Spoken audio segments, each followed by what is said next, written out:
Just the east side, you mean? Yeah, I mean, if we were to stop in the next couple of minutes here. Yeah, I don't think there's a...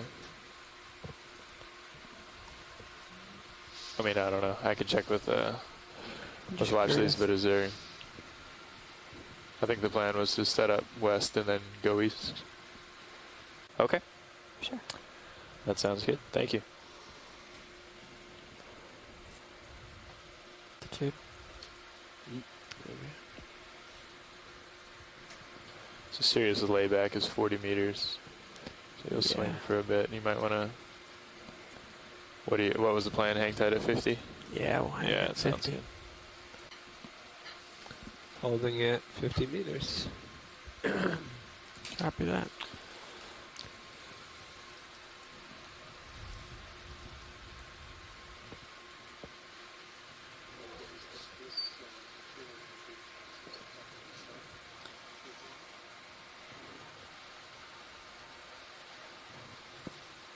I don't see the... I don't either. I see the fish. I don't see details.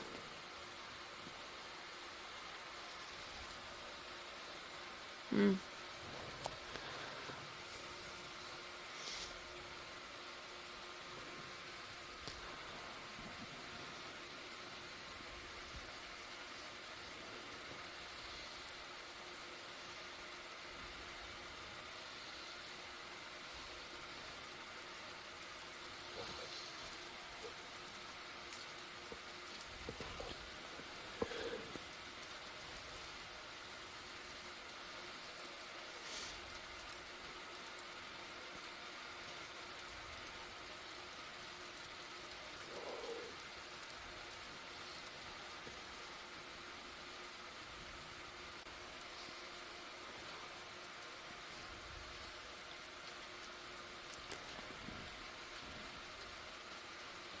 It's an extension of the gladius, 20 meters.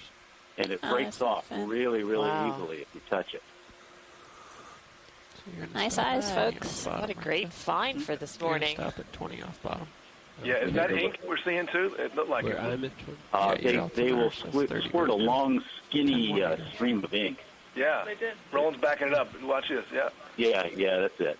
It's That retracted. tail is actually longer than the rest of the squid, which is Wow. longer than the ones I've seen in the Pacific. Wow. Nice job, Really Roland. cool. Yeah. Glad you saw that, Mike. Nice. So that's a cool observation, and if we see any more of them, it'd be really good to get some close-ups.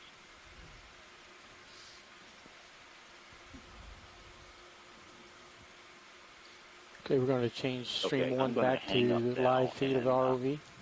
Continue watching.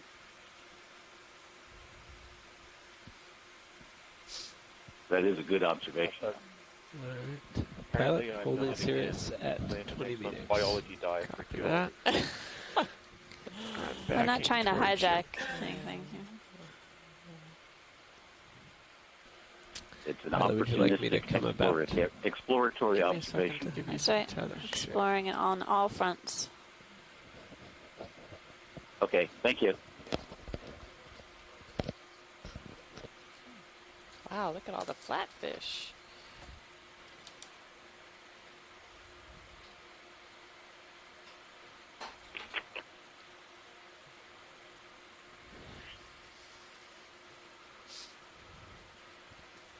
Thanks, Yeah. Roland. You could come about now, Jeff. That would be great. Doesn't matter if I get starboard or port. No. Your preference.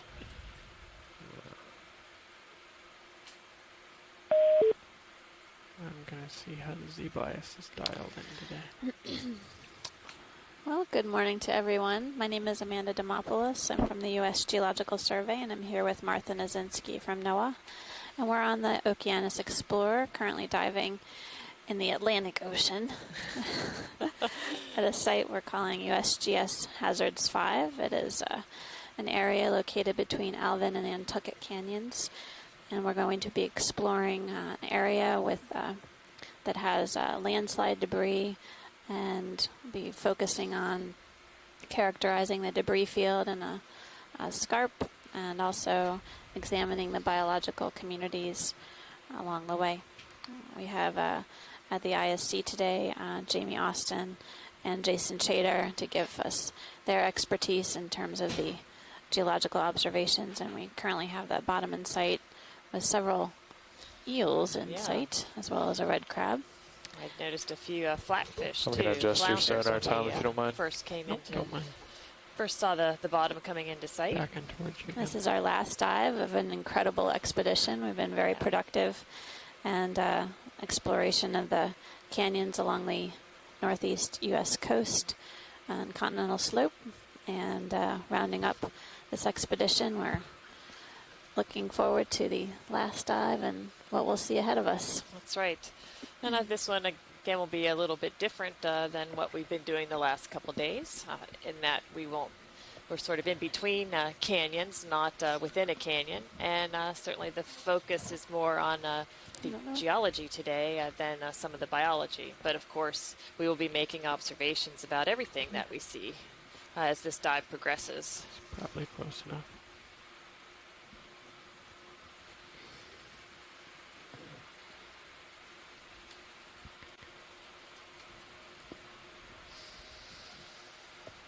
All right. Everybody happy? I'm very happy, Tom. Thank you. Good. Are you Watch happy? leads, pilot. I am happy.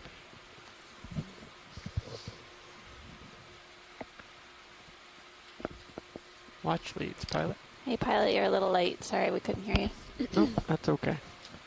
Better now? That's better. Good. We are all dialed in and ready to go. Okay.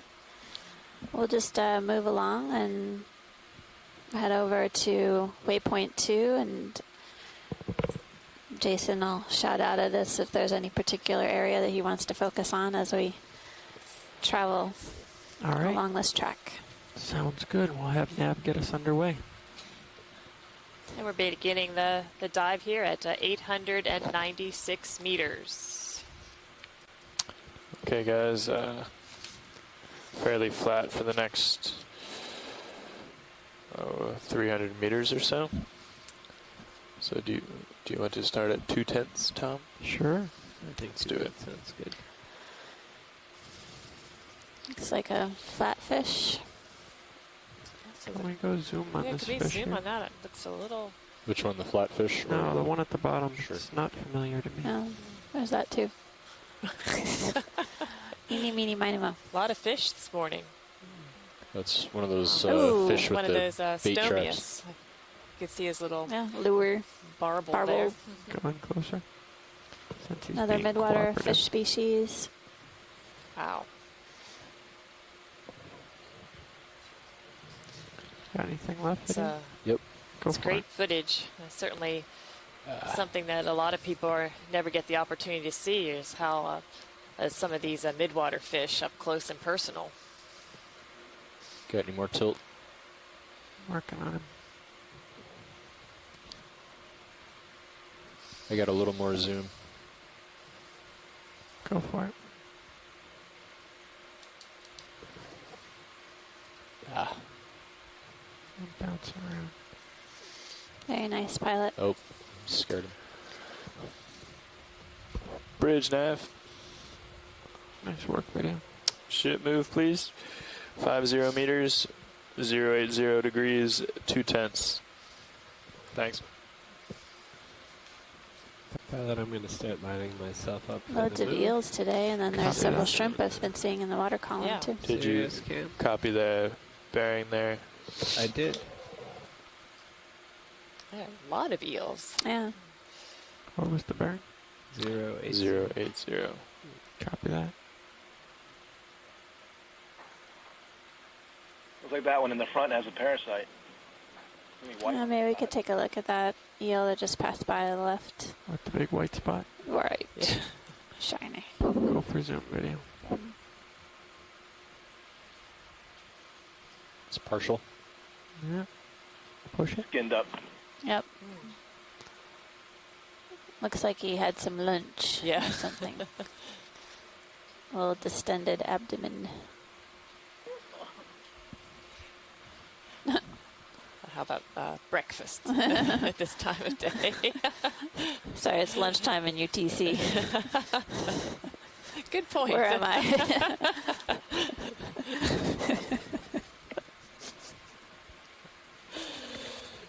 All right, come out video.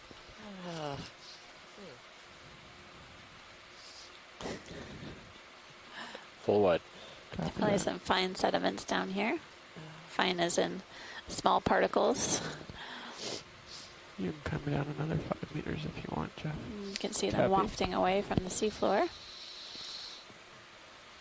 Fair number of fish observations so far.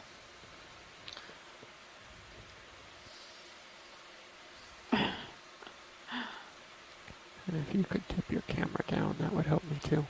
Absolutely. Yeah, I don't know what kind of eels those are. Do we know?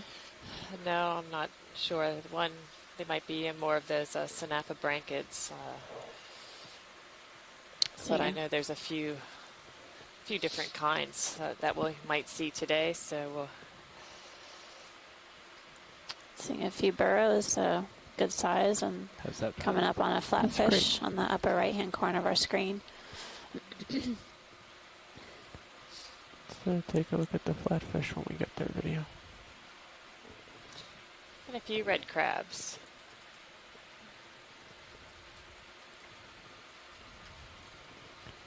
Go for zoom.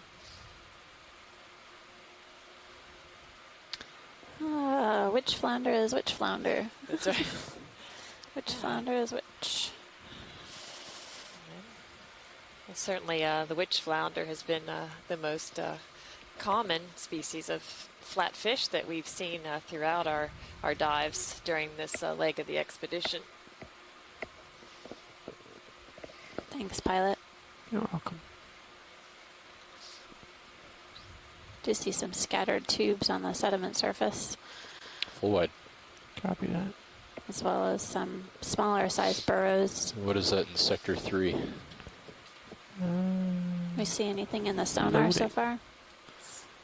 Maybe we could take a look at this floating object. Floating. No, nothing in sonar yet. Okay. Let me know when, pilot. I don't know. We need to. Yeah, go ahead and start going in.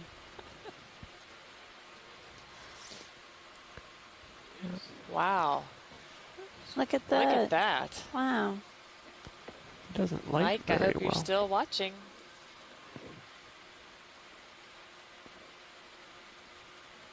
My goodness. Could that be the one we That's amazing. saw the larval form of, that we saw in the water column?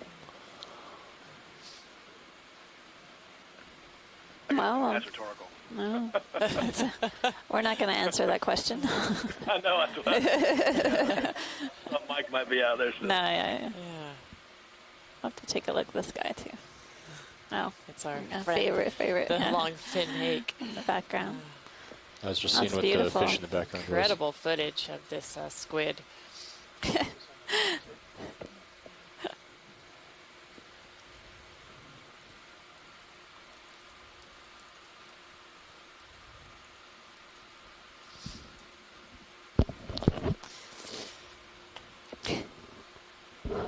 So we could, I guess we could speculate that it is a Chiroteuthis.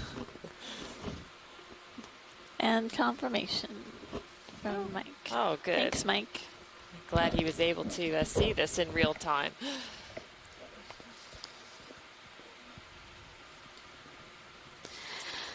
All right, let's let that go. Are we able to get lasers on it, possibly? I'm not sure if I can find it again. Oh. Yeah, There lasers you go, go. pilot. Lasers on.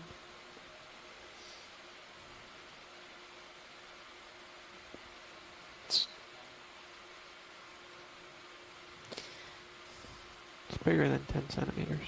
Yeah, it's hard to tell if the laser's hitting the ground behind it. Yeah, can we zoom out video? Thank you. All right. On we go. Lasers off. So just as it has been with every dive, we've seen something really exciting and different. Get back out in front there, Tom. Yeah, Yeah. we started moving. Co-pilot, you want to come up just a touch? Maybe keep it at like 20 or so, and just change camera angle. Sure.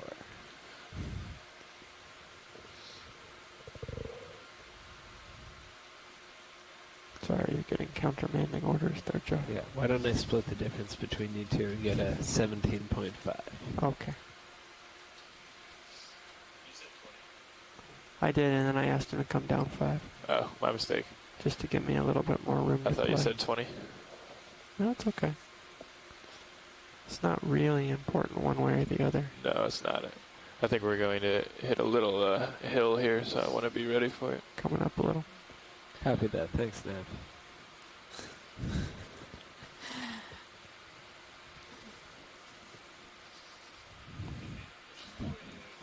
That's all right. Yeah, I know we've seen these red crabs, you know, virtually in every canyon.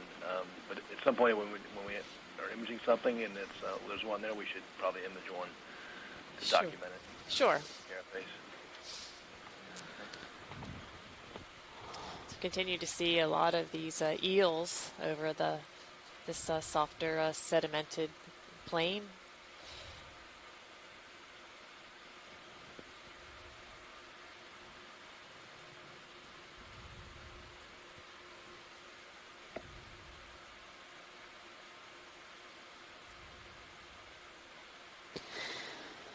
Go for a snap zoom here video.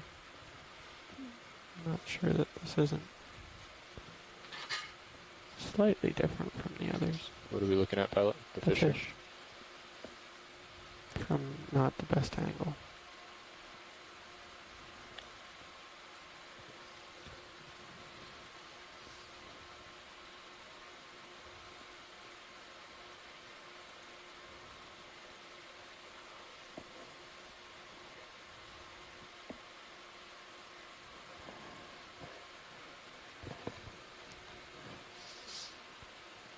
Alright, let's come wide.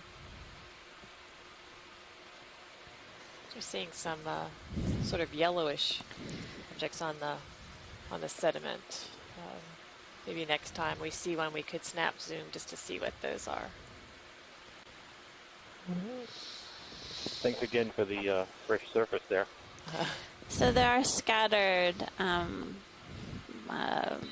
Snap sediment zoom video. particles that are Roger, thank kind you, of Bridge. orange in color. I remember seeing that on the sediment surface love before. Not really sure what that's might be from. Push. We have a squat lobster here out on the sediment. Again, so good to remind everyone that this is a different species than what we were seeing in amongst the corals yesterday.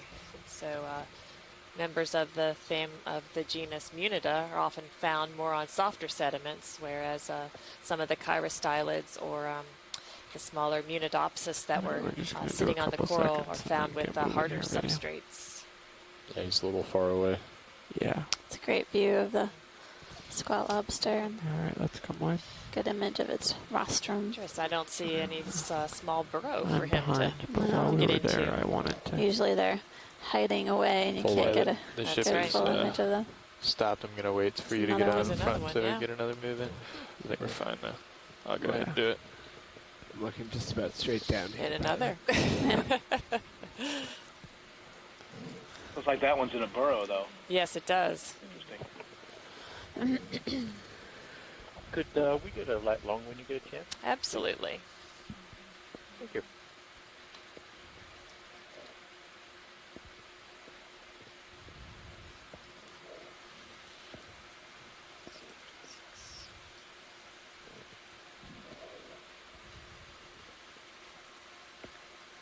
And if we see a decent looking burrow, kind of a bigger one, we can take a closer look at that. We can estimate at the some real thickness of the sphere is. Roger, Jason, you're coming in a little late.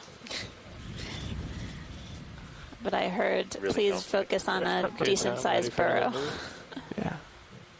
All right. Well, we see. If we can, Bridge we can nav. estimate what the thickness of this Another move, please. might be. 50 Okey-doke. meters. 080 degrees, 2 tenths. Thank you. You're welcome. Thanks. Jason, Another this flatfish. is video. If you could increase your volume by about 30%, it'd help the recordings. Some more eels. I will try to do Pilot, that. can we take a look at the burrow in the right corner? you're It just still went out of the pretty low. screen. Sure can. Thanks.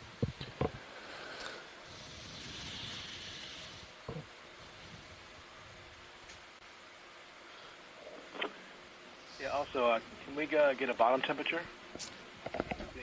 Yes. We need our magnifying glass today for that. Right. Yes, the temperature today is 4.7 degrees C. That's okay. Zoom burrow video. Yeah, we'll take a look here. There may be another one that It's get a good look too. So. Video, zoom burrow, please.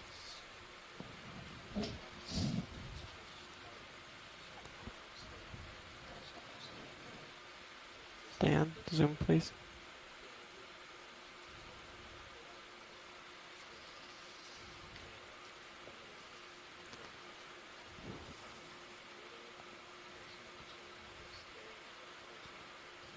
Can you get that flashlighted, Ted? Yeah, maybe we could take a look inside.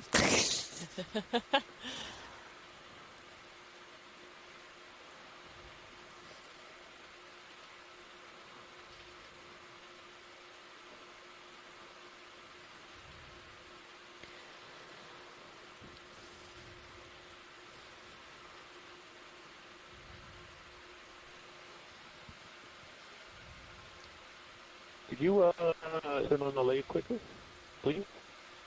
Turn the lasers on. Lasers, Copilot. please. Sorry, I didn't hear that well. No, you're good. Lasers on. Lasers are on. That's great. Thank you. Sure. Anything else we can do for you here, Are actually? you good with that, Jason? We can move on. Thank you. Okay. Yeah, we'll keep on rolling. Thank you, video. full wide. Copy that. Definitely some biogenic activity on the sediment surface. We can see some tracks as well as the burrows. And every now and then we'll see exposed subsediment layer, that lighter gray colors from subsurface, reduced sediments.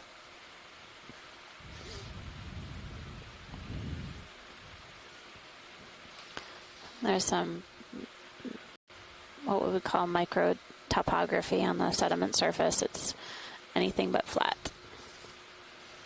Something just scooted into that burrow down to the right.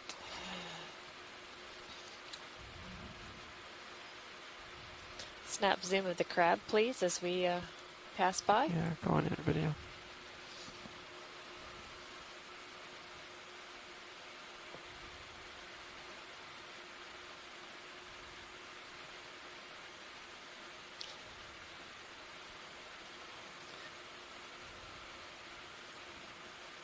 A close-up of a red crab.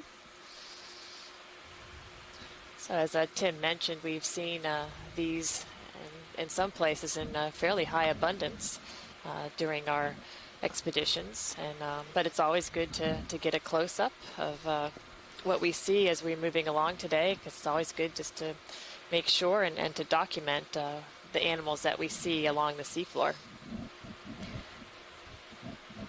So Jason, when you have a few moments, I was curious if you could explain how you decided to explore this particular area, how you came upon the information that this might be a good target to examine a former landslide. Thank you, pilot. You're welcome. When you're not busy taking notes. I can do that right now, actually. Okay. This site was chosen. I should probably start out by saying this whole part of the mine Virginia has extensive evidence of submarine landslides having occurred over, the period that they have occurred over is something we're trying to figure out, and we're actively trying to determine how old these features are, and if there is a recurrence that we can determine.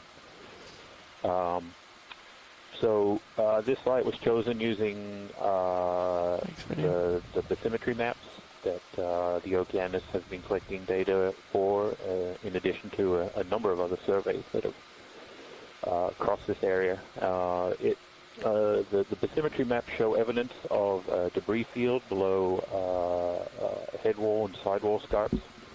This is one of the smaller ones that we have identified along this part of the margin. But it's in an area where it's a little more complicated than some of the others because of the interaction of several canyons, one to the west and one to the east. So it's a complicated topography, and but the presence of a visible debris field, at least on the bathymetry, makes it an interesting site worth looking at to see if the bathymetry kind of shows you a picture of what the seafloor looks like in general, but it doesn't really tell you anything about age, just because processes occur quite slowly on the seafloor. Even if it looks like there's fresh debris on the seafloor, it could be 10,000 years old. So getting a visual look at some of these features will give you a sense of how old they are. Mostly by looking at the amount of sediment that is accumulated on top of these features. If it's a really thick sediment drape, then it's probably old. Of course, old being a relative term. 10,000 years, 15,000 years, could be even 5,000 years. Where we need to sort of ground truth the visual observations with coring and sampling to really get a picture of the age of the sediments. So if we've done this, we've looked at similar sorts of areas to this on the two legs of this cruise, and really just kind of test the hypothesis of the sort of visual relative aging of these features, and grounding our bathymetry maps with kind of real-world understanding of what the seafloor actually looks like. And here we can see a kind of hummocky, if we could zoom in on whatever that is right in front of us, that'd be great. That's a big burrow. You can see that this material here is kind of semi-lithified. It's I wouldn't call it a rock. It's mud, but it has a little bit of strength, so it's holding together, and that's probably the material that's under these sediments, and maybe part of the debris material. It's hard to tell, but it's not what I would call sediment drape. So that's quite interesting, and this is a rather large depression that's been excavated by biological activity, and maybe it's removed the overlying sediment down to the debris material. So there's the long-winded version of what the kind of idea there is. Well, thanks, Jason. If you can take a look at the Sirius view on Stream 2, it resembles the surface of the moon. It sure does.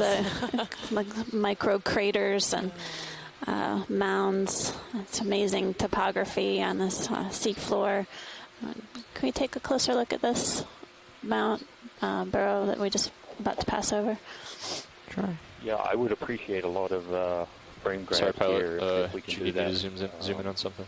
Just because it's actually... when we get a chance to be good, if we can hold still, and I just need 30 seconds to do a black balance. Scale and density of these big... Let's try to go in on the depression-looking features. I think a lot of it's rocky biology, but biology, as we've been learning, we're moving at a pretty good clip. Has a great way of revealing when the ship stops again, perhaps underlying geology. we could do that. Sure. Yeah, I think we should get claps or something.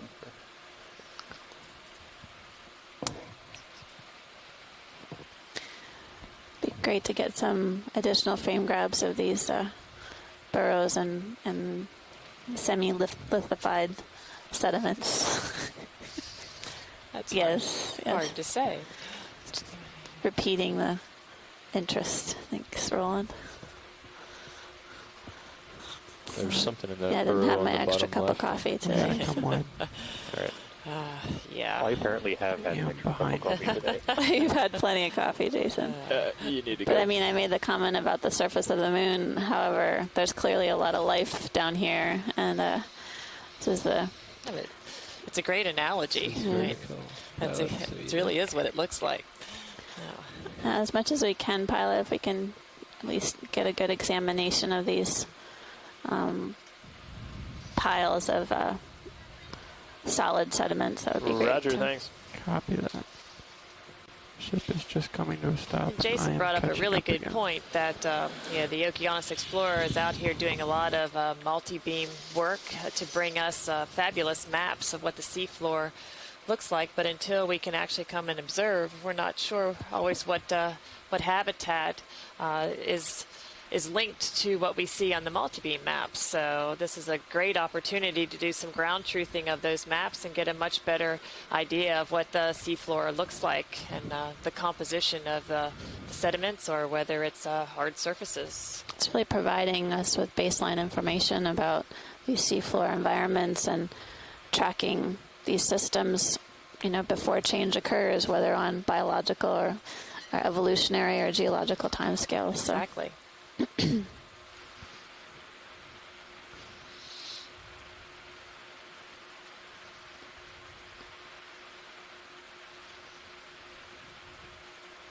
Let's go in here. Jason, do you have an idea if in some areas along this continental slope whether landslides occur more frequently or less frequently? Are areas more prone to landslides than others? That is the multi-million-dollar question. We are really working quite hard, Yes, both I do. with USGS Let's and try to with look at the numerous exposed partners to material here. actually figure that out in terms of from a marine hazard standpoint. While the landslide itself may not be a hazard, the potential for the landslide to generate tsunamis is a significant hazard. Oh, there's something in the burrow There has been below. recent Yeah, evidence. you can come out of it if you want to. Recent being there was an earthquake, an associated landslide, and a tsunami that occurred off the Grand Banks in 1929, and that landslide, the tsunami it generated actually resulted in fatalities up in Newfoundland and other areas of Canada. And there have been more and more kind of, as people have been looking at it, evidence of landslide-generated tsunamis being maybe not the biggest hazard in terms of tsunamis, certainly earthquake-generated tsunamis, like the one in Fukushima and Tohoku in 2011 in Japan, and the 2004 Indian Ocean. I'm going to do another ship tsunamis. move if you're comfortable with that. Those were earthquake generated. Yeah. Before we move the ship, if we could again, do a black it's balance. just another one of those Yeah, hazards go for it. is a So really I'm going to turn the iris all the way down.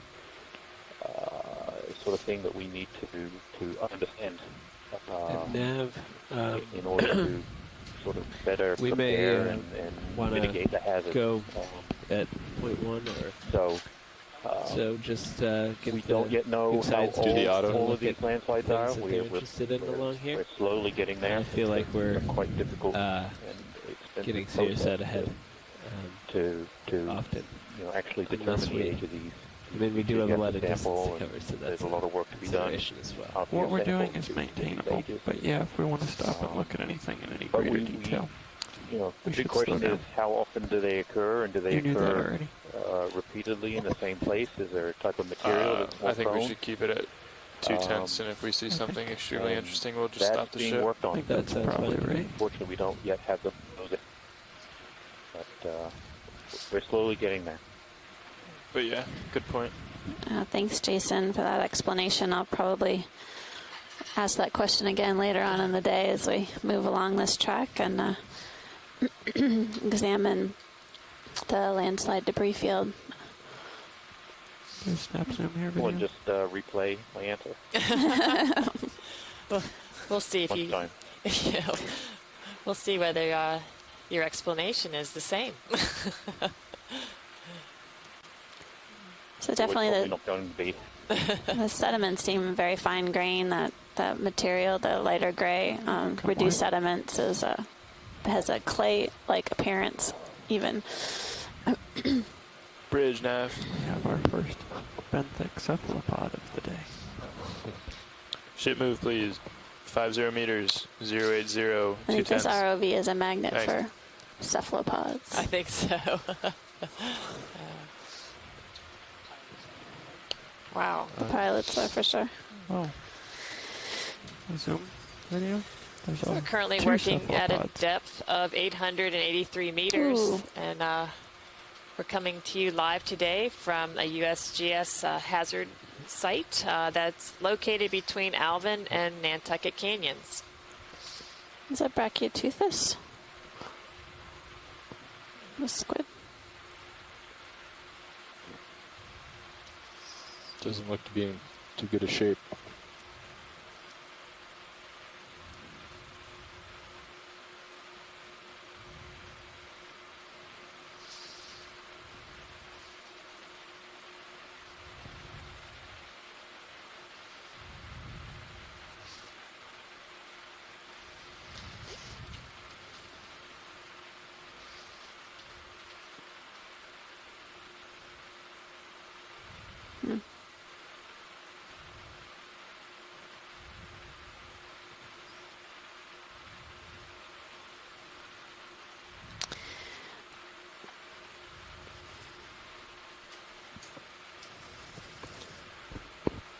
So now that dust cloud, that's not my fault.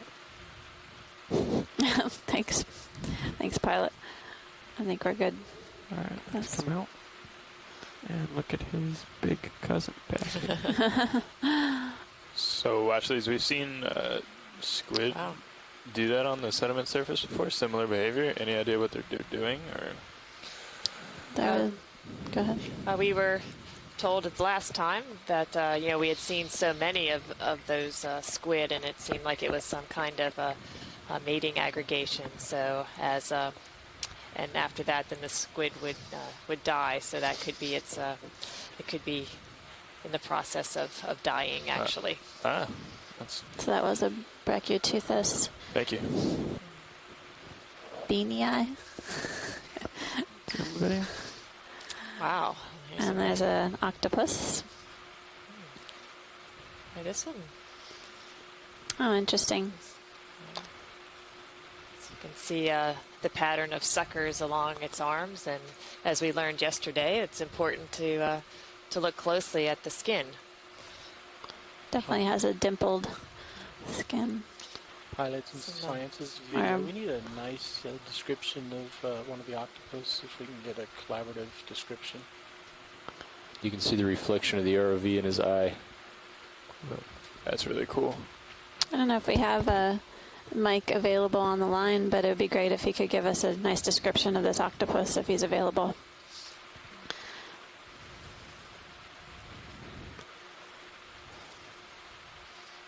Anything else you want from this octopus video? Just get a good full frame. That was, Laser. that was yeah, a cool if we video. could get Yeah, we should laser it. lasers, that'd be great. Lasers, huh?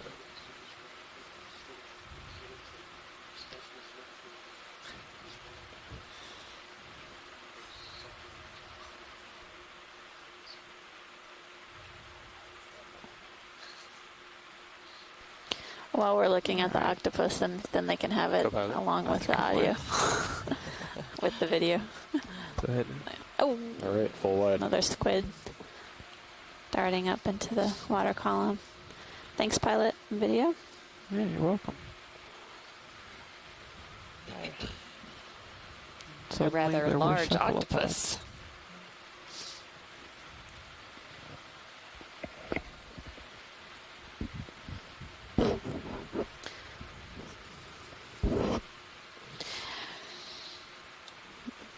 Basically, it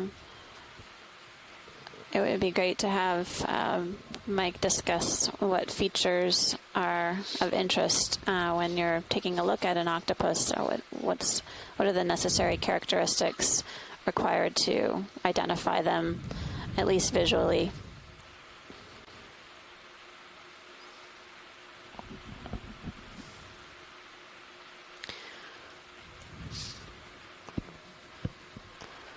And then regarding the squid question, there are squid that do hang out and sit on the bottom. The ilex is one of them, but Brachyteuthis, the squid that we were observing, sort of digging around in the sediment, typically don't.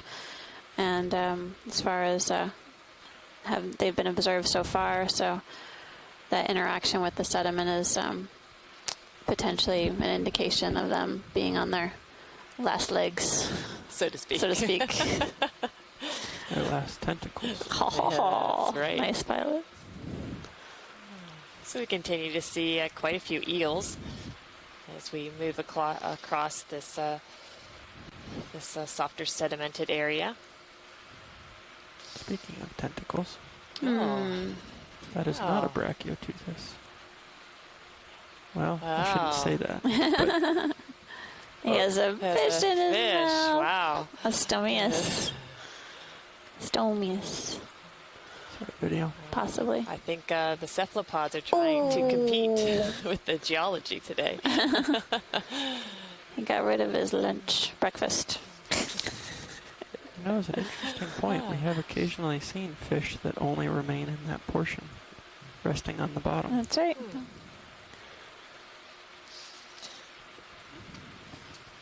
So interesting. Another predation event. Yep. Perhaps for some reason the front end is more desirable than the back end. See if I can catch the squid here, video. Yeah, go for it. Some smaller fish as well.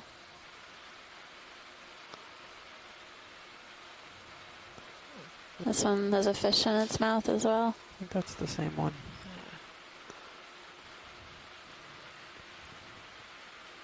Okay, time to go back where I'm supposed to be.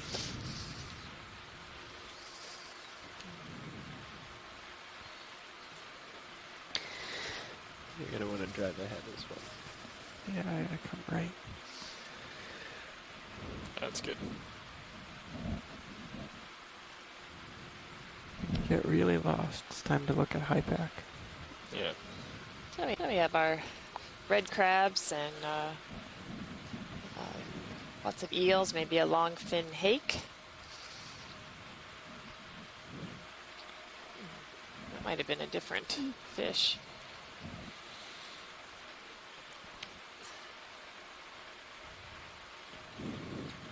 Ready for this video? No, don't turn.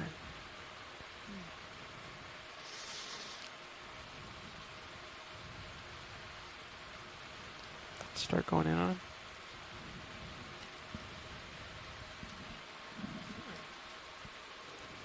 Wow. It has that pointed snout. Nice shot, Tom.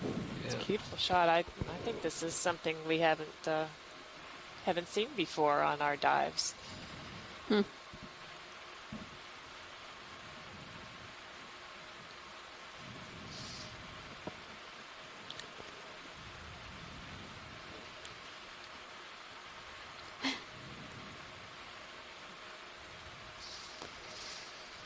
Sort of duck-billed, I guess, Yeah. but has a different caudal, and then the other, I think, duck-billed type of fish that we've seen before. Yeah.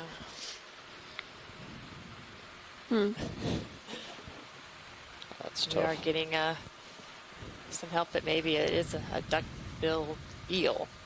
So we don't have any of our Here he comes. fish experts on the line yet this morning. Just let him swim past.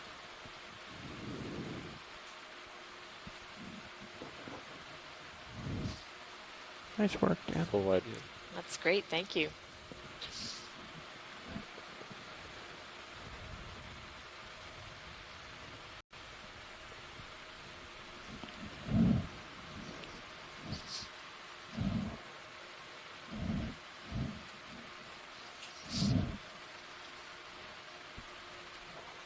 noticing some delay in the camera control today.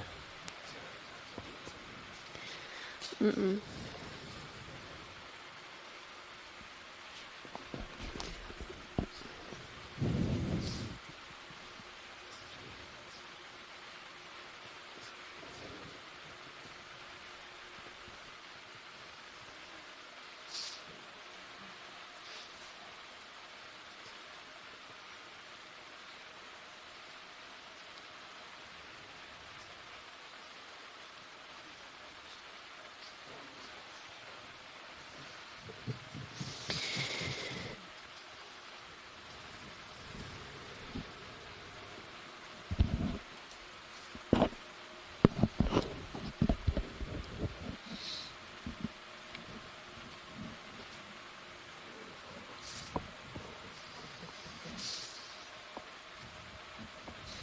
We're seeing a few more red crabs scattered over the seafloor.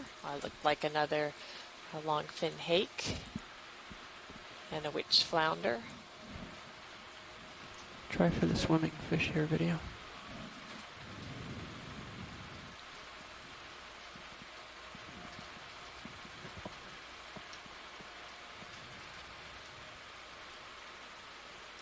Which was holding still until we zoomed in on it.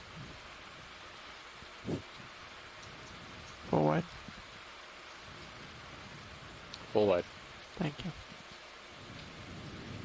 Sorry, it looked still.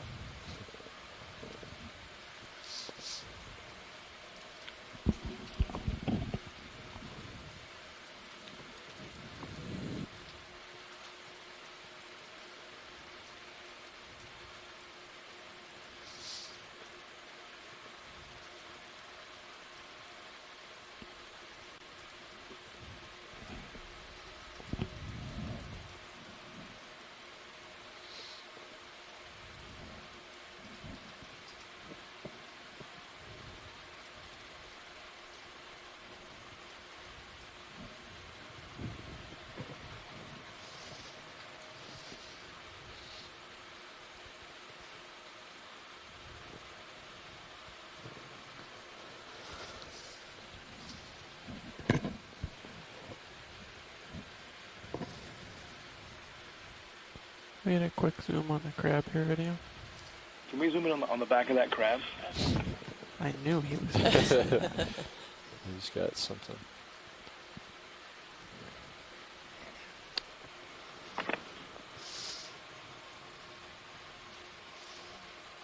Barnacle. It's like several barnacles attached to the carapace and legs of this red crab.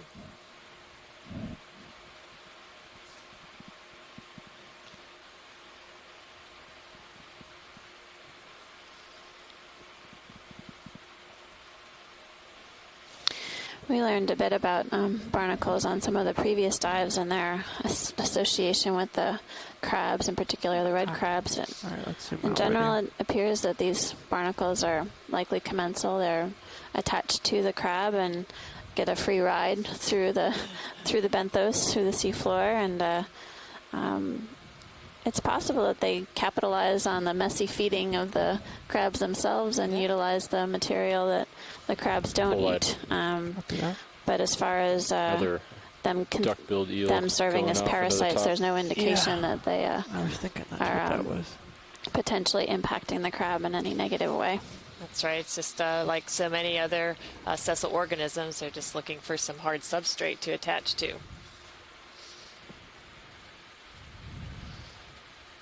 You know, Martha, with all the squat lobsters that we've imaged, we have not seen these barnacles, I believe, on the squat lobsters. Serious. Is that a testimony to how often the squat lobsters will molt, that the barnacles really don't have a place to settle very quickly, or I don't know if you have any thoughts. Oh, that's a really good question. Squat lobsters.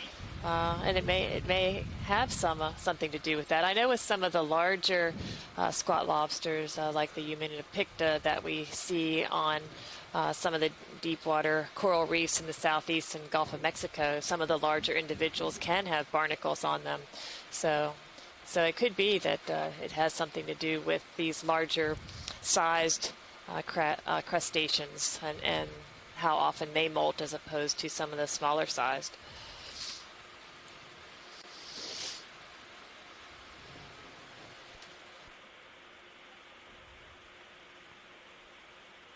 That too. I think that some of the darker shell red crabs seem to have barnacles on them, or have barnacles on them. A lot of the smaller ones that have a lighter colored carapace don't.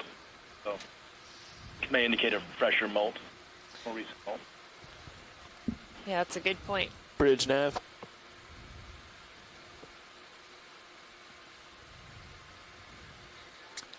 Ship move 50 meters, 080 degrees, 0.2 knots.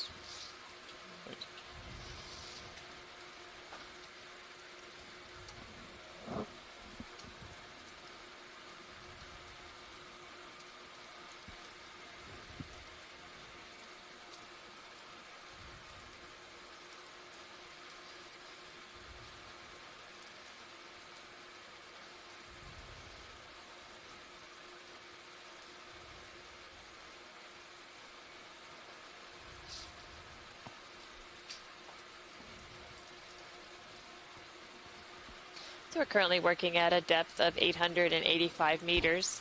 Again, we're coming to you live today from an area between Alvin and Nantucket Canyon. We're looking at a USGS hazard zone and trying to get a better idea of the composition of the seafloor here. And this is an area of a likely former landslide, and so we're examining the debris field, if you will. So far, there's definitely some microtopography or small hills and mounds and burrows that are occurring throughout the substrate as we head upslope. It's a gentle slope today, and we've been investigating, looking at the burrows a little more closely so we can get an idea of the composition of the sediments in general, and also examining the fauna as we traverse the slope, get an idea of the general composition of the community that's on the seafloor here.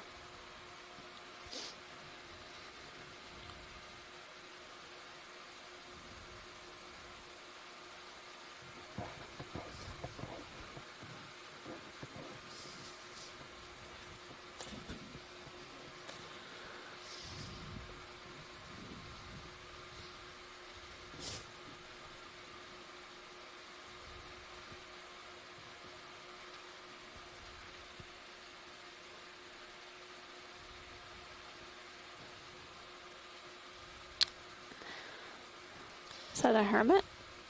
I think it's a squat lobster in a burrow. It is a squat lobster. Oh, you're right. Since I didn't do Guess I a need to clean my glasses. good job on the last one video. It was the position. Let me know when you're ready. Excuses, excuses. Sit down and get stable here. That's okay.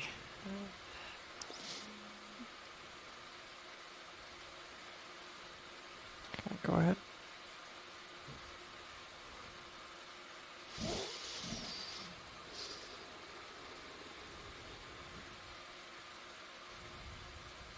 Oh, but I think there is a small hermit crab there too. That's what I meant. I don't know what you were looking at. You should know by now what I was looking at.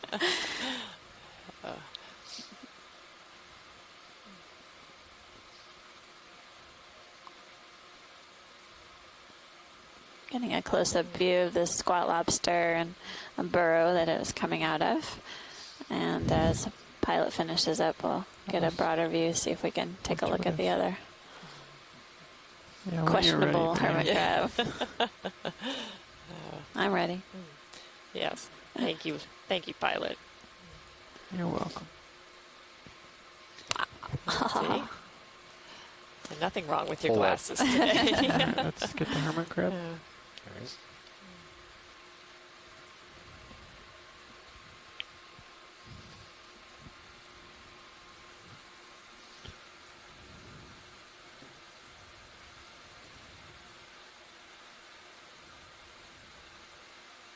Full zoom.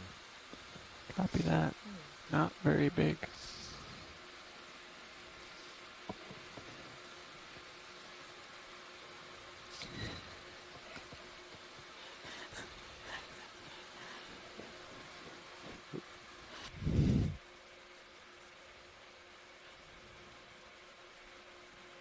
Sometimes you win, sometimes you lose. I'm a squat lobster. I bumped the right way.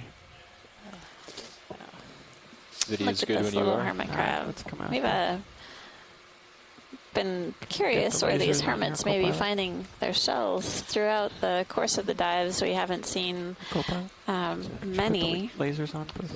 or much of any gastropods That's right. that could be Yeah, serving come as wide video.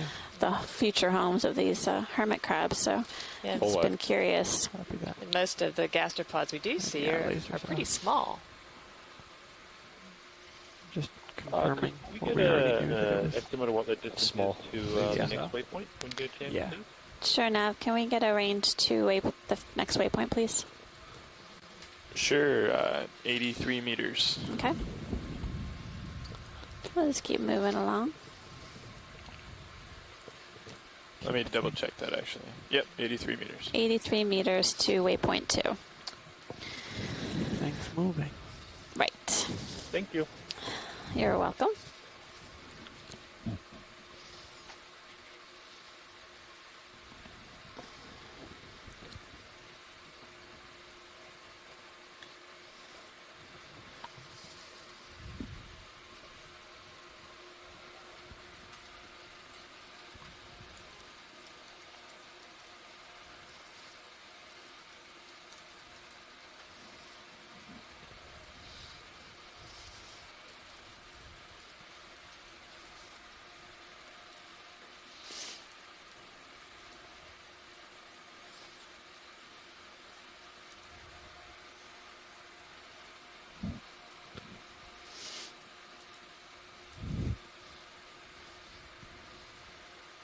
A number of squid passing through here.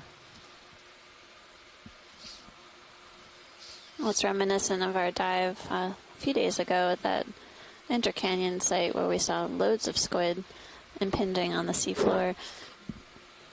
That's right.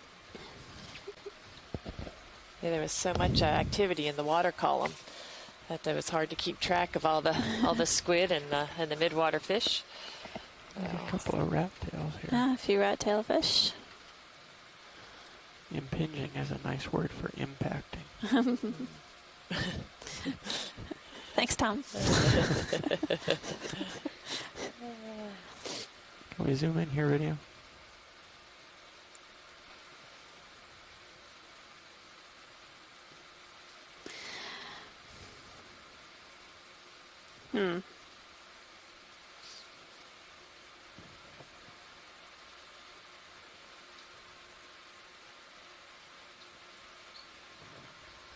Oops. Chief Poston, please contact the CO. Chief Poston, 202, please.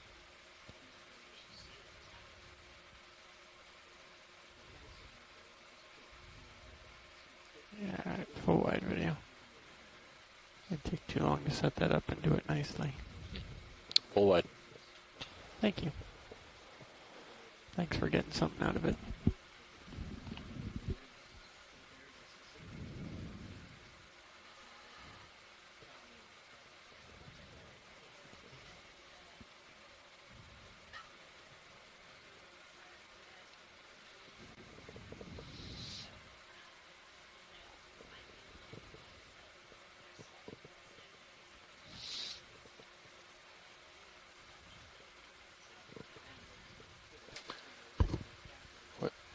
What you got there to your left, Tom?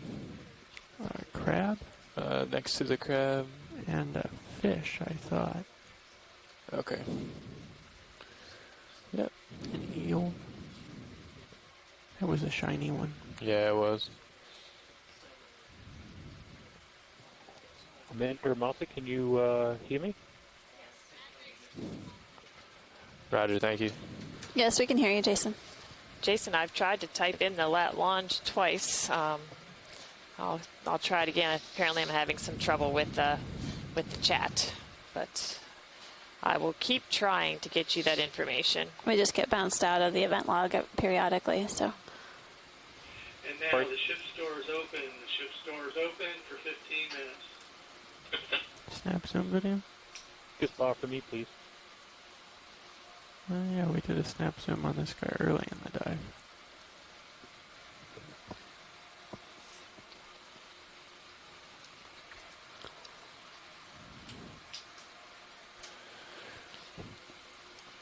Bridge nav.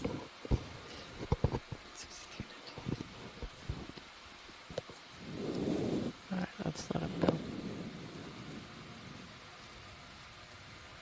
For what? Bridge nav. Thank you, video. There we go. Full wide. Same move, please. 50 meters, 080, 210s. Thanks.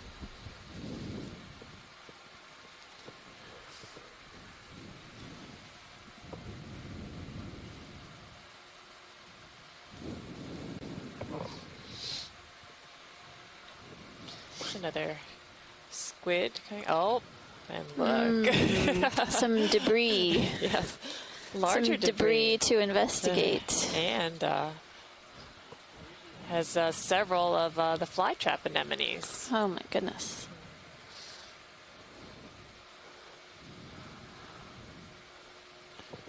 Well, sonar didn't do a very good job of picking that up. I'm going to take a lat long of this debris. You want me to go partial? Yeah.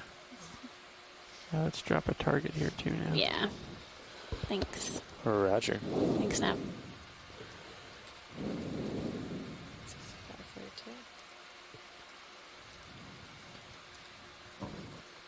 Without any other anemone groups around, how do the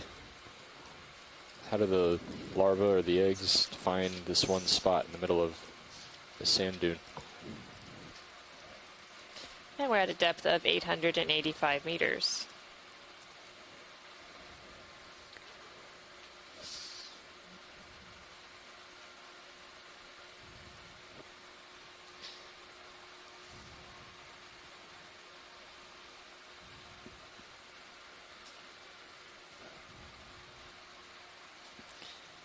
Hey, Martha and Amanda, Yes? can we get a quick zoom on that little red shrimp down there Sure. before we leave? Thanks. Jason, are you on the line? Okay, come wide for a second, video. I'm here. This is the red shrimp. largest hard substrate that we've seen thus far. Zoom on the shrimp. What is your impression of this feature in front of us? Oh, there's several gastropods on it. It is a rock. Oh, good. I was worried I hadn't learned anything this whole trip. What kind of... I'm not sure. I 30 initially seconds thought for it was video. mudstone, which it may well be. Rock was not It's conveniently angular placed. on the big scale, but when you zoom in like this, you can see there's some the surface is kind of smooth. We might be looking at some manganese or Zoom other out, kind get of some of the coating side of the rock. kind of Yeah. hiding the primary plan. texture of the rock. But kind of the angular nature of it doesn't make me. I don't think it's a drop stone, but there's no real science behind that kind of thought. You're getting behind Most me. drop stones I gotta put myself back are towards the rounded, direction of given the ship. how they've been removed out You of, wanna stop the ship, Tom? off the Not for land and this. incorporated into glaciers and We moraines are and going tumbles full wide moved now. out. Got it. Doesn't to say you can't have an Full angular wide. one, Yeah. of course. Off we go. So I think it would be interesting to see if we can find some more Bring your of head these, around, Joe. and maybe Yep. we'll see some outcomes of similar types of rock on the scarp when we get there. If we don't, and that's a singular one, then maybe it is a drop stone or a glacial erratic or some other type of rock. It's you kind of need to get a bigger picture sometimes to understand what a singular rock means.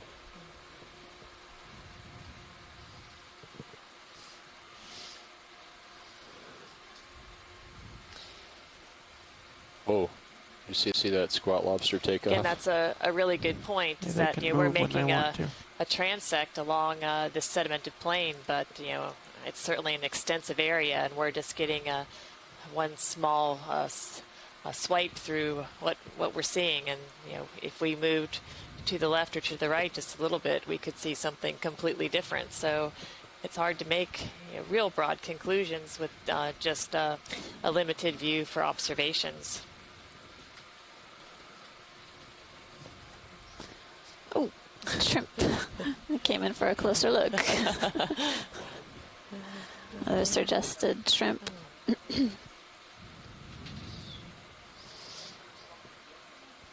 So we continue to see some of the eels and red crabs, and again some of the squids. Continue to see some midwater fish periodically, as well as some squid that are the brachyteuthis, that we observed the other day. Hey, Amanda and Martha, it's Scott here. How are you doing? Good morning, Scott. Good morning, Scott. How are you? I overheard Pilot ask a question about how is it the anemones found that lone rock back there, and I thought it was an interesting question. And I guess I would say that the larvae that managed to find that rock were the lucky ones, and I'm sure there are lots of larvae who are swimming through the water column, reach a point where they have to settle, and there are no rocks. So there's probably all kinds of dead anemone larvae in the sediments, and those 6 that we saw were the lucky few. So they must have a pretty Well, wide dead anemone dispersal larvae are range. food for other things. That's right. Right, exactly. Thank all you, these, Scott. Worms and crustaceans in the sediments are taking advantage of that. I'm still curious about this orange-colored debris that we see every now and then. We've seen it on previous dives. Just coming in for a closer look. Okay. Seems to be more of it here than just a few scattered across the sediment surface. Definitely different sizes.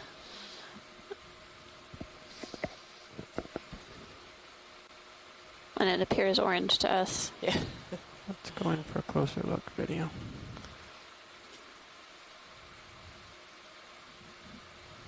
It's partial.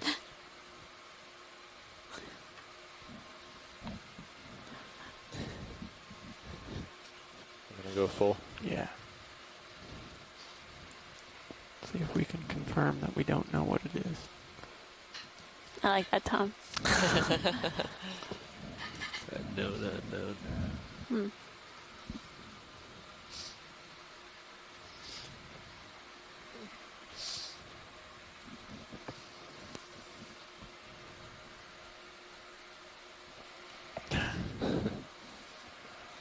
I'll fix it. Yeah.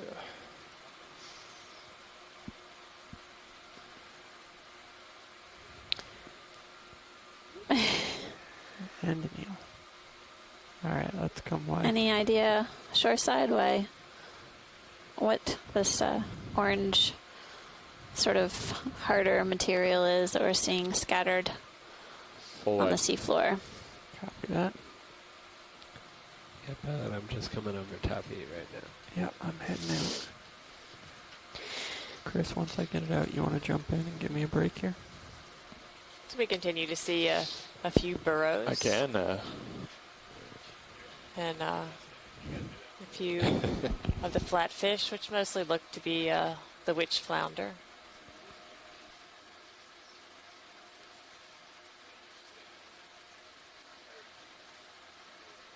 A few midwater fish, and of course our eels that have been with us since the beginning of the dive.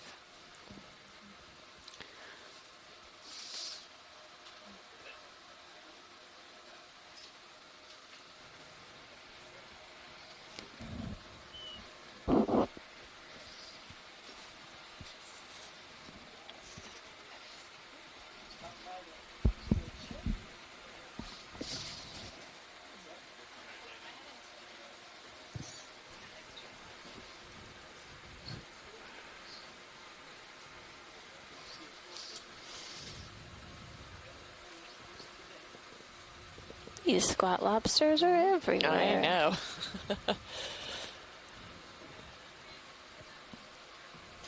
Copy that. Thank you, Bridge. Oh. Another eel.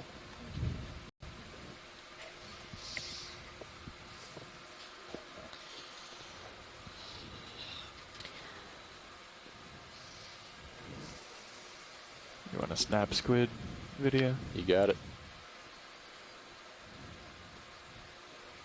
That's good. Interesting.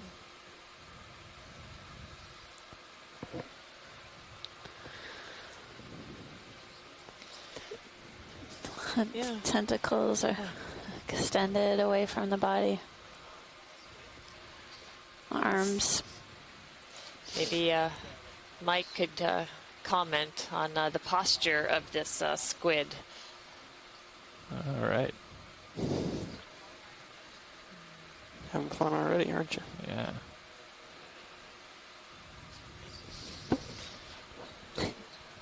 Another Okay. You Brachiotuthus. can come wide. Sure. Thanks. Thanks, pilot. Just wanted to get a good look at him.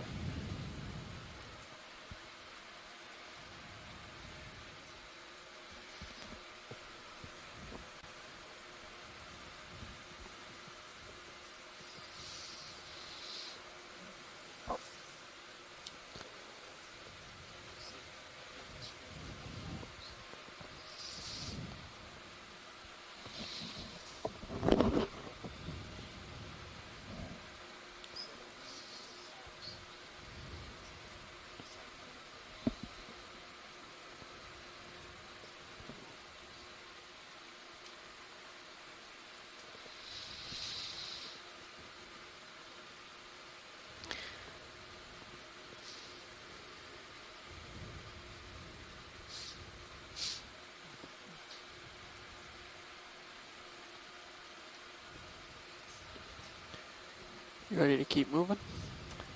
Yeah, we stopped. Yeah. Okay. Yep. Give you another 50 meters. Yep.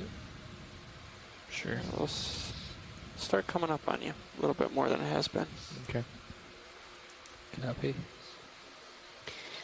So I'm Amanda Demopoulos from the U.S. Geological Survey, Bridge, and I'm Nav. here with Martha Nazinski from NOAA, and we're on the Okeanos Hey, Bridge, Explorer. requesting Currently, another the move. D2 50 ROV meters, is diving 080, at a site 0.2 knots. located between Nantucket and Alvin Canyons. We're calling this a USGS hazards site. It's an interesting area that basically we're focused on characterizing a area of a former landslide and get a better look at the seafloor, the landslide debris field, to better understand what happens after landslides. And in addition, of course, characterizing the biological communities that we come upon. As we've seen throughout the dives on this expedition, the Copy. geology and biology are tightly coupled, and clearly Feature to my. the underlying foundation influences the fauna that we see along the way. So. I'm not sure most people would even think that landslides occur in the deep sea.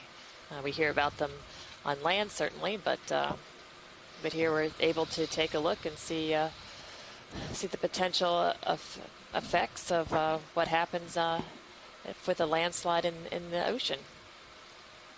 Is that line or something? You mentioned You want to go in on this video? Landslides in the ocean are Looks several like orders of magnitude larger than they are on land.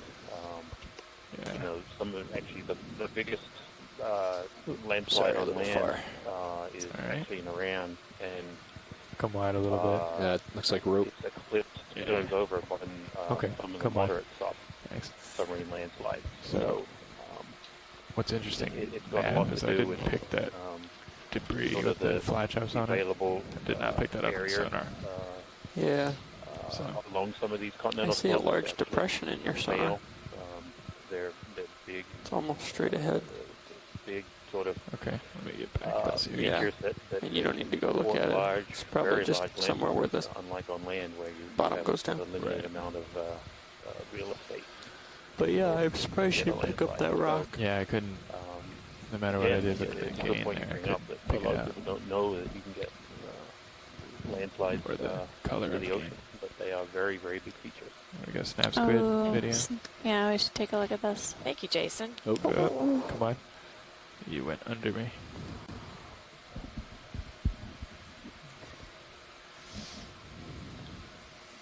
So Sirius is underway again, after having briefly stopped. Copy that. And Jeff, the bottom will be coming up towards you. Yes. At a faster rate than you've been experiencing. It already is. And coming up a little more. But out to 50 meters, it doesn't appear to have any abrupt features. Yeah. Just sloping upwards. I guess snap zoom on this possible line video.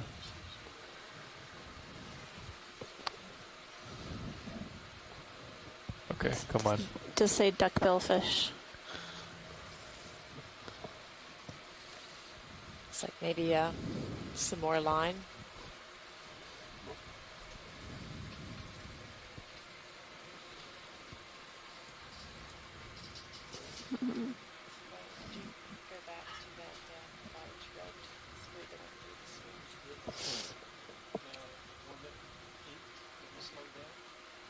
Just a few minutes ago. It's like 2 minutes ago. There.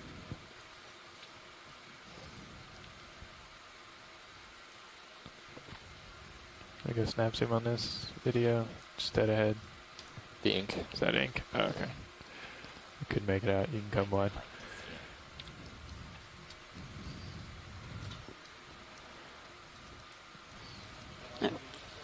I think Mike wants to see it. Maybe, can you run it on stream 2 instead of stream 1? What do you want to see? We're getting it set up for you, Mike, so you can get a closer look.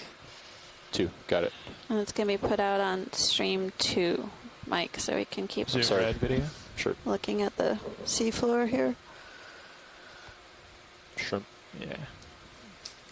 Okay, come on. Ah, you've caught up with me, co-pilot. Good. We're catching up. Anything on center? Negative. Neither yours nor Sirius's sonar showing There's another anything about spot monster. note. Okay, looks like there could be a chimera above me. It does appear to be, but it's way above you. Yeah, you should be able to see it now, Gonna Mike, turn on and look at stream that. 2. Process. Just let me know when you're done survey 2. I think that was about halfway between. Yeah, no, I wasn't going to chase it out. Just wanted to...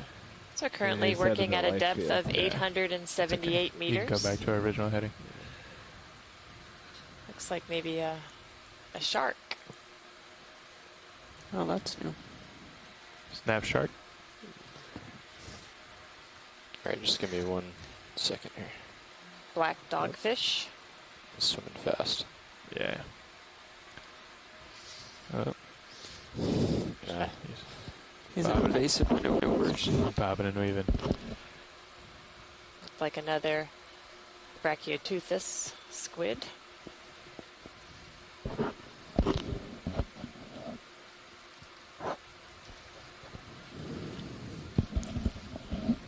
Video, what is this floating pink object? Dead center now. Let's find out.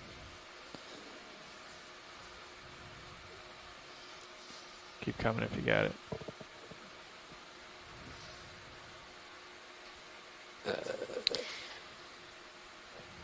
Can't get a focus on it. There we go.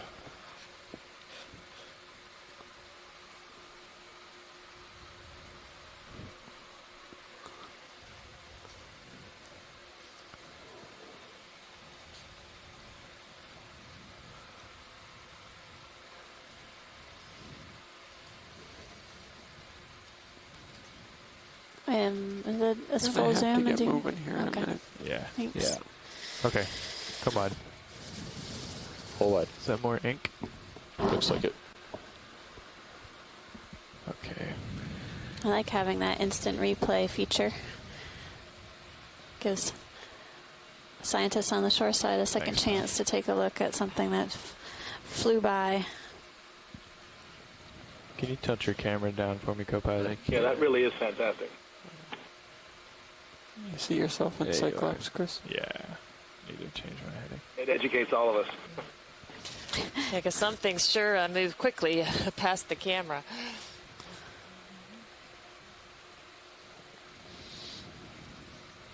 Well, the sticking up portion of the ground is moving closer to Sirius. So that crab was going after the flatfish. That's kind of what it looked like. Let me push out. Yeah, can you come up a little bit? Yep. So we're definitely coming up slope. The terrain has gotten a wee bit steeper. Get a good look at this fish video. We got it. Interesting posture. I'll say. I'm moving pretty quick. Yeah, sorry. Wow, that is Nice, Chris. unusual for a fish to be vertical like that. Maybe in a fitted, I don't know.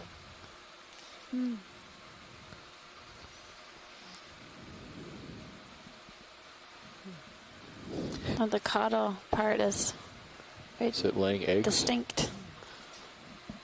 Its tail is really different, so I don't. Questionable. That's right. We'll have to show this Nice to work, our pilot. fish experts and let them be. They'll be much better able to determine what kind of fish this is. Yeah. But That was really lovely, pilot. Nice job. it certainly is unusual posture for No, he's chasing a me. fish. Maybe it's looking up for food. Maybe. Come wide. Oh, it's already full wide. All right. Yeah. Nice job. That was cool. Let's see if we can. So the ship has stopped, pilots. I'm going to Okay. let it settle for a second. Sounds good. Copy.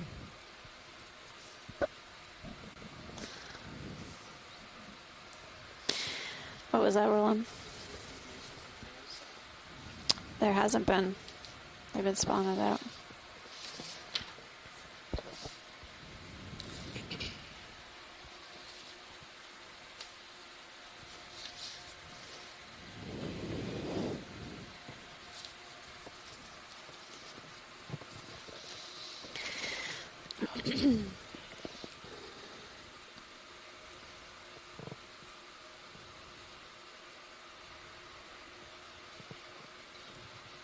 Oh, yeah.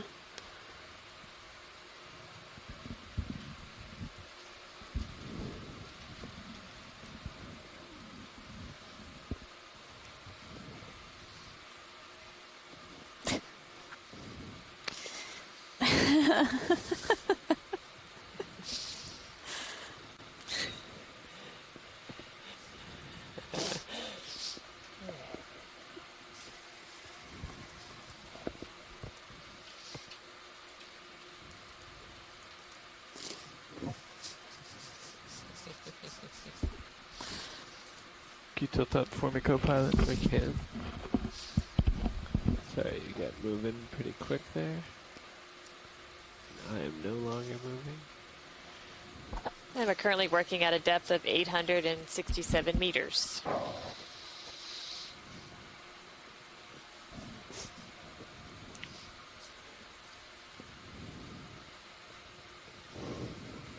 We continue to see a number of track lines on the sediment surface, a lot of biological activity, biogenic activity, and periodically we'll come upon some burrows revealing the sub-sediment layer. You guys ready to go the rest of the way to waypoint 2? Let's do it. Yes, sir. It'll be 35 meters. Copy. So range is 35 meters to waypoint 2. Looks like we'll be able to meet our goal today of making it to waypoint 2. We have small goals. Yeah, we're doing pretty well today. So far, so good. Bridge, nav. But that doesn't mean we haven't seen some really interesting things Ship so move far west. today. And 35 meters, 080 degrees, 0.2 knots. and I should Thank you. clarify that and say both geologically and biologically. Thanks. Underway momentarily. Copy. Thanks, Nav. There's nothing on sonar to make me think we're going to have to emergency stop. Yeah. But There's nothing on sonar all morning. oh, there's this weird wedge. Yeah. Yeah, Of not anything. it's a void. I think that's just the slope getting steep and it Yes. not seeing anything there. Well, if You you are look at the correct. multi-beam, you can kind of corresponds with. It's nice of you to say so, Chris.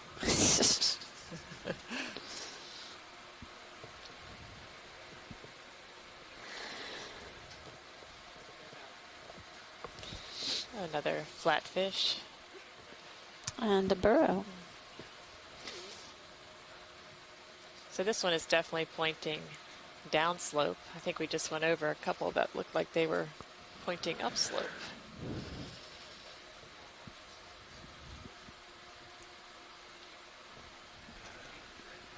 Almost to waypoint 2.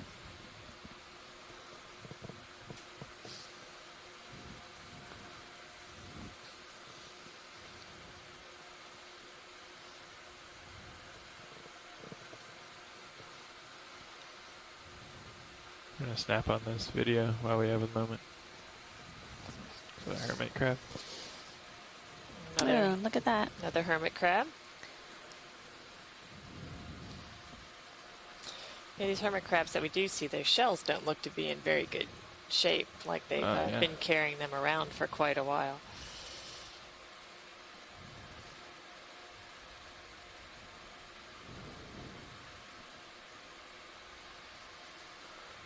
Can we get Okay. lasers on that, please, just to get a sure. size perspective? This is around. Alright. Tilted too far down for him right now. There we Go go. there.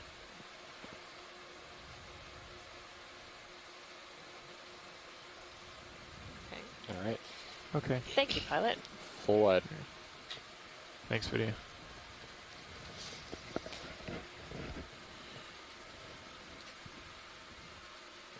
Get another that long when you get the chance, please.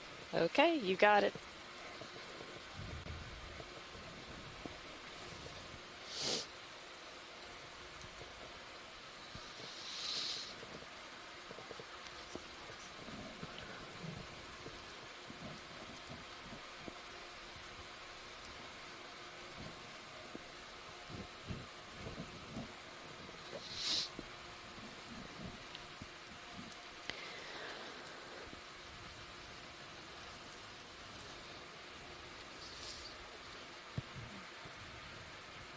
Snap zoom on this video.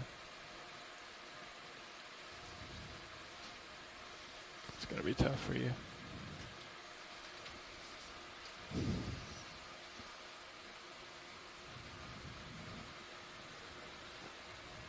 You just really wanted to be part of the mid-water column work the other day, didn't you? You found a ctenophore. Alright, video. You can come on. I'm not sure what that is. Thanks.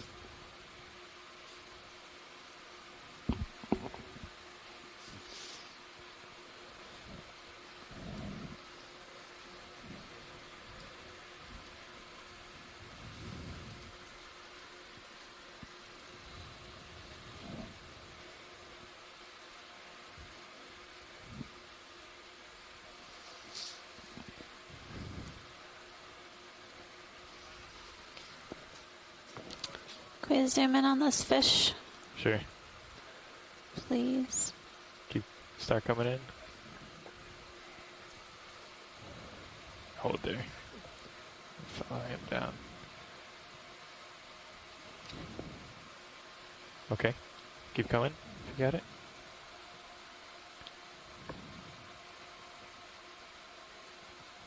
Keeps changing it up. Come on. A little bit. There you go.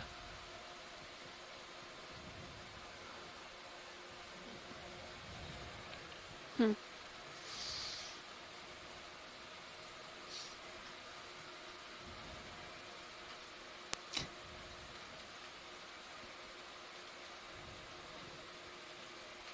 See in under my lights video?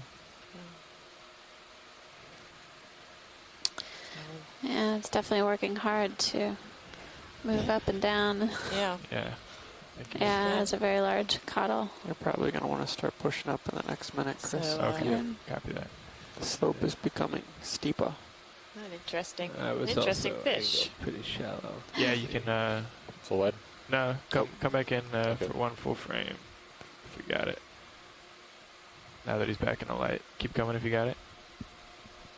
Okay, just, yeah. He's making things very difficult. Okay, come on. I gotta get moving. Nice work, Chris. So, yeah, we certainly got a nice close-up of that Thanks. fish, so we can try to determine its identification.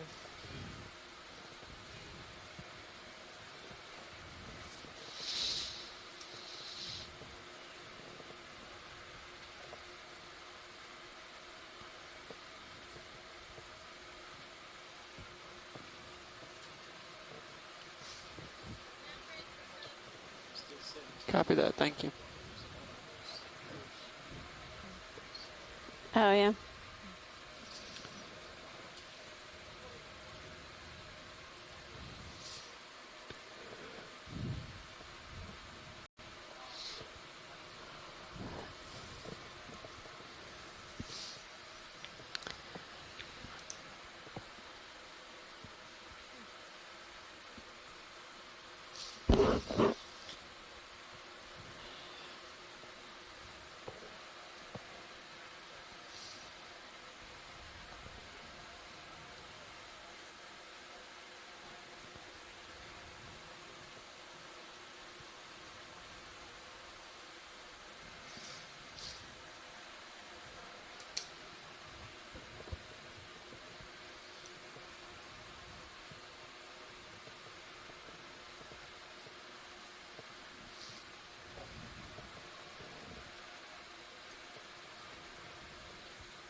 So the ship has stopped and we'll be settling out over waypoint 2 in the next couple of minutes.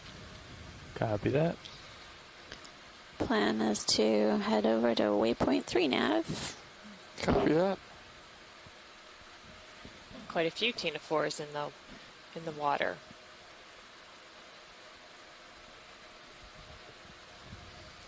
So why don't you reach out a comfortable distance to the east and then swing north, Chris? Sounds good. Coming up. So we're rapidly approaching our waypoint number 2, and we're coming to you live today from an area between Alvin and Nantucket Canyon, and we're examining a landslide area, which is one of the USGS hazard sites. We're currently working at a depth of 848 meters. It's our last dive, last stop en route to port tomorrow. It's been a very eventful expedition. Lots of interesting observations, both geological, biological, and ecological. Yeah, oh, very All good. Very, very interesting cruise all around, and it's been fabulous to interact with the scientists on the shore side. We've been thrilled about the interest from citizen scientists alike, and great to cap off the exciting expedition with this dive here at this USGS hazard site. I'm Amanda Demopoulos from USGS, and I am here joined by my partner in crime, Martha Nazinski from NOAA. What's that, Chris? We Said are how we looking? escorting you to the seafloor Your today. next move is going to be 355. So like a little bit different pattern and there you're on going to have to tell me when on you the get seafloor. set up Maybe how, some of the sediments have been how fast you're comfortable moved moving, away from 'cause you're some gonna of the be moving underlying rock. along like this, along a reasonably steep slope here. Chris, are you too far away from that area that was exposed that we just ran No. over? Can we take a look at that? Sure. You're Tom, we reading can my mind, Amanda. 355. Try. How far is it? It's 166 meters to waypoint 3. Okay. I would keep it at 0.2. Okay. Is this the area in question, Amanda? Yeah, just back up a wee bit and then we can get a closer look. Copy. Thanks.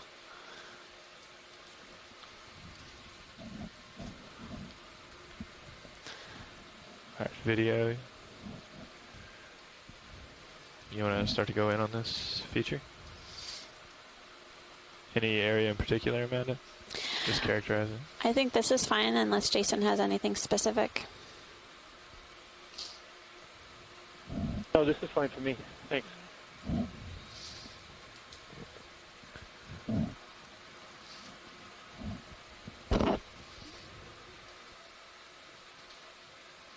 You can just keep it there, video. I'll try to drive over the other parts. Sure. Just let me know if you want to zoom on anything. Okay. Thanks.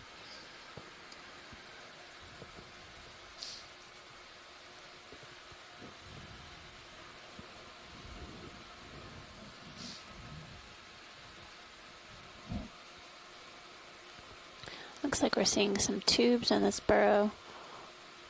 And definitely see a change in the color from the brown layer to the reduced light gray layer of sediments. That's right. Squad lobster. And there's a squat lobster in there. What?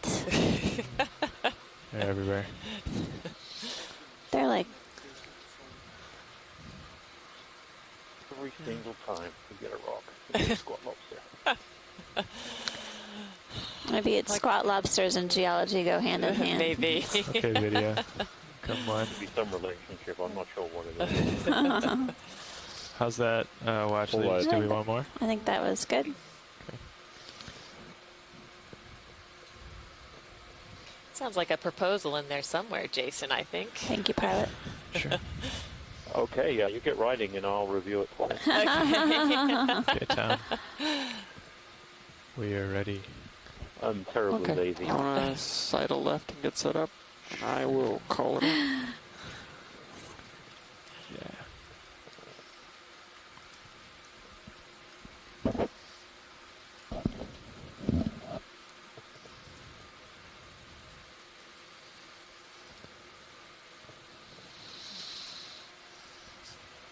Bridge, nav.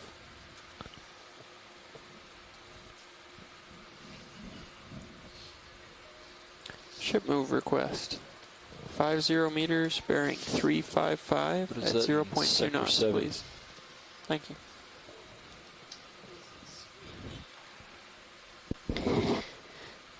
Snap zoom on a video. I think Roland's right. Interesting. Come wide. Let me come around. Full wide. Thanks.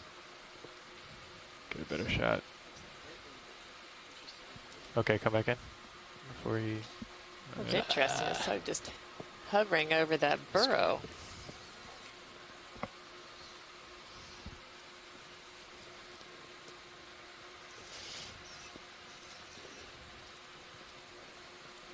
Oh, he's off. He wasn't moving until we wanted to look at him.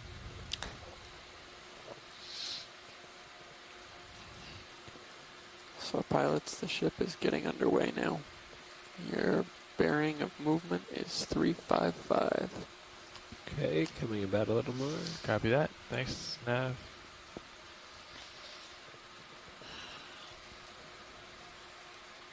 Bearing of movement sounds awkward. Yeah, bearing along which you're moving is 355. Still copy.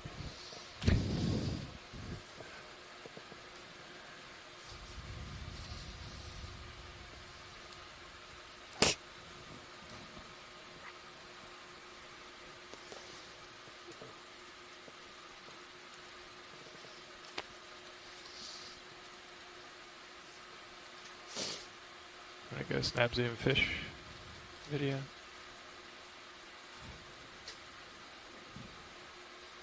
It's like an anti-mora. Oh yeah, can we take a closer look? Sure, keep coming. Maybe we can get some lasers on it before we take off. Go ahead, go pilot. Lasers coming up. A little close for lasers right now, but when we pull out,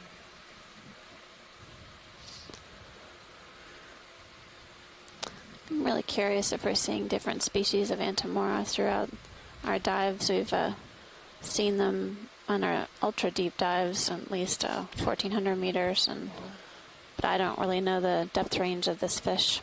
Yeah, I'm not sure either. Give it all you got, video. full zoom.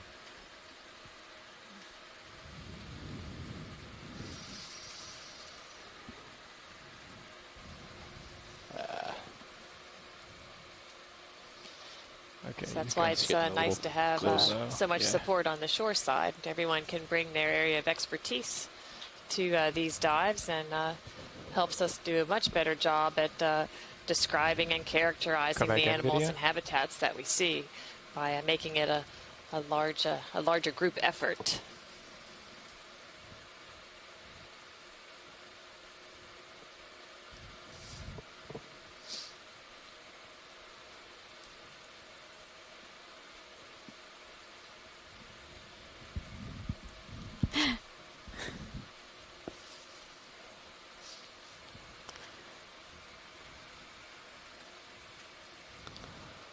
Okay, video.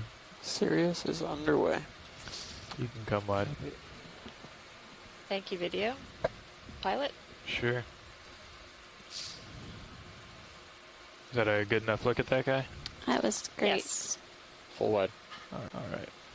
Let's come ahead here a little. You are facing 355, correct, Jeff? I am. So at least that genus of fish, Antimora, has a quite extensive depth range. I'll say. My goodness. I'm going to snap on this video. From 350 to 3,000 meters. I think this is a decapitated fish. Half a fish.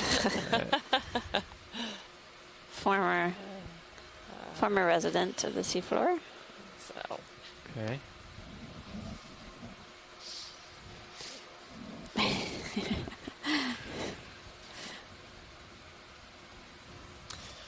So by the time that makes it to the bottom, it'll be a nice find for some of the scavengers that are out here on the seafloor. Ready to pounce.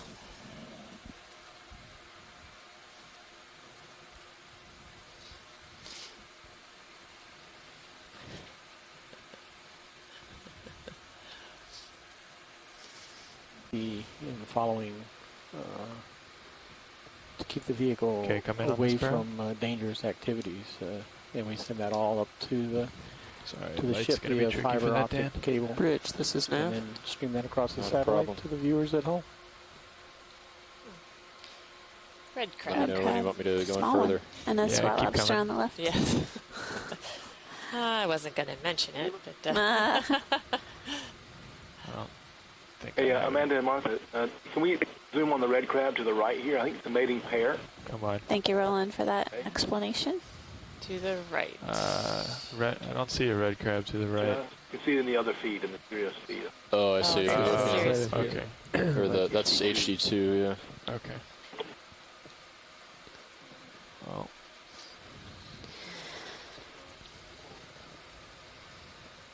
Oh, there we go.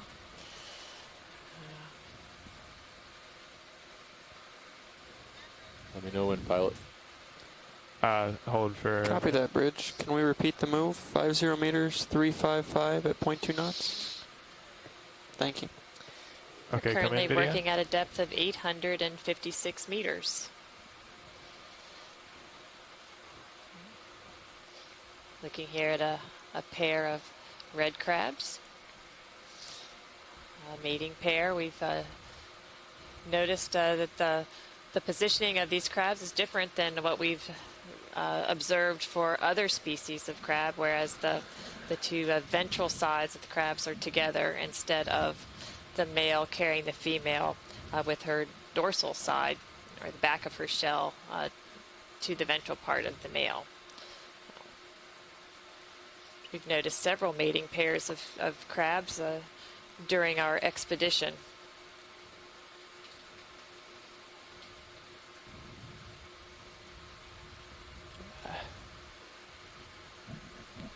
run.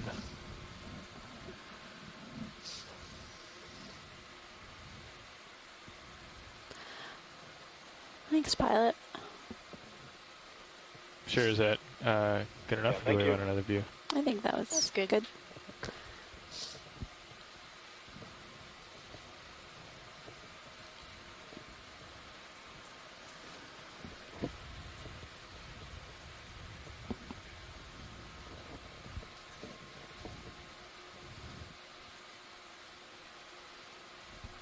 Which you can either see some white claws of the squat lobster or some red claws of the red crab. I've seen a variety of different sizes of the red crab today as well.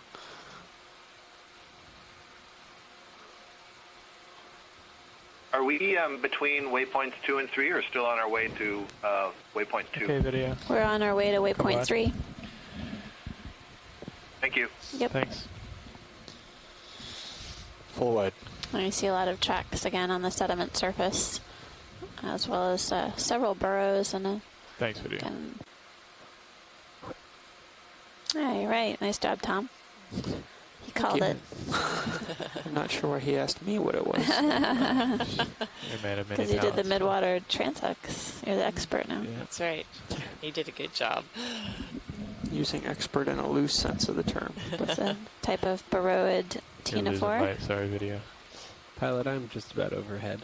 We were imaging burrowids the other day, and inside the burrow. Can you take a look at this area right here? Sure. Runs like a well-oiled machine. That's right. If you look on the Sirius cam, there's a depression up ahead too. We might want to check that out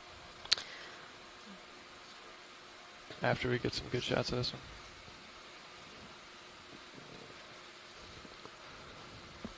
A serious depression and serious view. If you will. There you go, just hold there, video. See if we can float around and get a good look at this.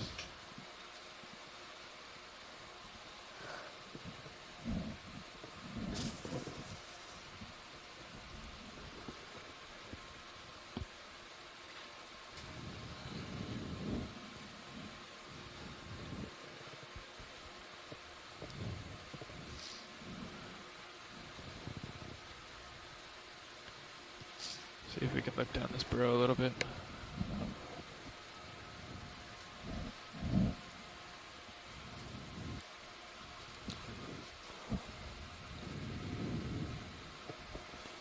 That's full tilt.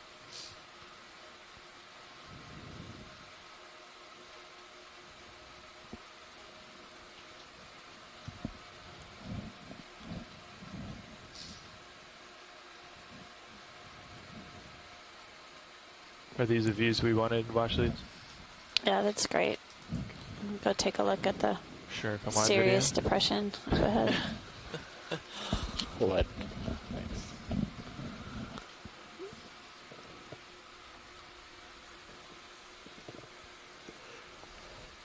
So about another 10 meters left in this. Do you want to tack on another 60 or 70? Hold off for a minute.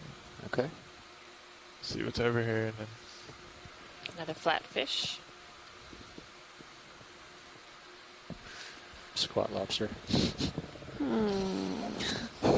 not know that was Another squat lobster. Seems to be Martha's dive today. Yes. Okay, video, you can come in on the... Masquerading as a USGS hazards dive. This is certainly a different kind of formation. I think we need Jason to give us an idea of what we're looking at.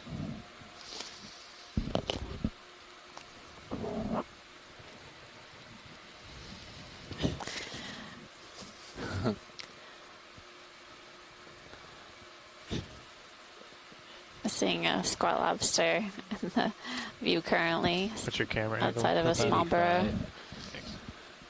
And like a red crab underneath that. Yeah.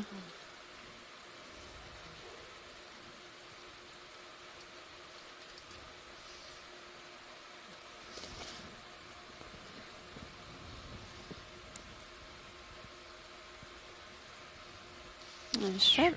certainly a much deeper depression than what we've noticed before.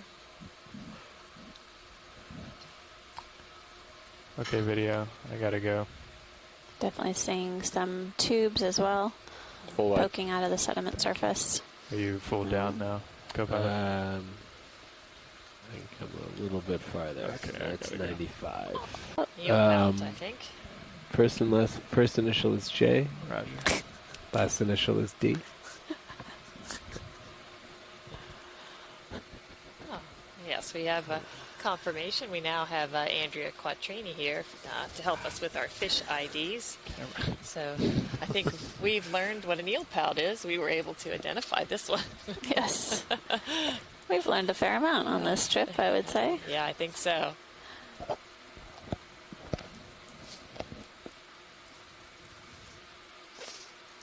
Okay, video. I think we've already seen one today. Yeah, thank you so much. Wine.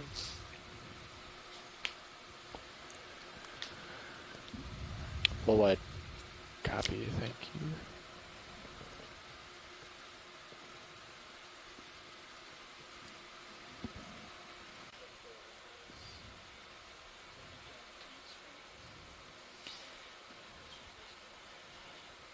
Yes, Looks like he's been dead a while. certainly looks like a dead crab, but we noticed that there are several things growing on the crab carapace, including some barnacles, maybe some hydroids.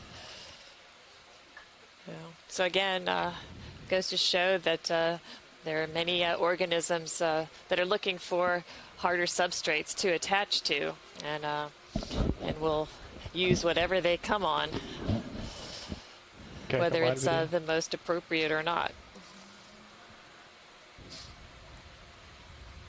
Full wide. Copy, thank you. About that Interesting fish too, Martha, that we saw to the right. a mating pair, and we know that the feet, Here you go, video. There's what I was looking for. like that fish with the wide caudal tail again. Yeah, The fish or the jellyfish? The fish. Jelly. Oh, which one do we want? Fish. Fish. Yeah. We had seen that one earlier and weren't able to identify it, but now we have a fish expert online. Maybe could help us out. Got a lot of room that way to run after it.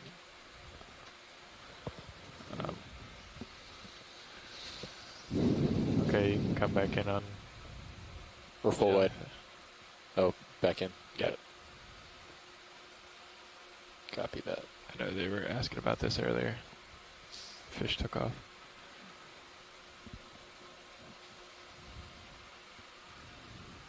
Come on, just a little bit. He's pretty close. Okay, come back in. And a nice close-up of a jellyfish.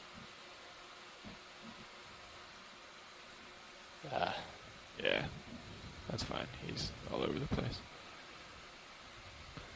Okay. All right. You can come on. Thanks. Full wide.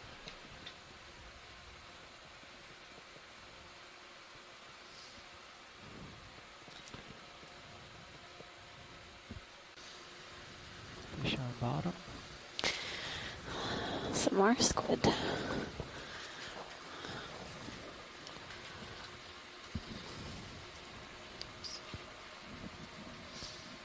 Quick zoom for ID on this fish. Is that another hake? Rat tail. Right. Settle down over there, video. Come on now. Out. That's it. Gently. You did say quick snap. Oh, okay, Rolly. You're right. Nazumia. There is a parasite there. A little more zoom, Rolly. Let's count fleas. two parasites. That Hold wasn't there. That wasn't the one we were looking at before. No, but will this one do? It will do for sure. Okay, that's not a parasite. That's an old wound. There is a parasite on his His gill. Yeah. other eye. Okay, hang on a second here. Something, yeah. Looks like something at the bottom of the gill Yeah. cover there. Yeah. Yeah. And he's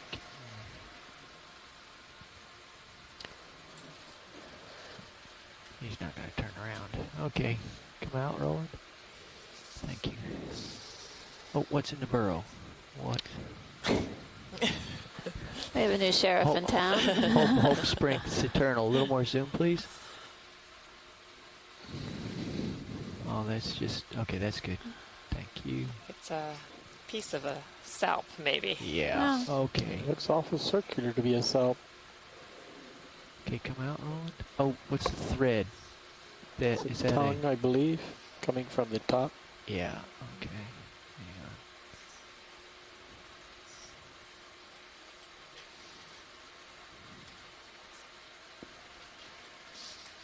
Okay, let's go for wide. Just looking down at 6.5 during this change. Yeah, I'm alright. Nice dash out. Flat fish. Flat fish? Northeast. Okay. But how about this fish coming towards you? This okay, is one zoom. that we had a question about earlier. Okay, hold that one. Yeah. A little more zoom. That's good. Thank you.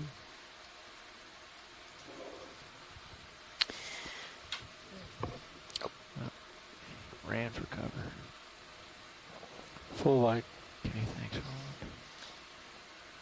Wow. Hopefully that gave a few more clues to find out exactly what species of fish that was. Okay, I'll keep it in mind. If I see another one, I'll go into dogged pursuit. Hey Nav, co-pilot, just want to check our current bearing. I think we're stopped. Stop. Great. But it was What 355, so we might have a little as more. well, But Dave? pretty sure we're stopped here. A little bit more zoom, Roland. We've had a couple different eels Thank you, today. Bridge. That's good right there.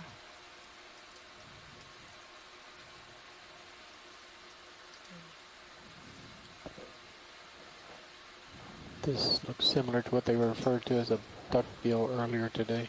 Okay, a little bit more zoom here. Let's hold that. Let him.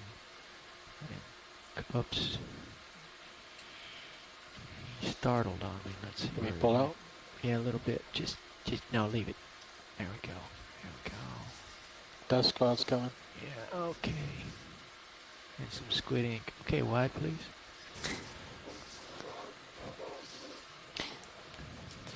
All right, so next move is going to be pretty much as northeast as it gets, 045, I think. Okay. I'm ready for that. Reliable. Squid, top of the screen. Oh, sorry, just one of the red things. So we're currently working at a depth of 857 meters. And we're coming to you live today from an area between Alvin and Nantucket Canyons. Go ahead, an area that bottom we are calling a USGS hazard site. This line right here. Looking at on your marine sonar? landslides and debris So you're areas to about try to 18 get a better meters off idea of the geology in these areas, as well as taking a look at the biology that's associated with these softer sedimented habitats. We have Jason Chater from USGS helping consult on the dive today from the ISC, and he explained that the landslides are quite significant in the submarine landscape. So, Jason, could you tell us a little bit more about submarine landslides and really why their impact is so high? Yeah. Submarine landslides, they're relatively, as we continue to map more and more of the seafloor, we see that they are maybe not a common but occurrence, but they are widely distributed, and we can find them on most margins, whether they're passive margins like this one here along the U.S. Atlantic coast, or active margins. Seems they have different stripes. In terms of earthquake tectonics, the active and passive. And the west coast of the U.S. would be considered an active margin with all the large faults and subduction zones and other active geologic processes. or active earthquake and tectonic processes, I should say. Active geologic processes can be sediment flows. It's a good specimen if we get tight on his eyes. And landslides are important in terms of submarine hazards in that they can, if big enough and at the right depth, and looks like it's pulling have pretty the right tight material, as you make this turnaround there. sediments, and It's going to fight you the whole way on that. they can generate tsunamis. We are moving at point 2. Can be very damaging to Just a sec. So coastlines. For a coastline such as the one here along the east coast of the U.S., which is highly urbanized, has a lot of population along it. okay, there you go, rolling. Tsunamis could be quite damaging. So one thing that we're doing at USGS is trying to get a better understanding of submarine sides of the U.S. Atlantic margin, among other areas of the U.S. See the reflection trying to of the vehicle in understand his eyes. how big they are, how they actually occurred, whether they would have been able to generate tsunamis. And one of the important things is to figure out how old they are. When you look at an area like this, where there's a lot of sediment, it seems, quiet in terms of you don't see a lot of outcropping walls and other features. We would probably refer to this as an older landslide feature. Older being several thousand years old. Probably should get lasers as we come out of this. One of the difficulties in determining how old some of these landslides are is getting a good age. Got it. And slow pull. Because of the rate at which processes occur on the seafloor. The sediment deposition is a very slow process, and even a thin, layer of sediment, 50 centimeters of sediment could take 5,000 years or more to accumulate. So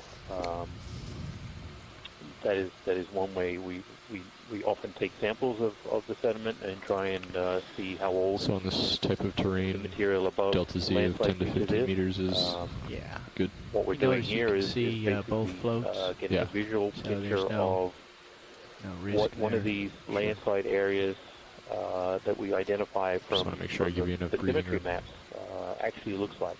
Yeah, I'm fine. It Thanks. gives us the opportunity to ground truth what the symmetry is actually showing us. The symmetry has a way of smoothing things out, making, but also making somewhat older features look recent.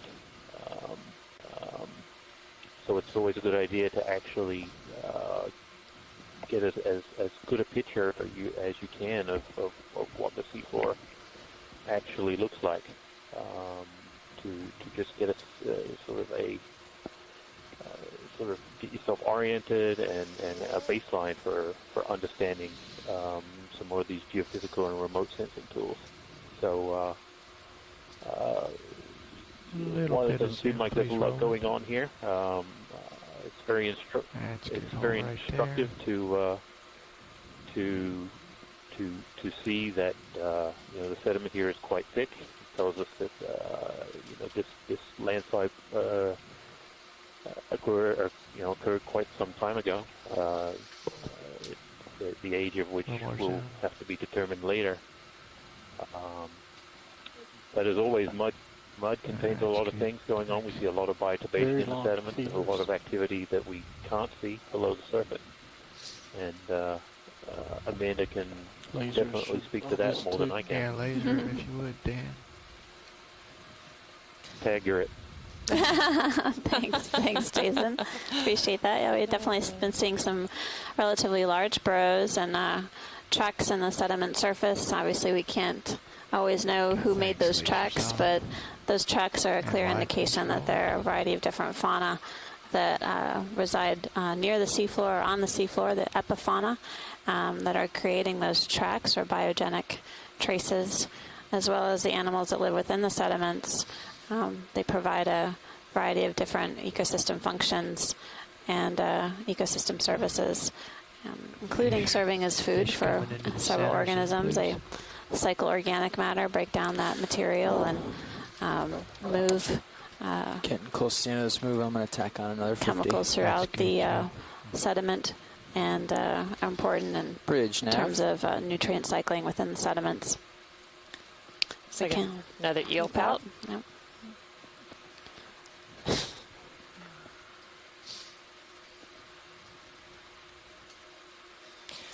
Because we've talked about a lot of particulate matter in the water column, or what we call marine snow. Particles that had started at the surface and then worked their way down to the depths of the ocean are then made available for organisms like corals and anemones and things like that we have seen on previous dives that filter these particles from the water column. But then we have a lot of scavengers or deposit feeders on the bottom or within the sediments that then use these particles for their food. Bridge, ROV nav. So there's a tight coupling and very discrete connection, important connection between what occurs in surface waters, that surface production of organic material, and what is able to thrive in the benthos or on the seafloor.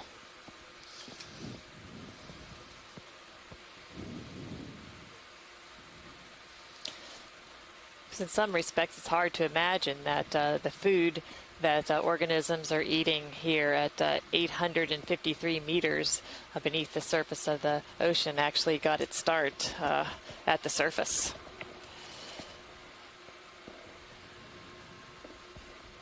Wow. That's like an eel. Way to bring you out to the end of your leash. Yeah. Okay, let's get a little zoom rolling. That's good. Hold that. Got a squid. A different squid. That is not the mystery fish, however. So I don't think so. A little more zoom. Squid. That's good. Yeah, he's a cool one. He's new. Brand new. Wow. Oh, wow. Okay, that's cool. Pulling out. Yeah. Oh, well, there's the red thing. That's a ctenophore, the red thing. The fish at the bottom would be the most interesting. The fish is something that'd be great to take a look at. Chasing him to the bottom here. Definitely made some good progress along our waypoints today. So it'd be great if we could get a look at its dorsum. Partial. Okay. Yeah. So if you could just tell it to turn a little bit, that'd be great. Okay. I think this is one of our mystery fish from earlier in the dive. Look at that tail. That's the thing of interest. Okay. Oh, he's having trouble with the lights here. Hang on.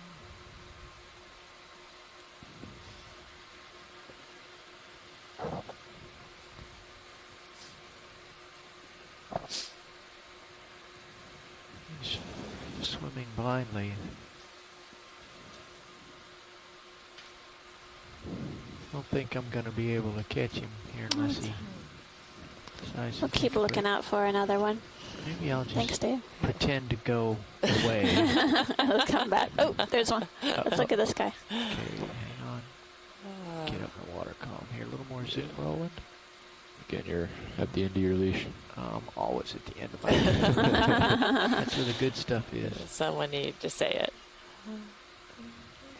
Okay, ooh. Wow.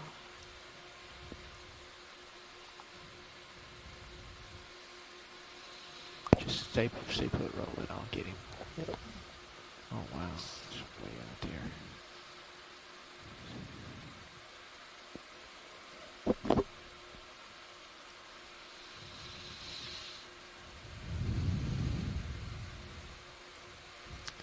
Anyone from shoreside have an idea of what this fish is that we're taking a look at now? Definitely looks eel-like. Definitely, tapered caudal region. You're mostly zoomed far as near the far end. Yeah, just come out a little bit. It's been interesting too. There's been at least hold that for a I while. think 3 or 4 different kinds of fish that have been oriented in this position more vertical than horizontal. Looking at you about with their heads up. almost 20 degrees port of current bearing. It's all right. Okay, roll you back in. Right there.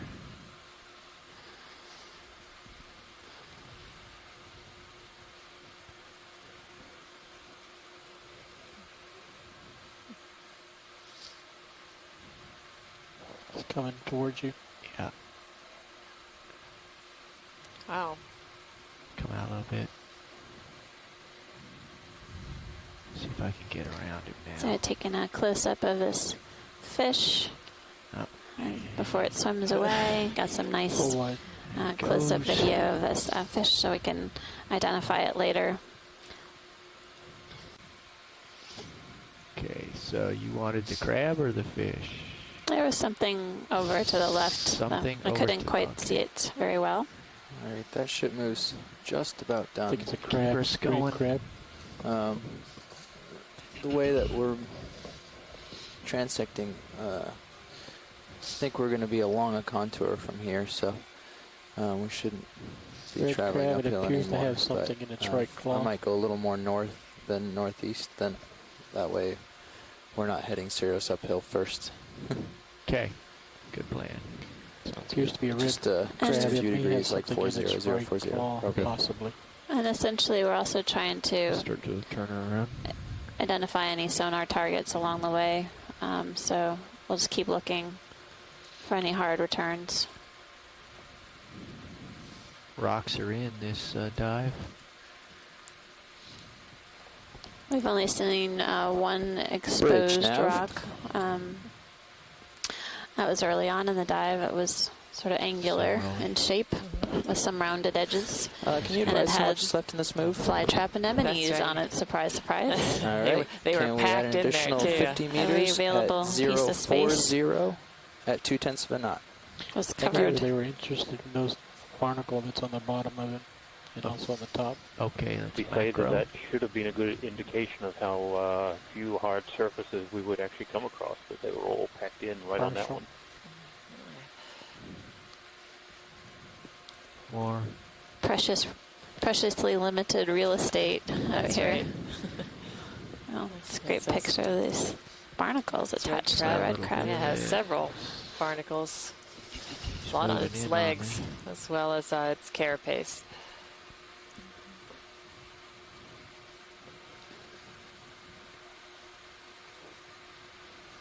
Pulling out. All right, down that bearing, or that should make it a little easier on you. Sure. Like a full frame. Yeah. Thanks, Oh, Nav. I ran out of tilt. Pilot, can we just zoom in on sediment just to Sure. Yeah. Let me just right back there. up and get this burrowy bit. And actually, since I've made a toe print here, let me reveal that. Should be right there. Make another toe print to look at it. Yep. Oops. Quick zoom.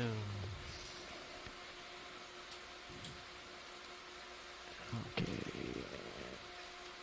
Out a little bit. And let me get the... As you can see, this I hit too hard. what looks like dusty material is really Come out wide. ultra fine sediment. Right there. It's what the primary composition is we've been seeing throughout on the seafloor.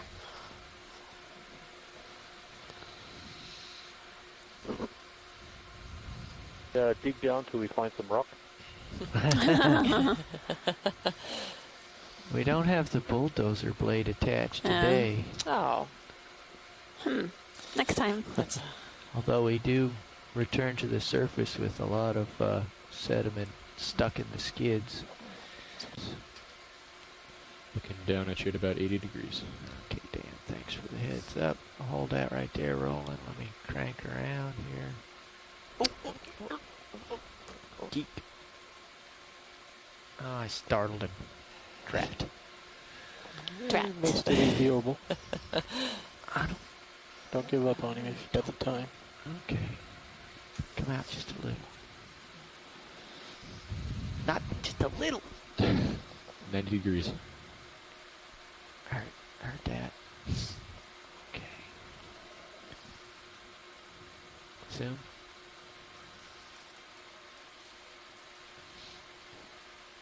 I think he is withdrawn. Oops. I must go. Well, thanks so much, Dave, for getting a closer look at the sediments.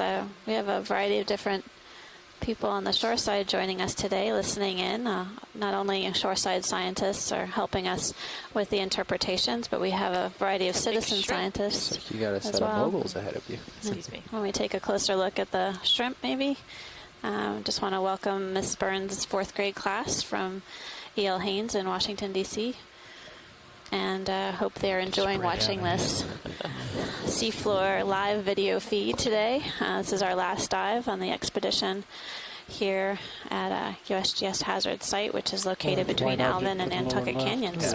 Y'all should take a look at the map.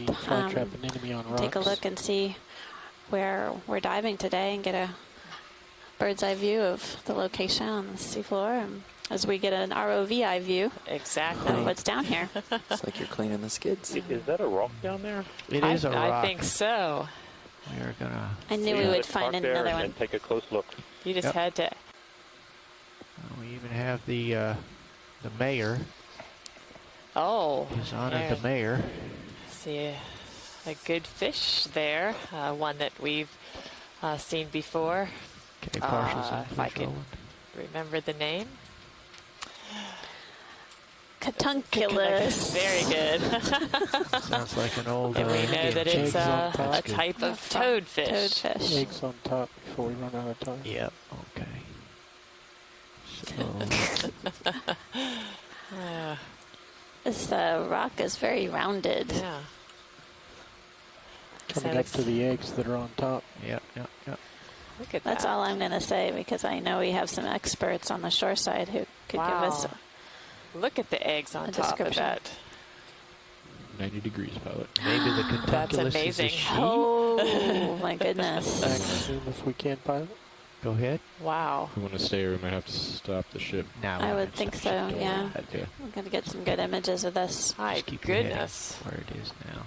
So as we mentioned, we haven't seen many rocks along the way. This is our second significant rock. Come out and frame the whole thing, Rolly, and then I is gotta covered with eggs, along with a catunculus fish at the base and some flytrap anemones. We have not seen a rock covered in eggs like this before. If we could get the lasers too, please, pilot. Quickly, Dan. Yep. My goodness. Have only a few moments left here. Tilt down, Dave. What? I'm sorry, up for the lasers. Yeah. There they are. Backing up. My goodness, that is... There you go. Okay, I got to get out of here. Wow, that was neat. That was great. That's an amazing Slide, find. please, You are one. So I dropped a DVL target. Do you want me to include it in your list? CAX-1502? Roger that. Sure. Okay. So we continue to see a few squid in the water, as well as some fish.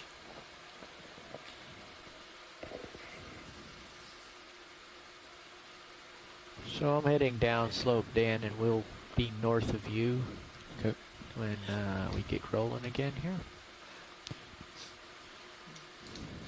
Rolling, as opposed to Roland. Okay, guys, so science wants to go. I picked out 025. Okay, I'm all right with that. Which is about probably 5 meters lower than here, so we're not really going that much downhill, but it's a little downhill from here. Great. That's fine. Let's make it so. Bridge, nav. Co-pilot, I'd like to cap your Ship camera move, to check please. your blacks, if that's okay. 70 meters, that's 70. Hold on 1 second. I want to make sure I don't... At a bearing of 025 degrees at 0.2 of a knot. Is there someone that joined us on the conference line? This is Amanda Hey, Rolly, Demopoulos there's on the that thing, Okeanos fish Explorer. again. Sorry, Bridge, repeat that. Hello, Amanda and Martha. It's Andrea. Hey, Andrea. Hey, Andrea. That's correct. Hey, Andy. Thank you. Hang on a second, I'm going to move up. Another one of those snappabranchid-like fishes. Bearing 025 now. Okay, Yes. a little more soon. Do you think these are different than correct. ones we've been seeing earlier in our expedition? Pilot, I'm looking at you I think so. I at think this roughly is due north. what we're call seeing this species. Yes. A little bit more soon. Seems like you're drifting up and back. Well, it's just the way it is. And what about seeing so many different kinds of Lights fish continue to go down. Yeah. vertical in the water column today, Andrea? Is that unusual behavior? I know some fish may swim like Out this, at but the end of your having leash, so many pilot. different kinds makes me wonder if this is something normal. Yeah, we often see fishes swimming vertical. A lot of the barracudinas, the cutlass fish, some of the snake mackerel often are posed like that. All right, You I can think think you're about maybe posed in pulling a me. certain way to strike or for predation. So this eel I haven't seen swim vertically like this before, but yeah, it's a common behavior that we see in bentopelagic fishes. Okay. Thanks for that explanation. Wide, please, rolling. Okay, so you're out at the end of your leash. Andrea due north. Quattrini is a graduate So we student, got a PhD student from rotate Temple starboard, University. 25 degrees. Her PhD advisor is Eric Cortez, and she has been joining us throughout this leg, providing us with expertise on a wide variety of different things, including right. deep sea corals and fish. She also was the science lead on the sea side, on the ship side, on Leg 1. So I appreciate her perspective, given her experience in deep sea biology. We have a variety of other scientists that have joined us throughout the cruise and are joining us today, including scientists from Louisiana State University, University of Louisiana Lafayette, Woods Hole Oceanographic Institution, a few scientists from Temple University as well, and University of Texas at Austin, as well as US Geological Survey. And of course, can't forget Noah has been with us throughout, obviously. Soon. Partial. Martha and Amanda, when I joined today, I heard you say that you were observing fishes were more abundant in the beginning of the dive. I'm just curious the depth range that you've crossed since you started your dive this morning. We started this morning at about 895 meters, and now we are currently at a Video when you're depth done of with that, you go ahead 857 and, meters. Overall, the black dive balance track serious. planned for this particular dive is a very shallow range, narrow range. Partial. So since we haven't really crossed, haven't really changed depth by a huge amount, it is kind of interesting that when we first set down, we did see many more fishes, both abundant. Particularly these kinds of eels were extremely abundant, along with a flatfish.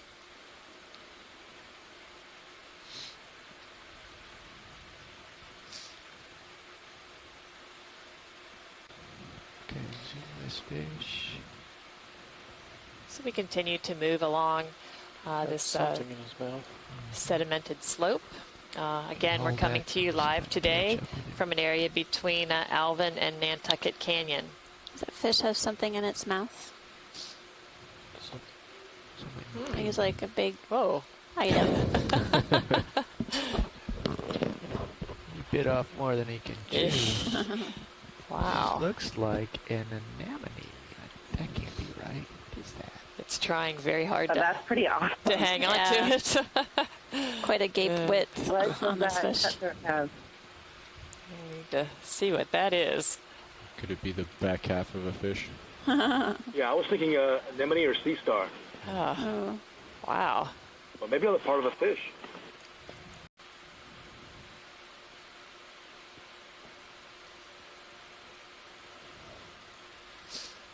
Dogfish. Fairly large Shark. burrow there. Yeah. Outside. There we go. Can we look at that fish? Looks like a shark.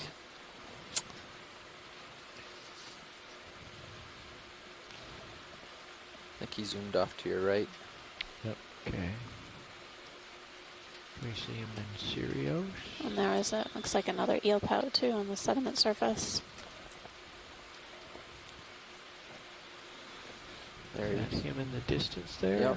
That's Yeah. it. Are you sure? Well, Okay. it's might as well. Isn't it?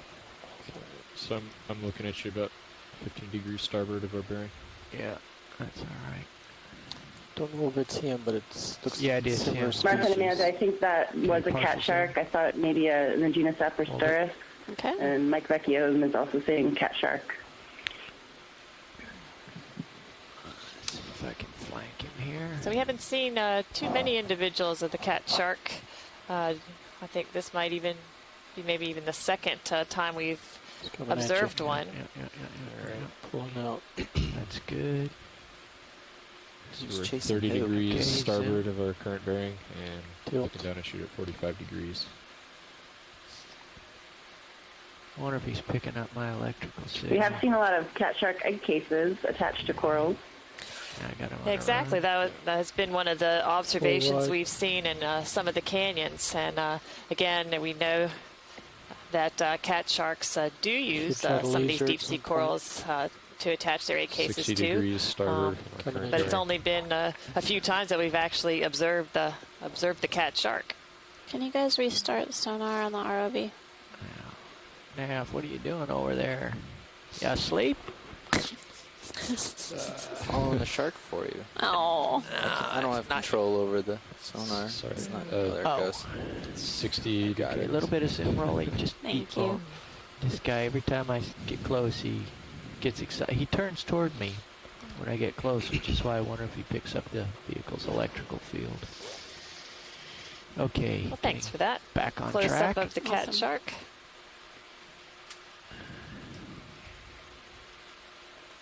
A rare sighting on these dives, as we were just discussing earlier. Only our second observation. Fly traps. There's usually Well, something there pretty has to be substantial. Something underneath.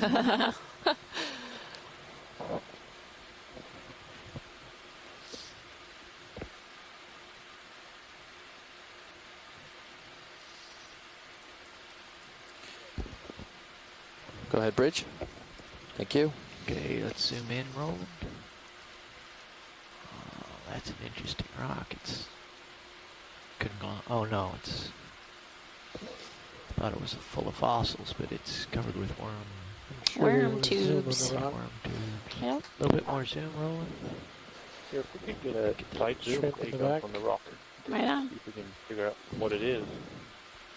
Got any more zoom? I do. There's Okay. a shrimp, and Maximum. on the rock Looks itself, granitic. looks like it's It's got big got lots of crystals. white Some white, some dark. tubes and speckled with white. Still curious if those are white forams or possibly mollusks, and then some encrusting white sponge. And then It may be an igneous rock. Tracking It's got a focus. Yeah. texture similar to that. So there's Going out a little there's bit? an iron Yeah, just a oxide little. That's good. coating on it, which makes the ID a little tough. But, So, ship stopped moving. possibly an erratic, a glacial erratic. Cirrus is about to settle, and we're going to continue in a 045 once you're in a good configuration for it. Alright, you can. You don't have to wait for me. Just do whatever you need to do. I'll Macro. catch up. so this is our third rock, I believe, of substantial nature that we've observed on this dive thus far. And as always, it's heavily encrusted with fauna. You can see some serpulid tube worms with their feeding appendages extended out. See the top of the tube. These are a type of polychaetes. And we're seeing a white sponge, as well as these small white coiled shapes, which may be another type of mollusk, or could be some small forams on here.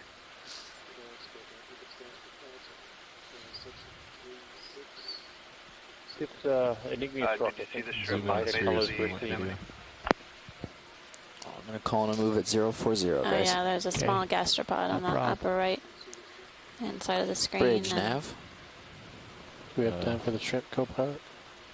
Nice. Where's the shrimp? Ship move, please. I think it's 50 meters at a bearing of 040 degrees at 2/10 knot. Got to get the okay from pilot before I do.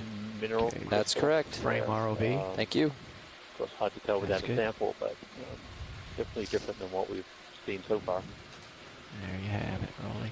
Do we have time for the shrimp or no? Let's pull it on Sirius. Yeah, we can get the shrimp real quick. The one on the right, he's got his proboscis. Oh, his rostrum. Rostrum. Rostrum. Now just to confirm 045? 040. 040, thank you. Yep. You're welcome. Sorry I changed it a little on you. It's fine. Once we settled out, it was a few degrees different. No problem. And maybe just rock to the guy on the left. Okay. But so far, all of the rocks have had a very smooth texture, indicating that they're glacial drop stones. Or glacial erratics, as you've mentioned in the event our log. ship move is underway. Okay. All right.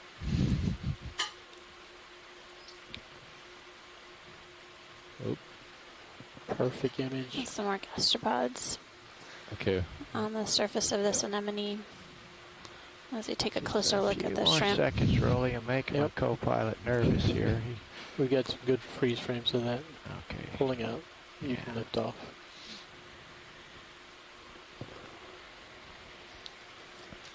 Okie doke. Full wide. Always a pleasure working with you, Roland. Same to you, You Dave. might want to turn... No, you got it. Never mind. We're good.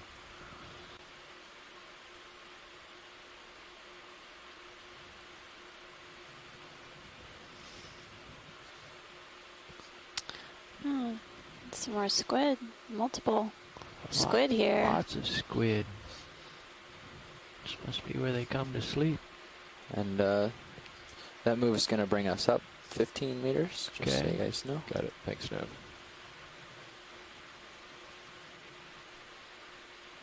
Maybe tilt up a little bit so we can see. Yeah, I just had to dash to get us back in formation here. Okay. Saw Sirius loads of squid swimming around in the right direction now. in the water See how column. quick that can happen, Dan? Yep. We had a discussion early on in this expedition and what the term is used to signify or define multiple squid swimming together. One suggestion was a shoal of squid.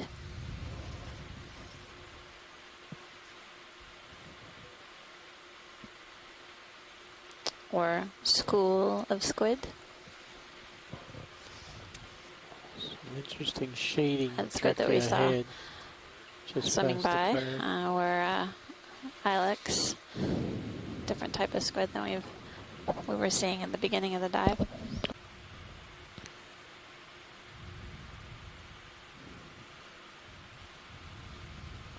Something is not right. And after we take a look at this, there was also something off to the left that we'll take a video, closer what's view going on on before this we take crab? off. Crab holding crab.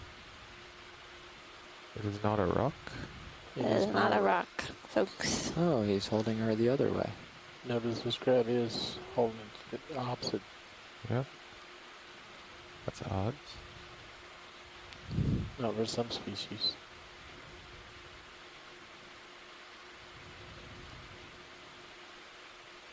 She does not appear to be healthy. Yeah, That's weird. it's discolored at least. Could be an old carapace.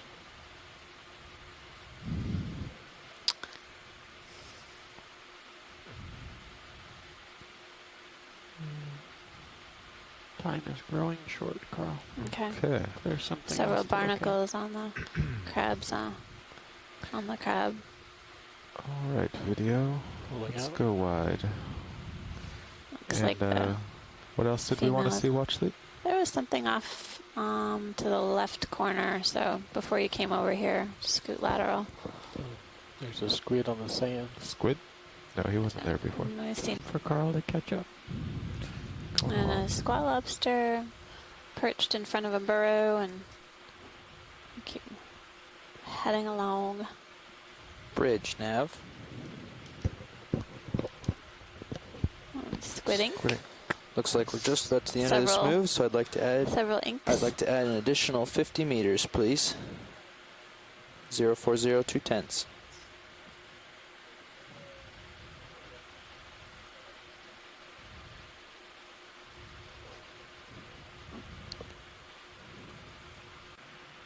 I don't have a keyboard over here to fix that problem.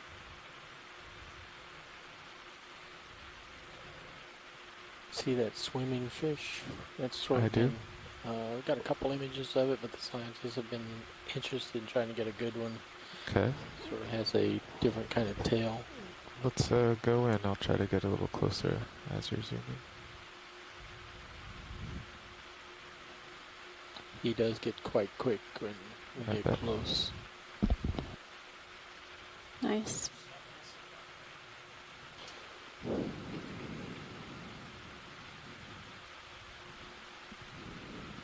Chris was wondering if some portions of the spreadsheet were not where they Can you were zoom in on Sector 5 after you do the fish? Yeah, fish is too quick. Okay. Sector 5. No, it's two holes. No, now it's Chris was Sector 4. if pieces of the spreadsheet Oh, were it's an eel. Never no mind. longer there. We can take a look at the burrows while we're down here and then She never head out. minded the fish. I want to say that I had Everything's still there. I don't know who did this last, but Okay, let me just read you some Let's just things. zoom on the burrows. Current time, 14:31. ETS, 14:25. So we're getting to the surface before the current time. And my newly plugged in ones are the ones that I've created. Time at 50 meters, 1930 local. Time off bottom, 1936. Hopefully they'll still be Someone here. has the winch speed in as minus. And everything else is off. So this is a Looks like normal we're seeing a recovery. number of tubes here on the sediment surface. Swimming crustaceans jumping up and swimming around on the sediment surface See those little bugs? in the water column above the burrow.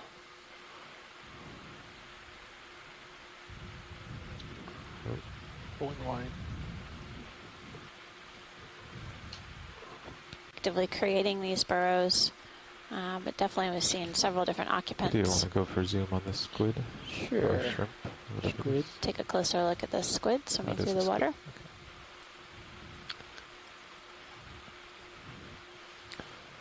Current depth is 847 meters.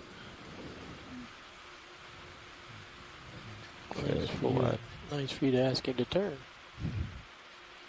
Well done. 50-meter intervals. Try to set down gently Thank and you. look at the barnacles.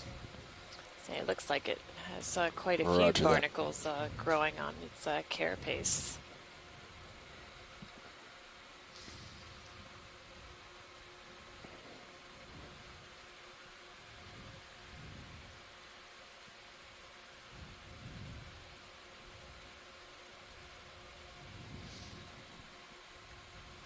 gotcha some lasers there. Okay. Okay, video, let's go in on this crab.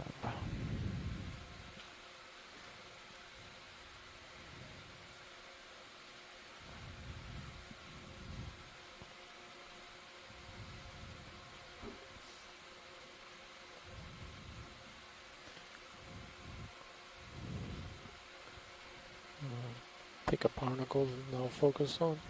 Okay. The one's to the left of his shell.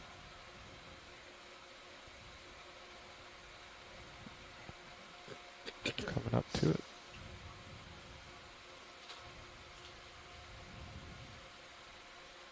There we go.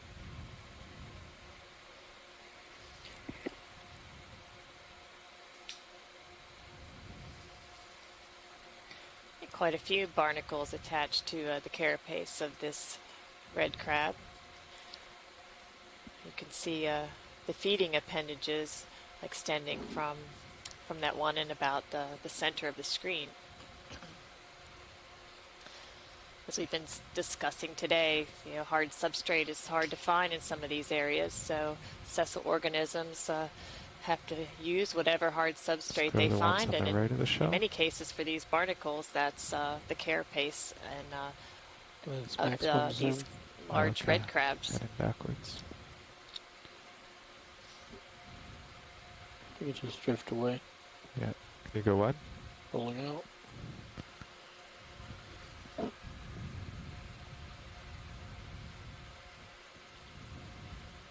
Squat Tina lobster. 4 was interesting. Okay. Which one do you Another want? Tina 4. Squat lobster was what I was looking at. Yeah. And a Crab. red crab out in front of a burrow. Small red crab.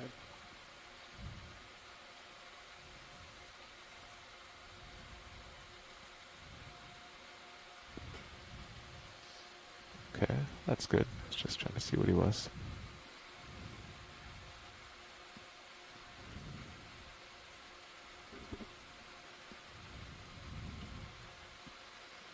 Here's a swimming shrimp. So as we move up this sedimented slope.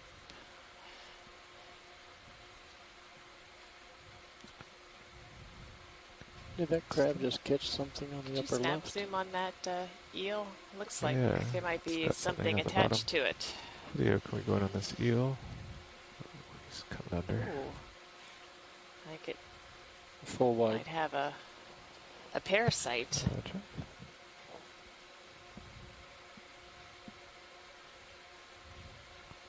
Zoom on your Okay, let's command. try again.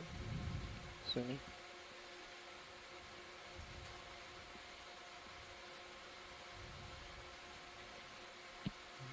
Pulling.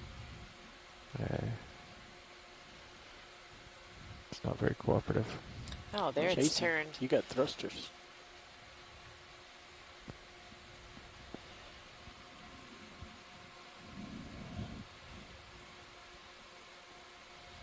It looks like a really large parasitic copepod on that eel. Every time I start moving towards him, he switches direction.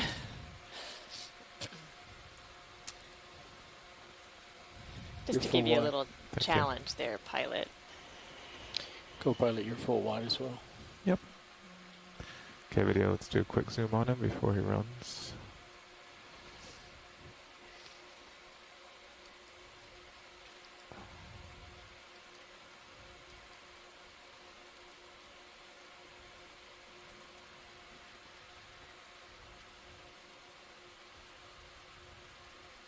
You're still coming up towards me here, Carl. Yeah. Alright. Time to move on.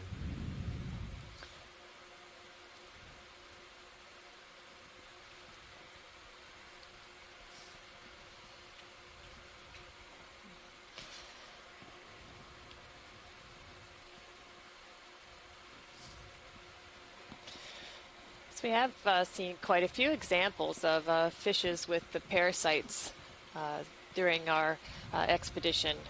We've seen others with these parasitic copepods, some with some parasitic isopods, and that's something else we just don't really have a good understanding of how many fish actually have parasites associated with them.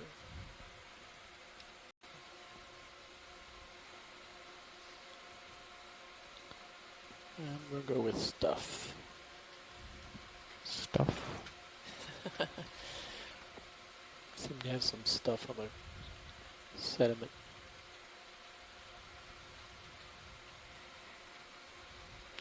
Max, Okay.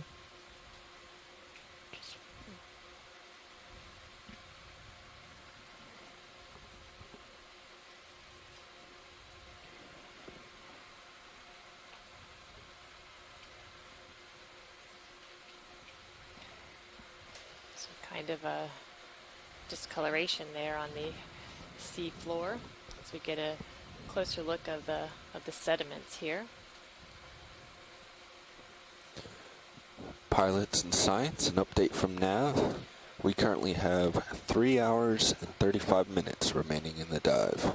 Okay, So thank you, our Nav. off bottom time based on this depth, is 1604 local. It's got some glitter to it.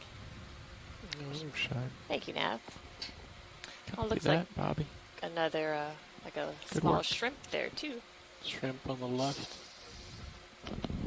Pink. I added a new row to the spreadsheet. Ah, good for you. You do that every time you sit down there. Go ahead, Bridge. Okay, let's go wide video. Thank you, Bridge. Yeah.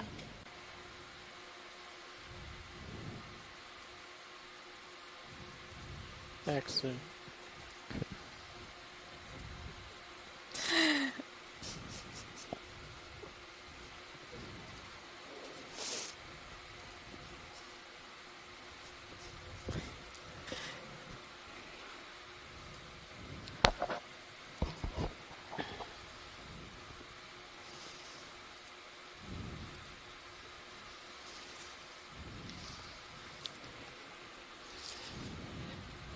I don't think we would pull much more detail out of that science.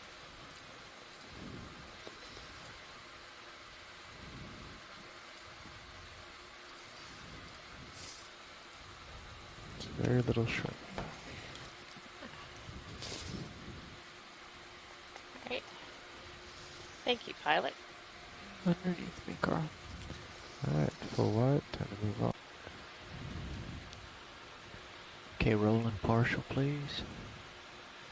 Not a lot of overburden outside these burrows, but I will try to get a peek down inside until I come up on something bigger.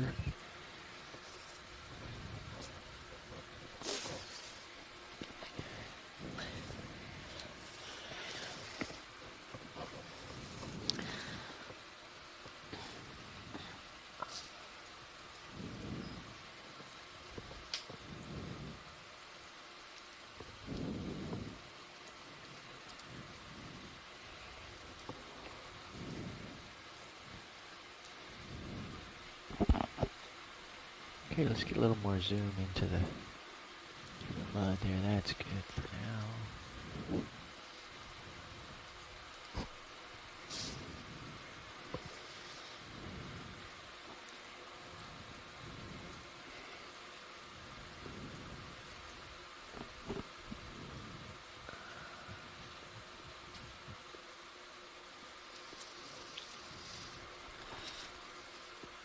Twisting in the breeze a little bit.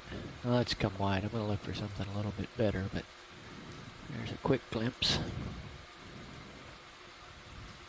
It's just not, doesn't look like it's waves generated by currents or turbulence. I think it's, looks like Coober Pedy in Australia. Here's a bigger one.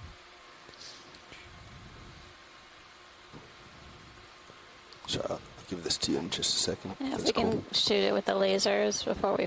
Lasers, please. Dan. Got it.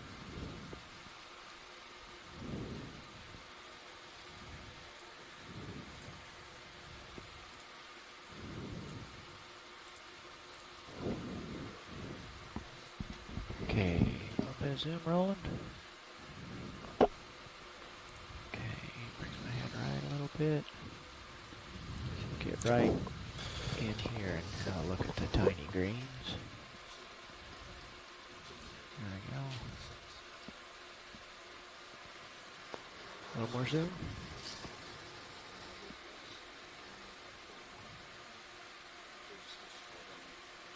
Maximum zoom. Yeah, okay, thanks.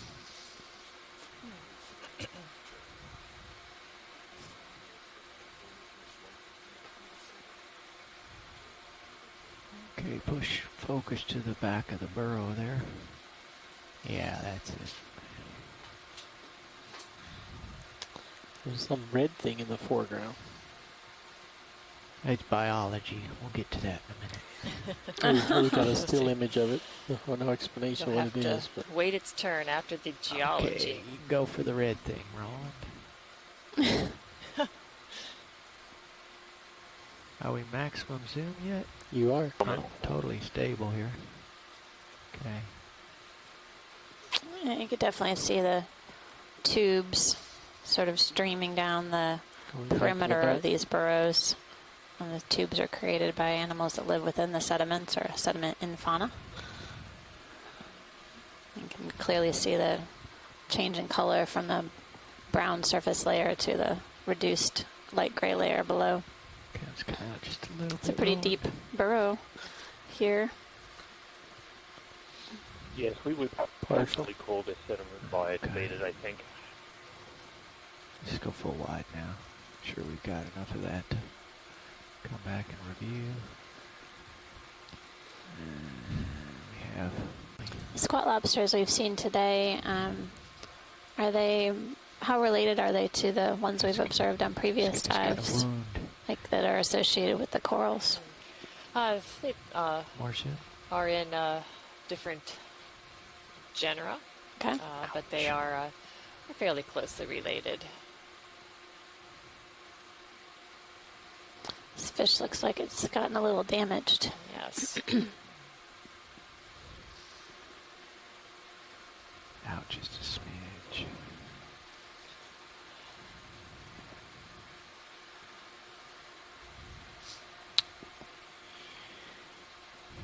You're full wide.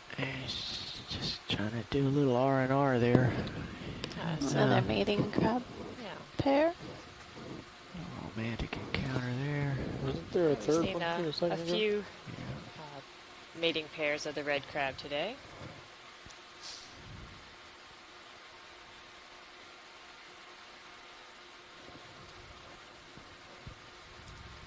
I wonder about this posture, because I always interpreted it as a defensive one, but maybe they're just waiting for something to swim by within reach when they have their claws outstretched like this.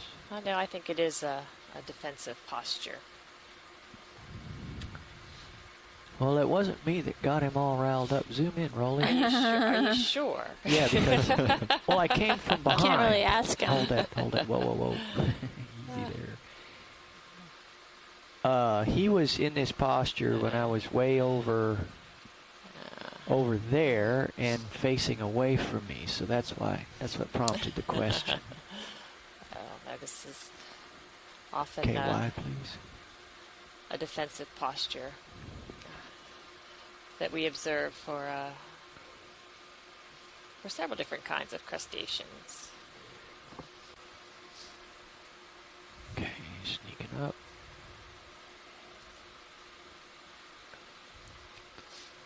And a little bit more zoom.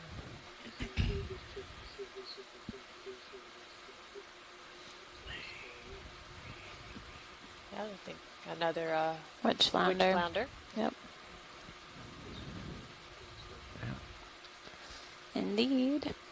Okay, wide, please. Seems to be quite abundant here.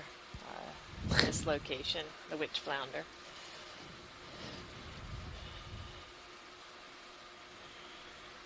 So if you have an aggregation, do you call it a coven? This looks like what is this? Fairly large excavation area here. It's like 4 burrows opening up in that one depression, but a very large one over there. Over here on the left.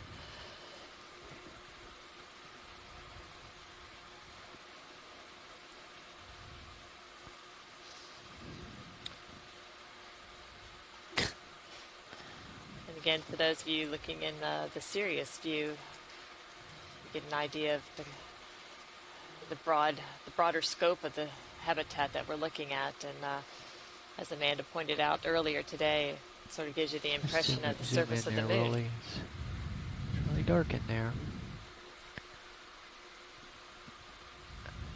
Where they go? So this finer. Hang on, let me get slowed down. Can we get the lasers on quickly? Sure. You got it. Just come out, Roland. Pick up the lasers. So this, I think this burrow goes a lot deeper than the others because this is different material. It's, or maybe it's just recent.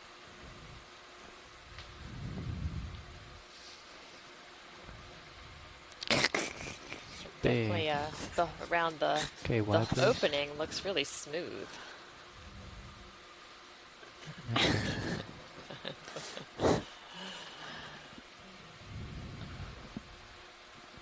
Quite a bit of activity right in this small area.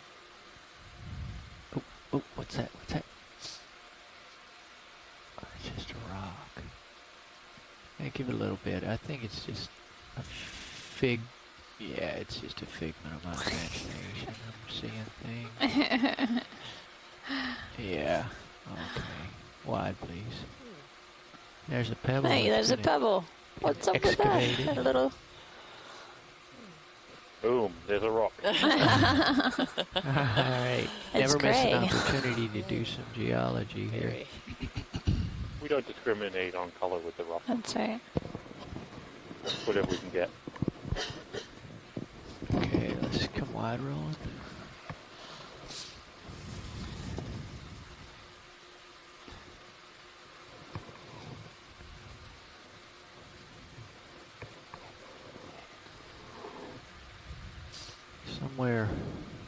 Somewhere out there, we will find it.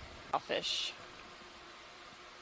Yeah, most of the tilefish occur a little shallower on the upper continental slope, but they also make fairly large burrows in the sediment as well, and these are too small, I believe, to be tilefish burrows. But you would definitely find them more abundant around on the upper slope. Thanks, Andrea. And shelf.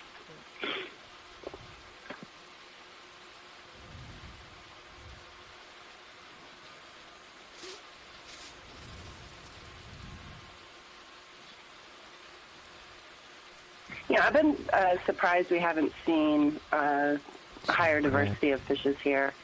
I think so far just, some of the midwater fishes and the jumpilids, but the witch flounder and snappabranchids and Izumia, but, the diversity of the macrarids or the rat tails is fairly low here, and I'm surprised by that.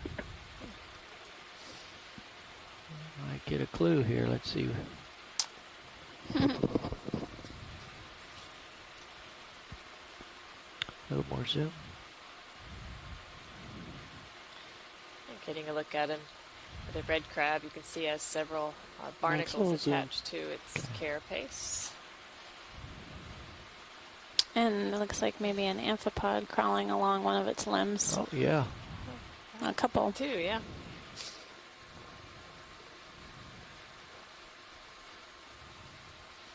One of the barnacles extended.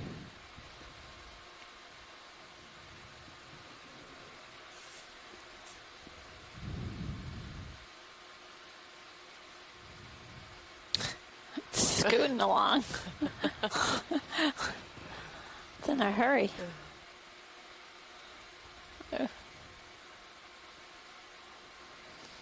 It's a relative term, scooting along.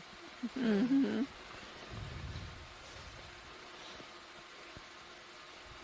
Okay, let's pull out of this slow.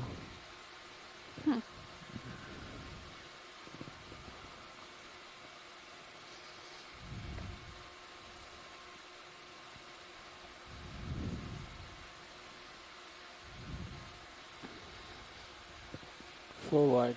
Thanks, Roland.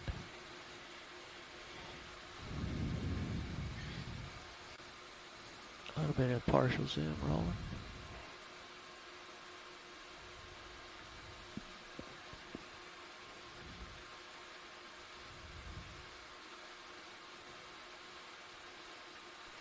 It's partial. Yeah, he seems pretty happy there.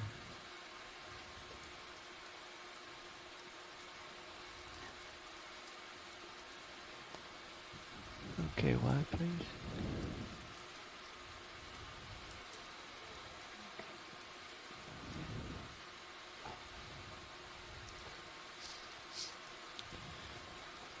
Looks like you're out the end of your tether. Yeah.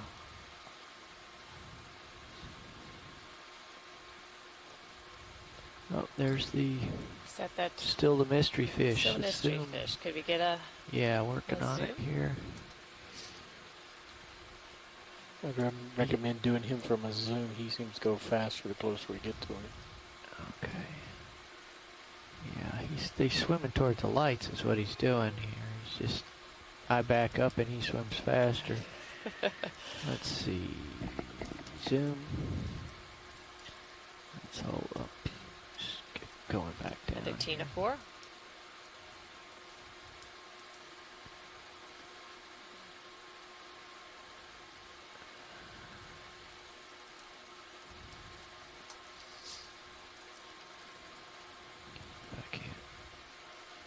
Closer here. Pulling out. Yeah, here he comes. Got the touch bottom. Yeah, that's all right.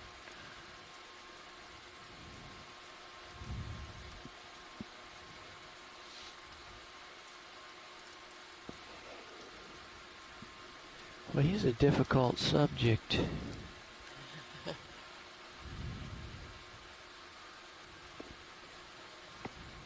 Doesn't pulling out. Want to Full cooperate. Oh, at least we got a glimpse of There the dorsal fin That's in the water column. just, I'm going to try to move on him rather than zoom. I think this is the one that he's inside the light. Hang on, backing up. Very thin. We were having some discussion about yesterday. Yeah. Okay.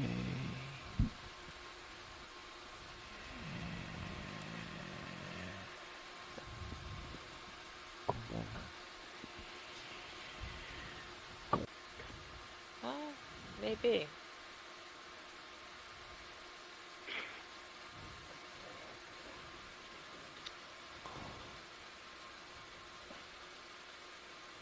That fellow's having a bad day. Oh dear. But it is an example of,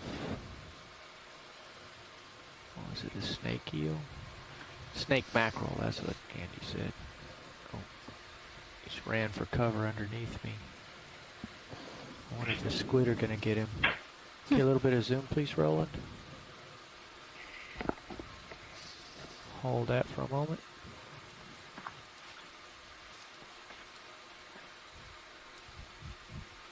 Okay, a little bit more. That's good. Ouch.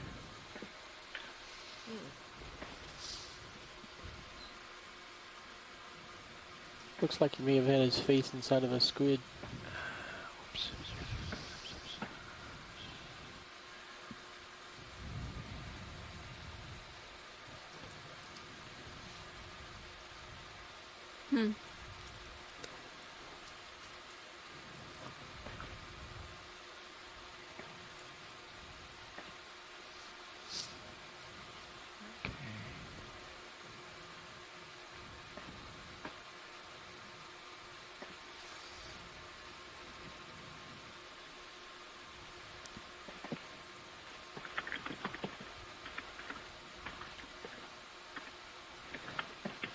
Not sure how long we want to show this. Yeah, okay, let's come wide. The science needs more. Oh, I just wanted to get the good ID, even though it's not likely to be a viable specimen for much longer. More stripes than his brethren. Yeah, this is something different.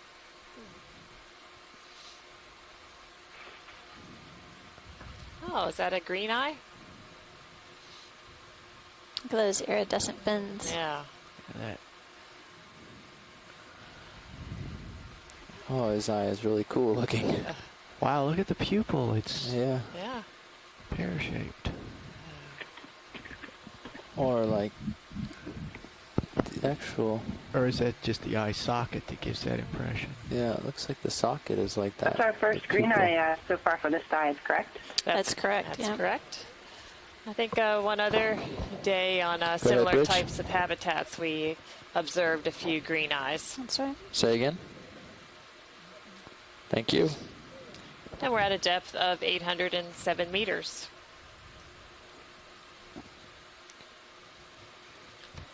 and we're continuing to traverse across this sedimented slope area that we're referring to as USGS hazard area between Alvin and Nantucket Canyons. Come out just a little bit. Can we get lasers on before we leave? Yeah, please? We will. Definitely get a size on this, fellas. Yeah, so green eyes can occur at depths of up to 1,000 meters, but from my experience, they're more abundant shallower as well. Seems to be having some trouble lifting off. Andrea, can you give us any further details on this fish? Well, this is a Chlorophthalmus, Chlorophthalmus agassiz, and it's a very common fish that we find on soft substrate habitats. How about their growth rates or sizes? Just come out a little bit rolling. I'll see if I can pirouette around as we go. Lasers. Actually has quite the iridescent fins. 10 centimeters worth of fish there. Those laser dots are 10 centimeters apart. We've been using them throughout all of our dives to help give us an estimate of size, whether we're looking at rock spurs or animals. That's right. It's a small shrimp that just landed in front of him. You know, we're still learning a lot about deep sea fishes, and even though this is one of the more abundant fishes found on soft substrate, we do have we know that they feed mainly on bottom-living crustaceans and other invertebrates. But I'm not sure if we know anything about the growth rates or how old they live. I don't know if anybody else can add anything.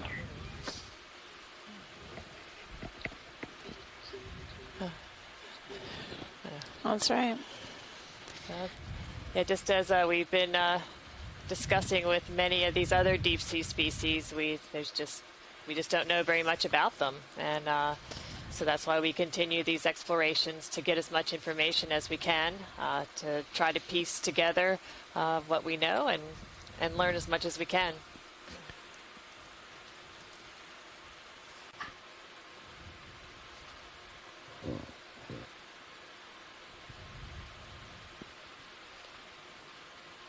Okay, I just did a quick literature search on Chlorophthalmus in a paper in 2006 on a species of Chlorophthalmus in the Mediterranean Sea, found a maximum age of 8 years.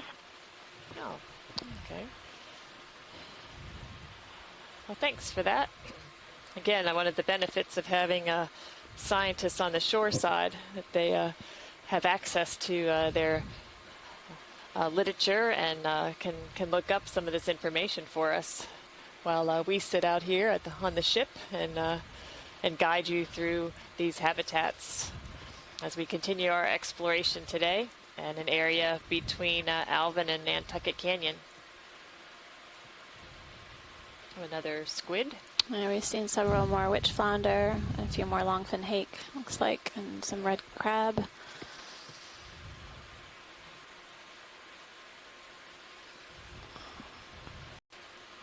Okay, zooming in. Lasers off. Home zoom. Squid here on the seafloor next to a red crab. Yeah. Take a zoom of it. Got something. Yeah, it's meal time. A little bit. Let me get up here a little bit more zoom. He's getting colorful. Does it have something? Yes, he has something. Ah.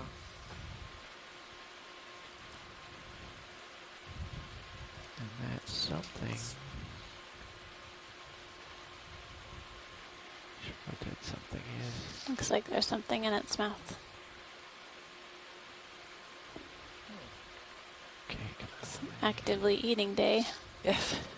Lots of meals being shown today, active predation.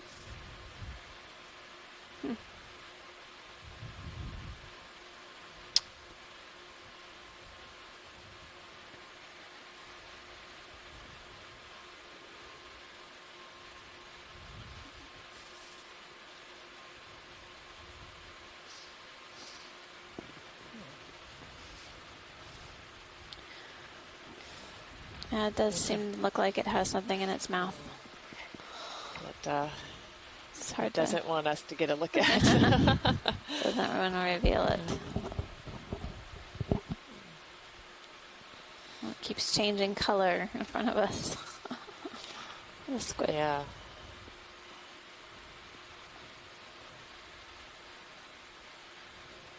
Full wide. Yeah. So.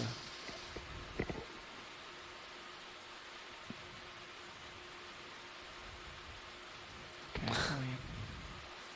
That's good.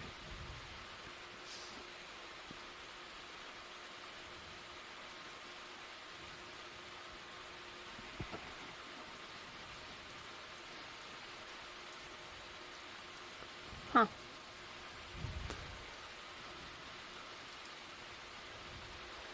In just a little bit.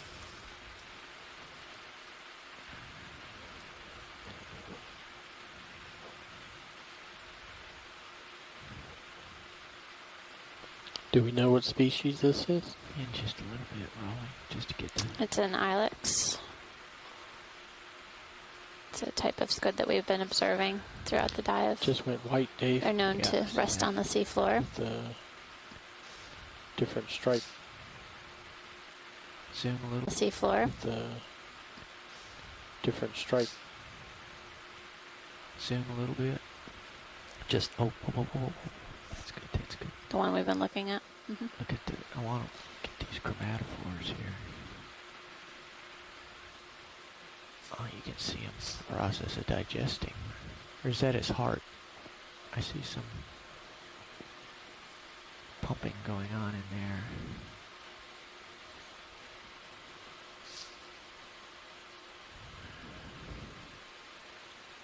Giving the poor fella indigestion here.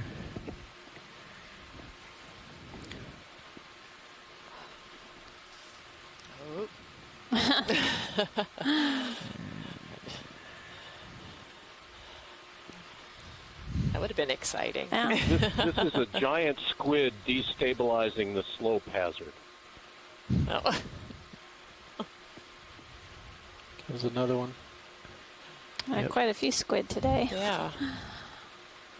Not careful, it might ink the camera.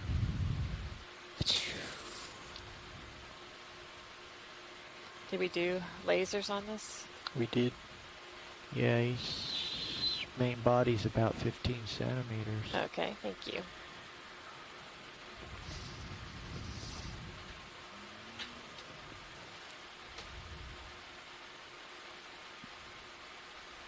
You are full wide. Yep. Okay. Made a break for it, and he got away. Nicely done, pilot. Hey, nice job, pilot and video. Nice to get such a long look at the squid and observe its behavior, particularly all the color changes that it was going through.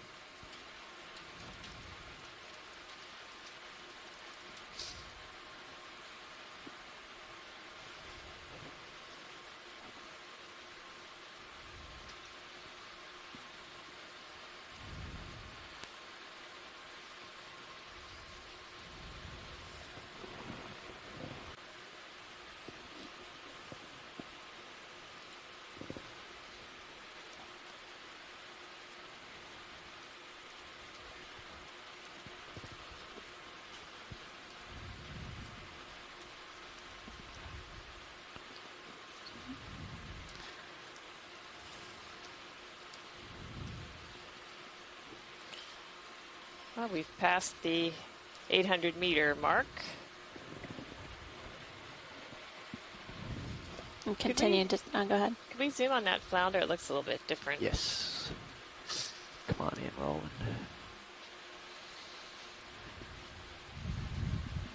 That's good.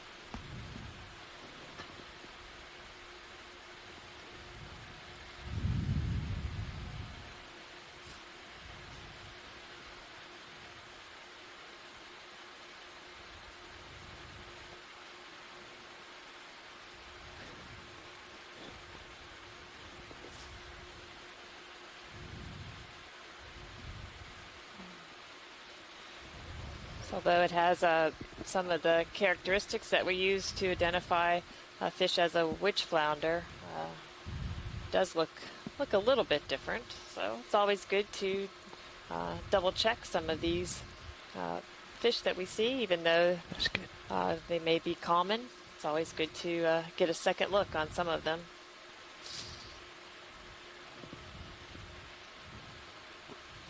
Thank you, pilot. You're welcome. Get one more. Oh, never mind. Just trying to sidle around. Another green eye. Another green eye. So our current depth is 798 meters. We are currently diving between Alvin and Tucket Canyon. This is our last dive of the expedition. Today's dive has been primarily focused on looking at a landslide debris field, better understand landslides and the characteristic morphology on the seafloor, as well as the biological communities that we come upon. So far, we've seen scattered rocks intermittently throughout the dive. Rocks have been encrusted with a variety of different fauna, including a large mass of fish eggs. It's the least fish. We've seen flytrap anemones as well as gastropods. The rocks appear rounded and smooth, possibly glacial erratics, dropstones. For the vast majority of the dive, we've seen a fair amount of soft sediment with burrows interspersed, and some of the burrows have been inhabited by red crabs and squat lobsters. Throughout the course of this expedition, we've examined several canyons along the northeast U.S. continental slope. We had 2 dives at Middle Seamount, and as we wrap up this cruise, it's been really interesting and exploring the seafloor with you all. Had a great group of scientists on shoreside help us out with identifications of the geomorphological features we're seeing on each dive, as well as the biology and ecological observations as well.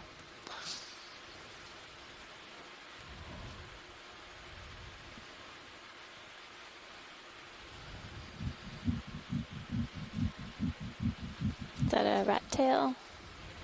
Yes. Going out of view, and some more red crabs. Another witch flounder. Witch flounder is witch flounder. Which one? Which was a witch.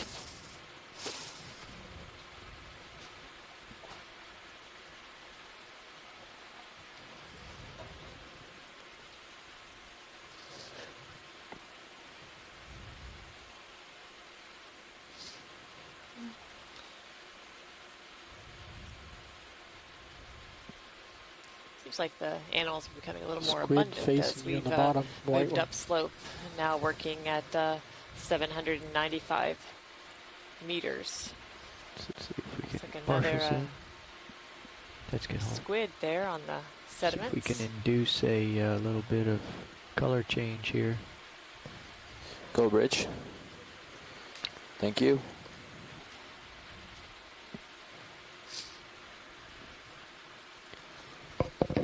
Okay, more zoom. So right there, I can see color gyrations. Yeah, but look inside. Is that its heart? Hang on, Rolly. You said look inside. Yeah, wait. No, I was directing your attention. Hang on here. I've got screwed up. Pulling out. Just hold that. Hold that.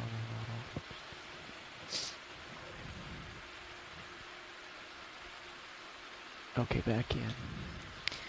What kinds of I think that's food its do heart these right squid there. eat? We have seen fish in their mouths. That's right. I wonder what's available around here and people can speak to. Okay. Wow. See that pulsation inside? Is that the heart? Is my question. It's quite the close-up. I'm just seeing the colors change. It's amazing.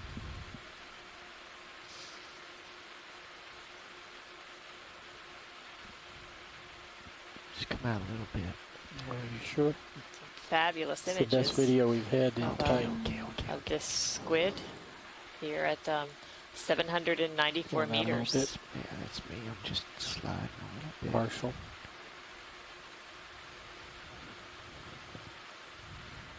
There you go.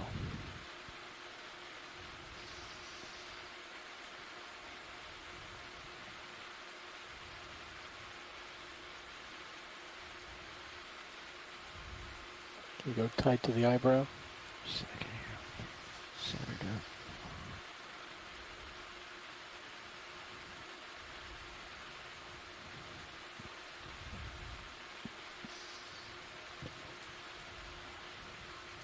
Okay.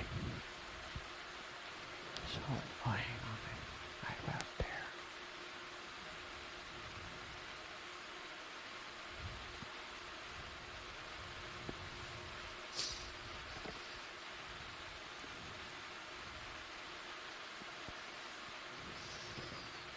It's maximum zoom.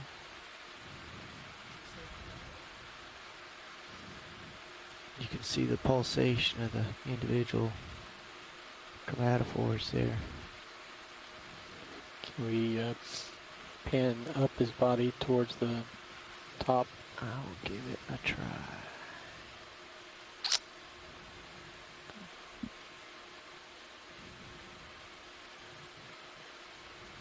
It's nice.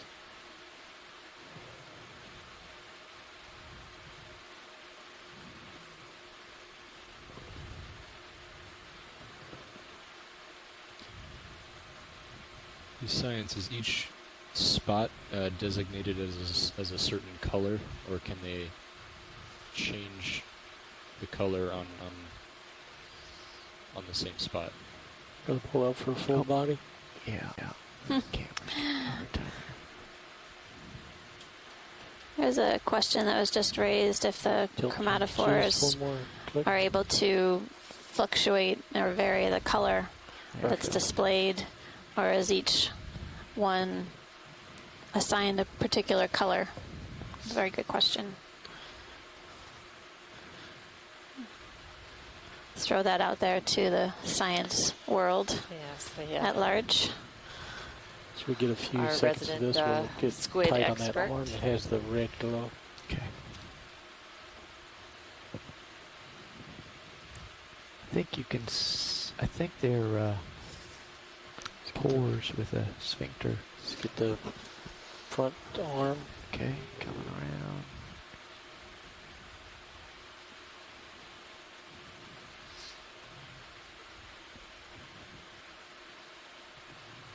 You can see the size of each color spot grow and shrink. Hey, this is Mike Vecchione. Hey, Mike. Hey, Mike. Thanks for joining us. Maybe tilt down to the tips. I wanted to explain a little bit about what people are seeing. Okay.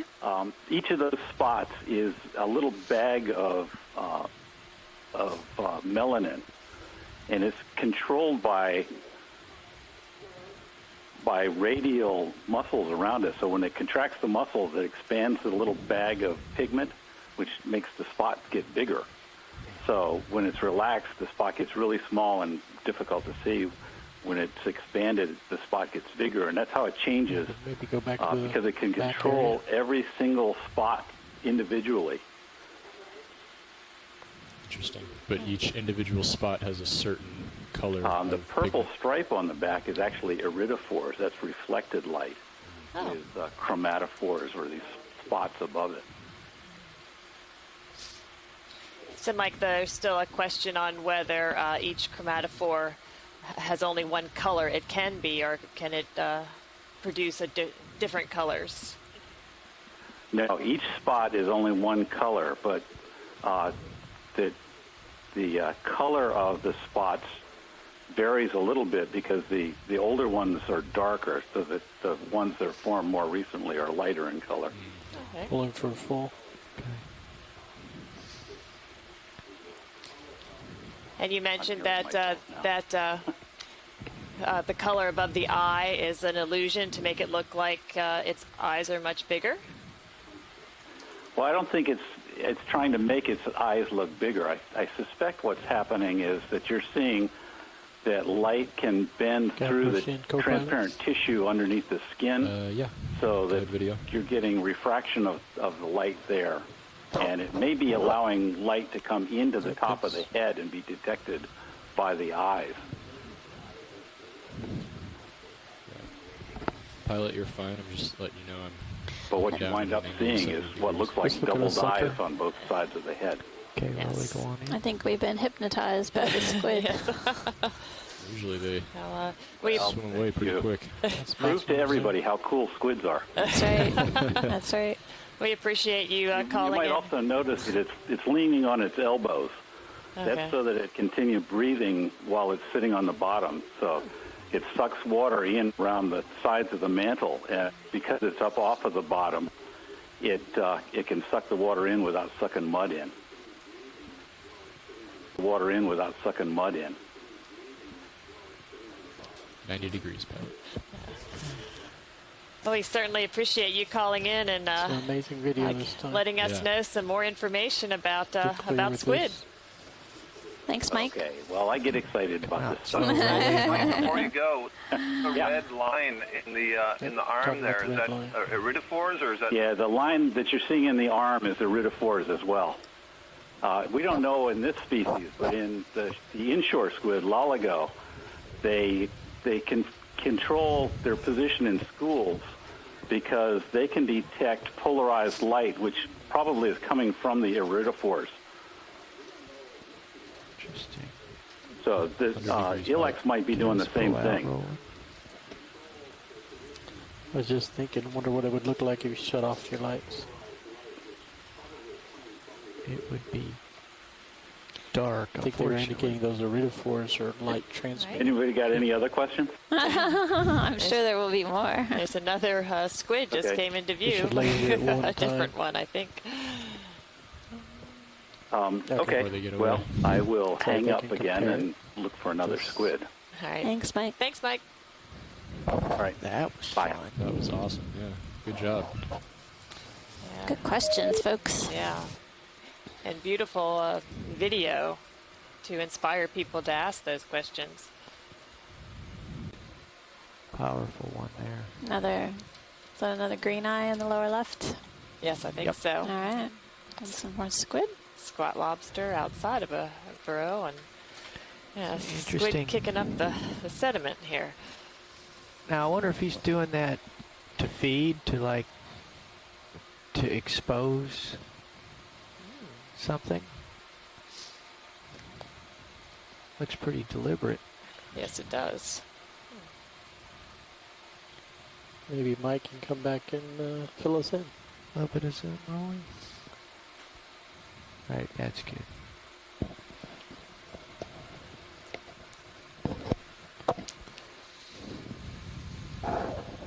More zoom. Look at his internals there. Yeah. This is where what I take to be the heart. It's actually on the other side, but you can see through. I got more if you need it. He's starting to go into light show mode here. Well, pilot, we're getting information that the squid was just hovering. Ah, okay. There's a shrimp right next to it, above. Okay, let's come out just a little bit. See if Squid aren't afraid of you today, Dave. Usually they swim off pretty quick.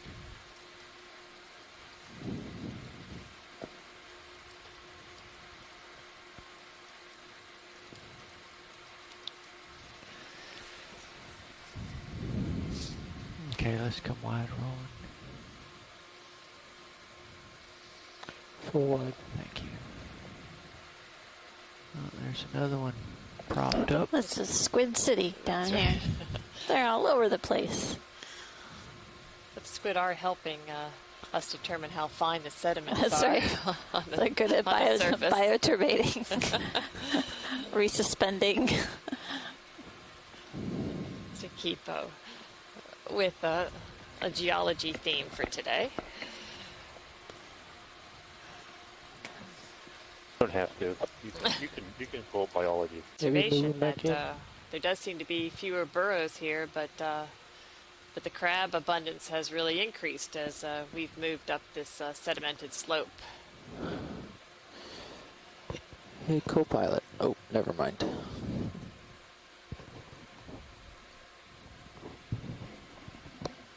Seems to be some meet and greet happening here.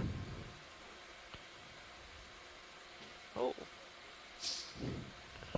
Go ahead, Bridge. They're going at it. Thank you.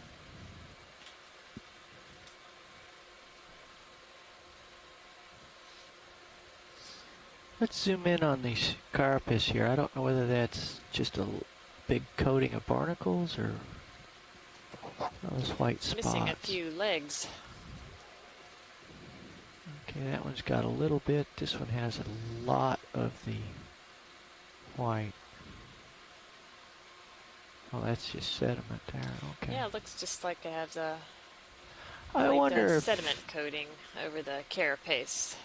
Yeah, these are the lighter colored ones. I just wondered if it was, if they got these coatings as a result of mating and being on the bottom and being bumped along as things progress. Did you notice the left one had 8 legs, the one on the right had 5?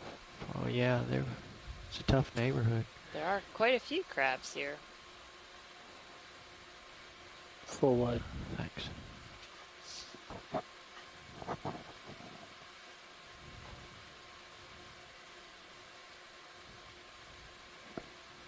That guy has something. He's got a cell. That's my snap. Your little zoom. I'll hold that there. Let me come around. More. That's good. We're currently working at 781 meters. He's just saving it for later. He's not eating right now. Crab, that's captured. It looks. Is it a sponge? I don't know. Maybe we could get a little salp, but I don't see the closer usual. Oh, there's the red stuff. No, that's his claw. That may already be gone.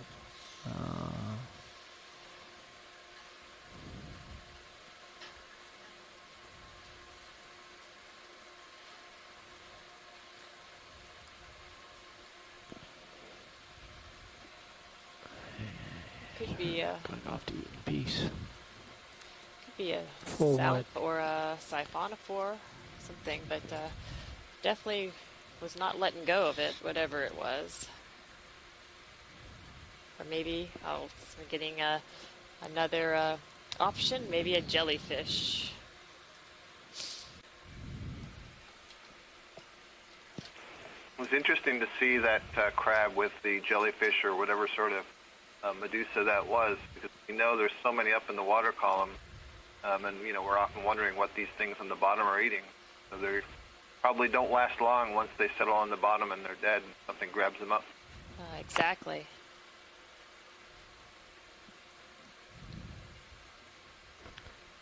Looks like we're coming to a little top of a little rise.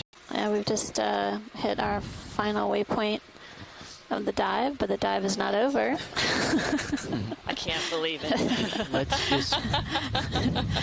just make something up. I know that's hard to believe. I was just thinking we could continue north and maybe follow this ridge a little while.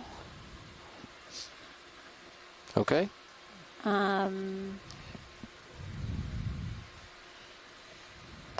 Sounds like we have some consensus on the shore side. We'll just follow this for a bit.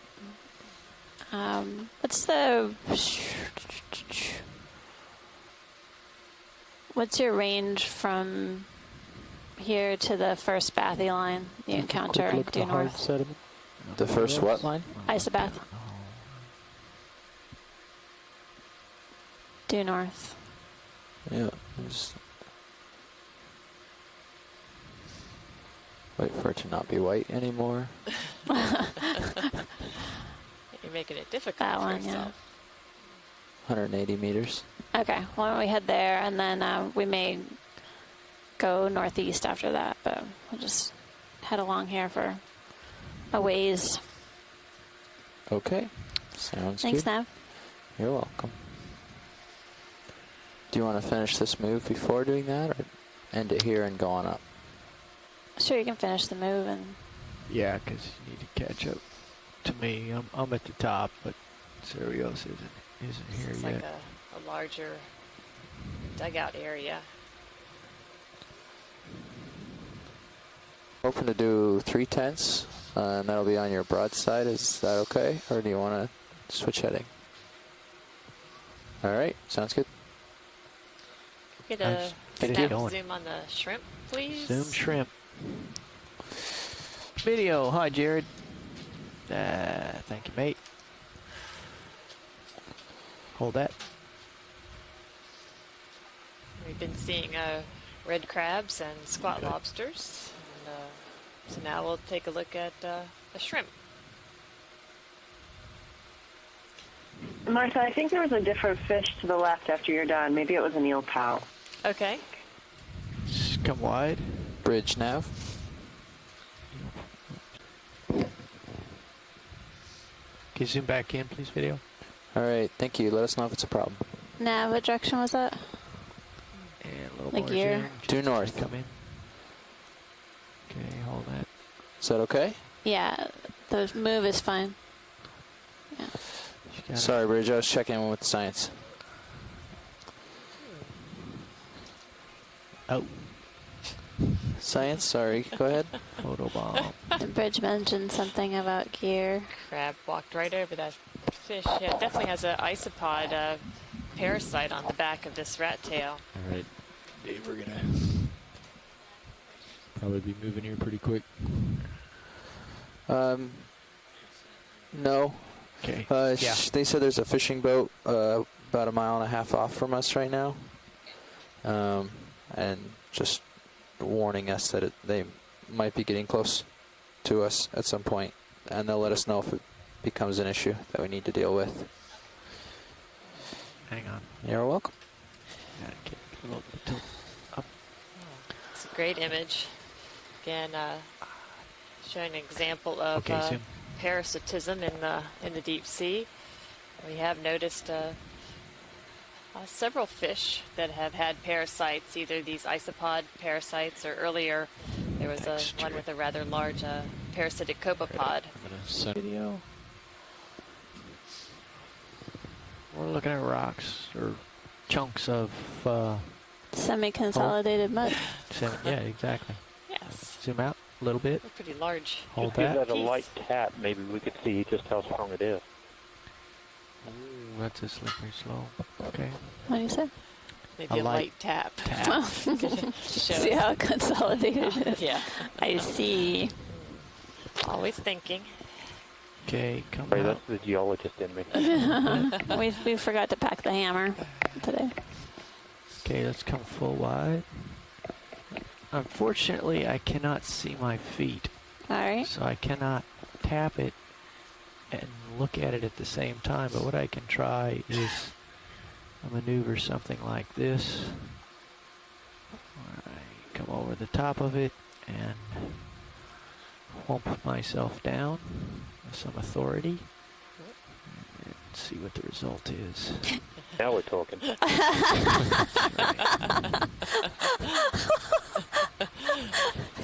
have to wait a minute for things to clear up.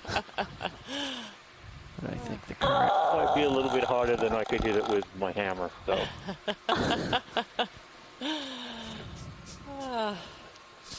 this too shall pass. We're seeing quite fine sediments that are covering the sea floor. But, I'll actually be surprised if that semi-consolidated rock or piece of mud is actually still there.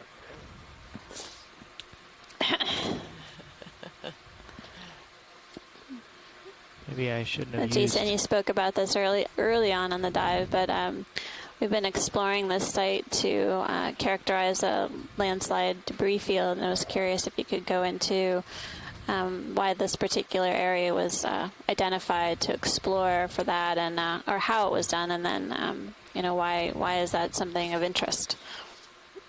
So pilot, I'm looking at you at about 45 this meters area a was second. chosen as a test of ground truthing what we see on the bathymetry data. Bathymetry data suggests that there is a debris field at the base of a scarp, landslide scarp here. So the idea was to take the opportunity to visit it, see if the debris is too visible on the seafloor.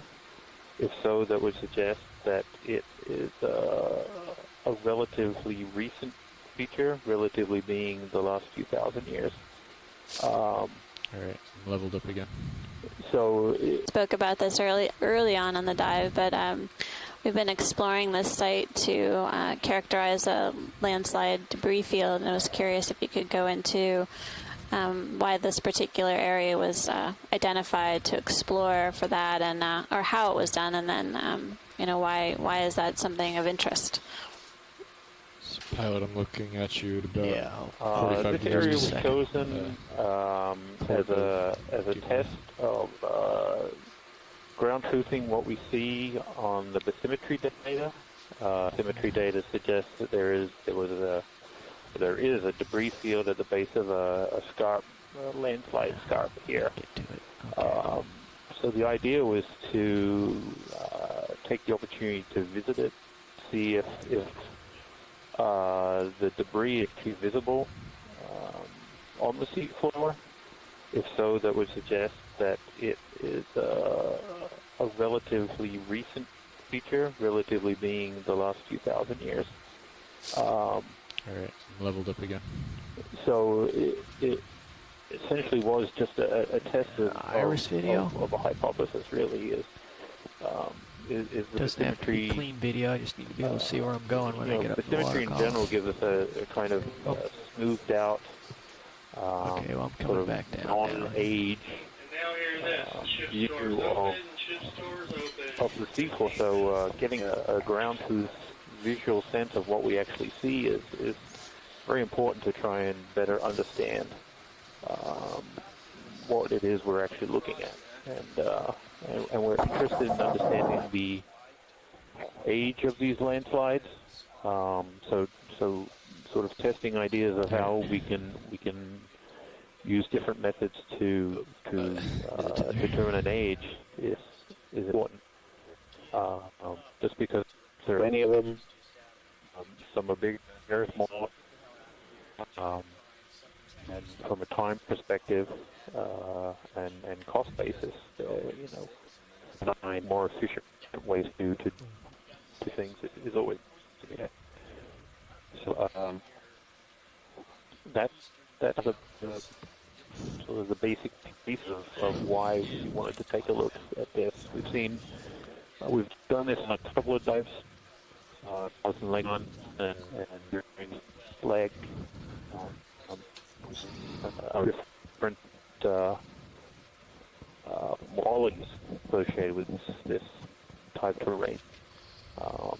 A lot of sediment in those cases, which in itself is very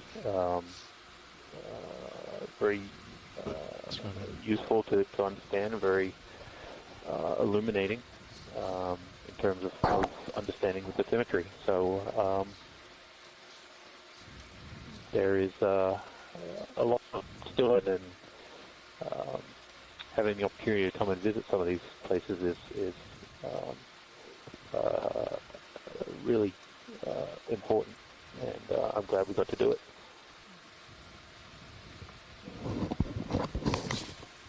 Well, that's great, Jason. It's there again.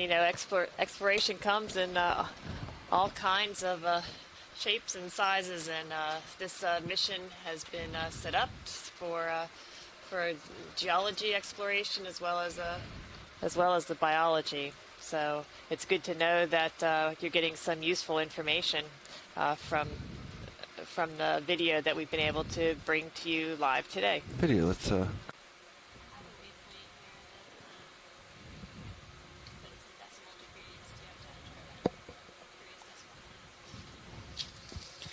We've seen a few of these hermit crabs earlier in the dive today. Go ahead. Again, always brings up the question that here they are with. Okay, let's come on. It's not. We have not seen large gastropod shells while we've been out exploring. Stand by one. Go ahead, Bridge. Go ahead. Thank you. Go ahead, video. Let's get one more before I have to run on out of here. Okay, Amanda, back to you.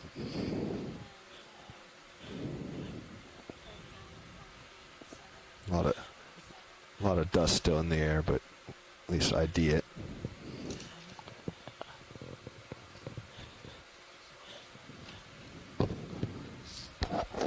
All right, and I think it's time for me to get going. All right, sounds good.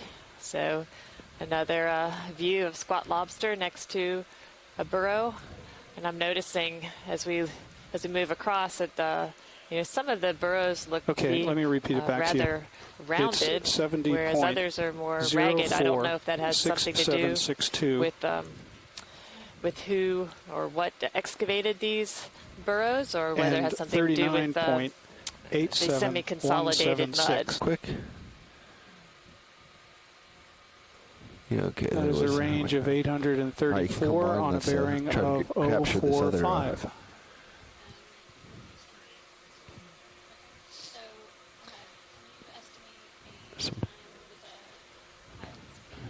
The interesting thing with these hermit crabs is that they all seem to have the same kind of shell.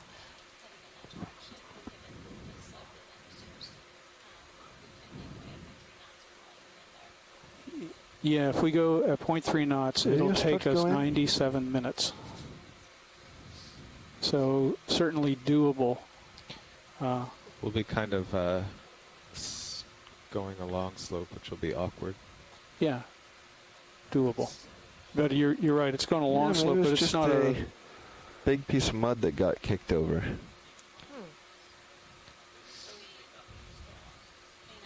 Yeah, let's come on. Well, certainly if we're going 0.3 knots, there won't be time to stop and linger and look at stuff. But we could make it. If you want to go slower and look at things, then we definitely will not make it. So this mud is very soft. Yeah. And I think my my port skid may have just taken a chunk of mud, pushed it forward. Okay. Let me talk it over with the pilots and see how they feel about going along that slope. I think certainly we can start off at 0.3, and if they say we need to slow down, then that's just the way it'll be. Okay, let me check it out.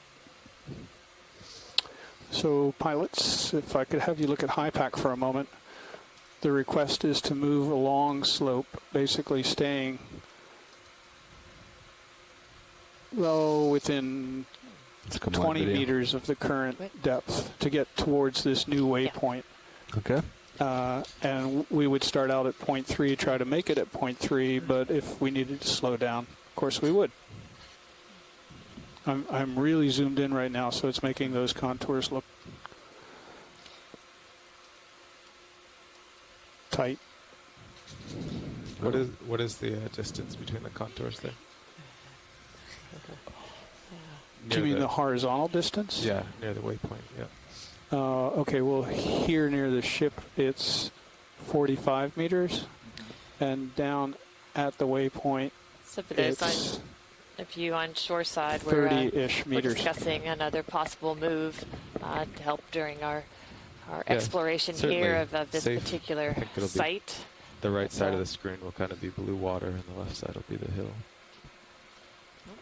Got some squid ink coming by. So give it a try. Yeah. Bobby? Yep. Okay. All right, thanks, Nev. You betcha. I'll get us started in that direction. All right, shoreside, we're going to head over to a new target waypoint. It's about over 800 meters away. We're going to head at 0.3 knots, and this is an area that transitions from low potential of finding coral to possibly maybe finding coral. Okay. So it's a nice added bonus to include in the slope model Yeah, that ship move, please. 100 meters. we've been using throughout the course of this cruise. Degrees. Give us a better knot. idea of Bring my habitat prediction. Sure. That's it. Bring my head 045. 045. Yeah. Coming to the right. First we'll go downhill for 10 or 20 meters. How does this move affect the plan, Carl?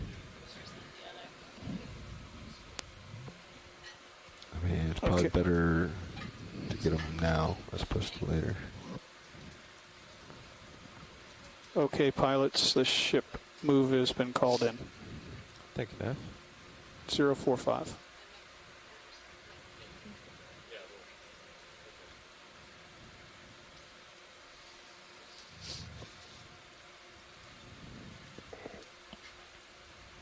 There. I am there.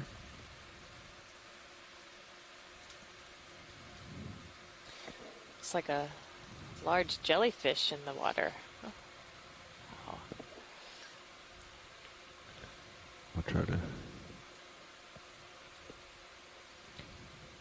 You won't really be able to lateral at 0.3, so.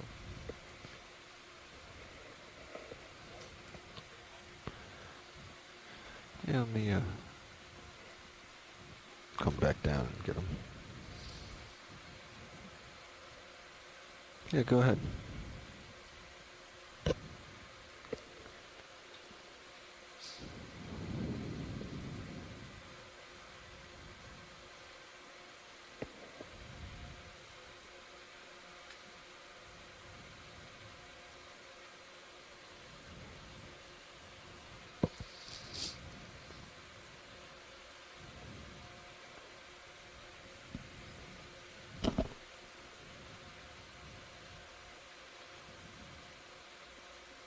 Where did he go?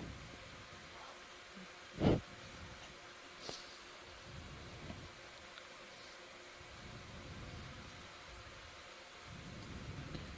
Bobby, Sirius is moving ahead now. Roger. Knots. So some beautiful images of a jellyfish.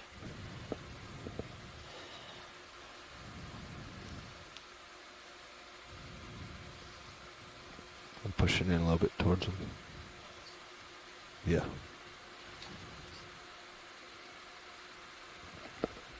I think you got enough here of this guy? Go in. He seems to be going at good speed, so let's...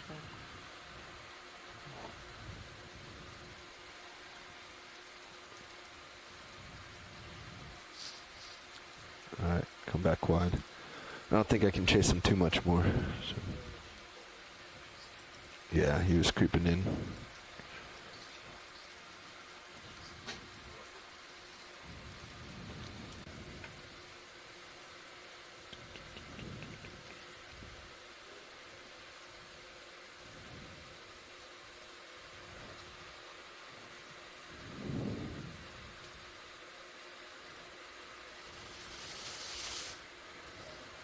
Have you seen that before?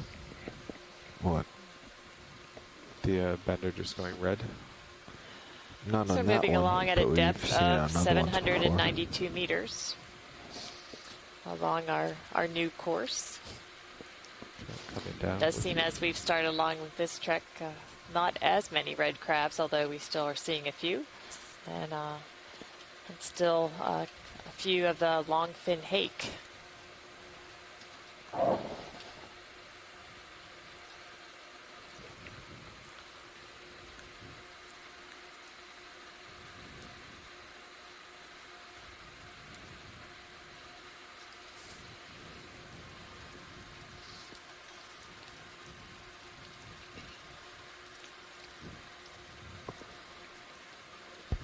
Bridge, Nav. Would you give me a call when there's 20 meters left in that move? Thanks. There's 20 meters now? Oh, okay. Okay, thanks.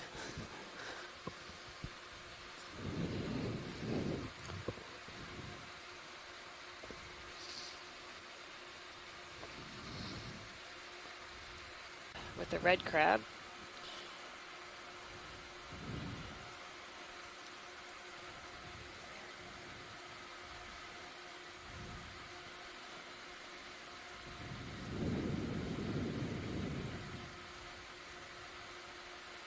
Go ahead, video.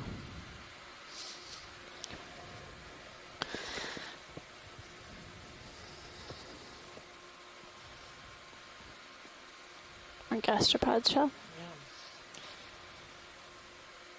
Okay,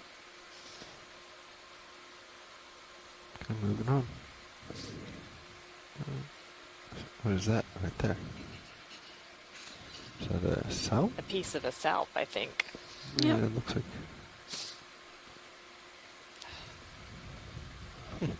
Alright, moving on.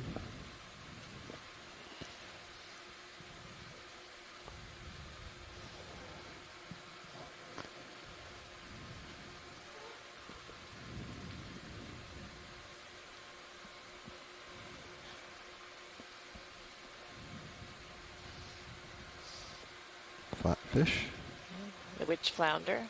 We've been seeing quite a few of those today during our exploration. But is that a different kind?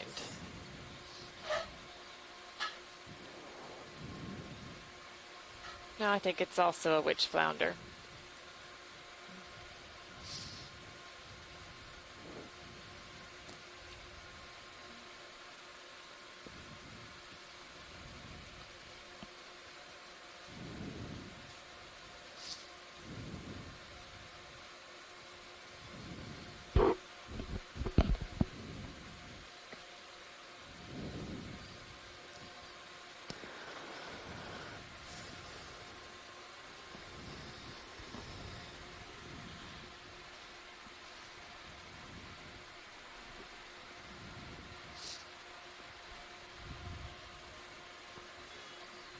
Quite a few flounders.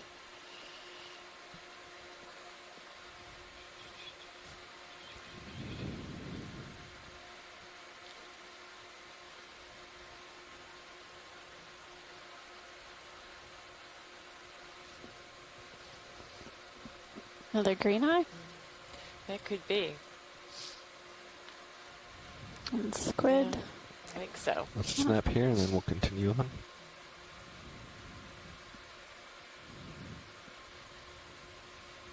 Yep. Green eye with iridescent fins. That's right.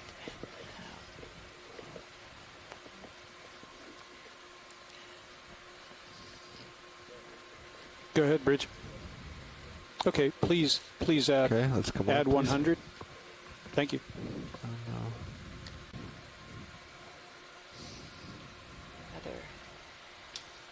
Another squid.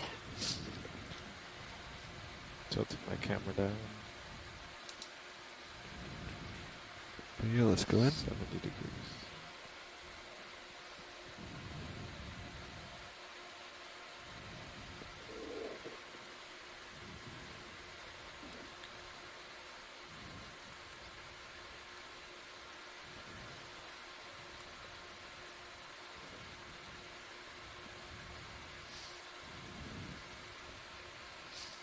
Can we get lasers on that too, pilot?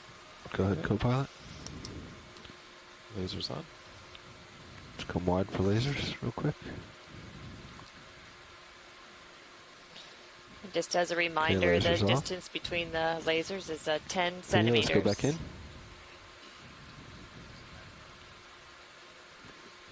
My camera is 90 degrees.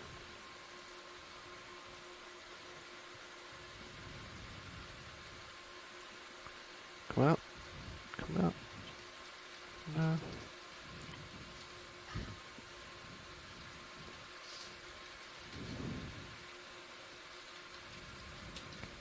Alright, moving on.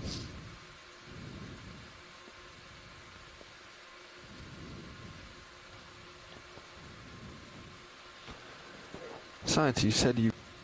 Yeah, it's just a dust cloud. It's kicking up a storm over here, though. Only I'm allowed to do that. Another There's a witch bunch of them flounder. over here. Wow. Bunch of squids hanging around here.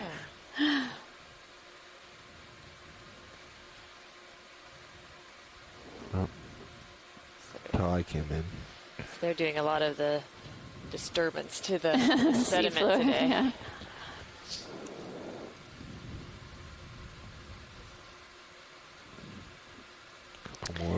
mesopelagic bioturbators. Okay, Carl, I'm pushing out for you.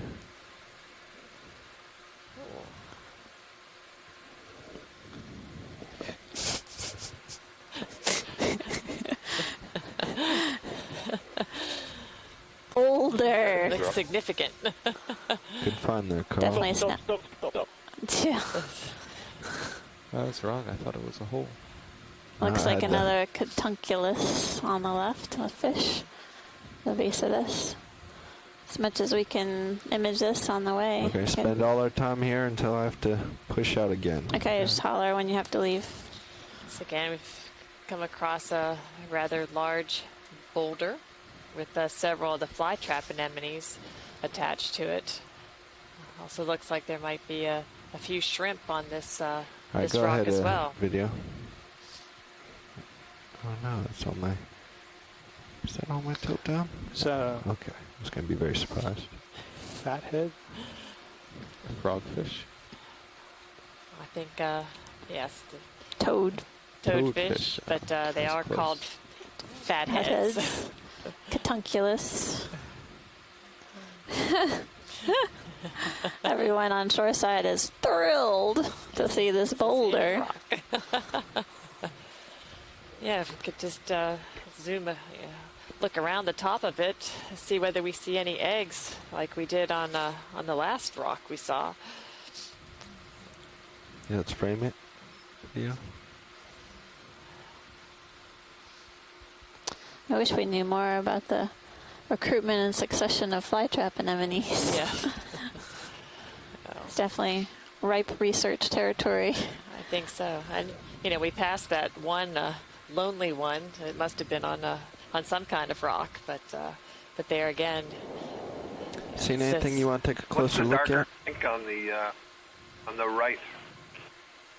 That's just What's the another black shrimp. thing with the white cross to Yes, the I think left it's of the fish? another shrimp. Snap zoom Okay, on thanks. the shrimp.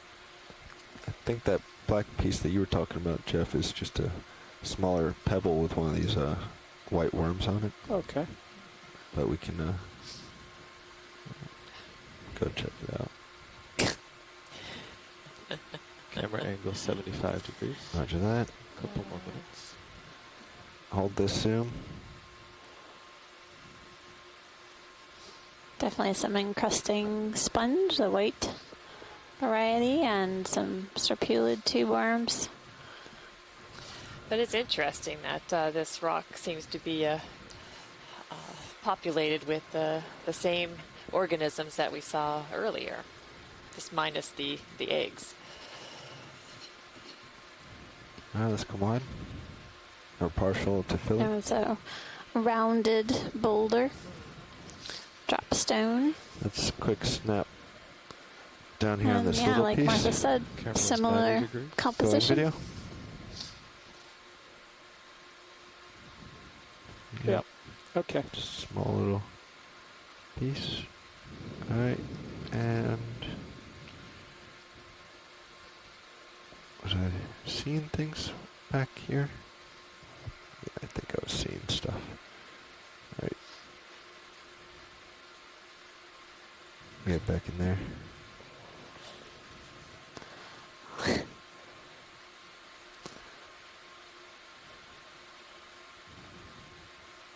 All right, that's all we got. All right, thank Time you. to move Thanks, on. pilot. Thanks, video.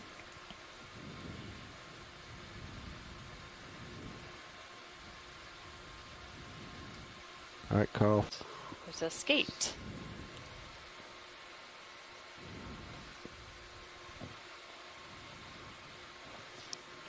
Our first skate for the day. Video, let's go in on it. It's going to be a quick one.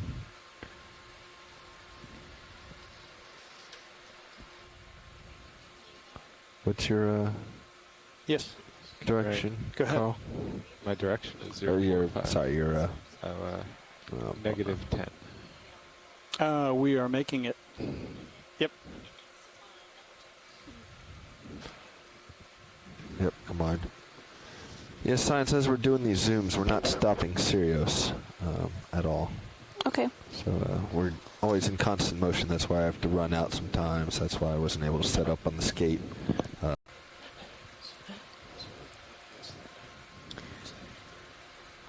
There's a waypoint several hundred meters away that we're headed towards that will, that's sort of on the boundary of definitely not having corals to possibly, so it helps with the slope model that we've been using throughout the dive, cruise. Several squid. And right there. It's like basically an egg sac, isn't it? heading to the northeast. Crab.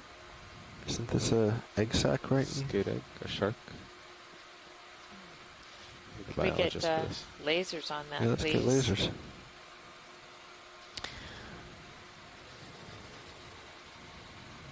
So we did see a cat shark at the beginning of the dive, right? It's 10 centimeters across, so that's pretty big. All right, let's lasers off and continue on. Wow.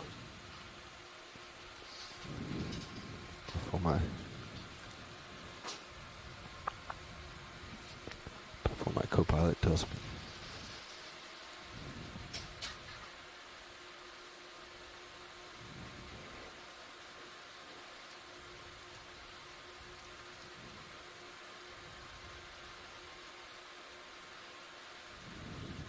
I haven't told you to move.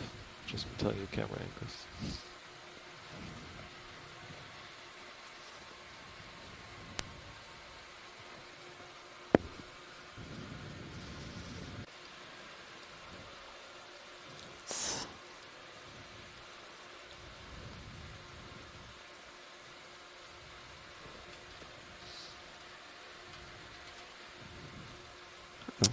That's part of the rock. Looks like, well, is this possibly some trash? Didn't show up on sonar at all. A bucket? 5-gallon bucket, maybe? Definitely looks a little too regular to be a boulder. I think so. Yeah, that's why it didn't show up. It's just a little piece of plastic. It does have an anemone, though. Boy, several squat lobsters around it. Yeah. Can't escape the trash. It's like a white bucket. And that gives you an idea of a little idea of anemone recruitment. Looks like some gastropods on the bottom of it too. Our depth is currently at 814 meters. 2 of them. A hermit crab. Hermit crab and so come wide, please. What's it gonna go? You're just off to the right there. Well, I'm curious what this other part is.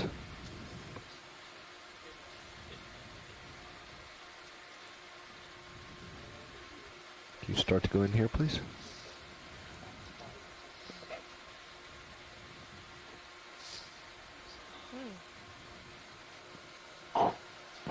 Are you guys still there in the Isn't phone? he supposed to be we floating? are. Isn't this guy supposed to be There's floating? no video or audio coming on the internet, so just wanted to be sure. Okay. Yeah, we're still here. Yeah, Bobby, you're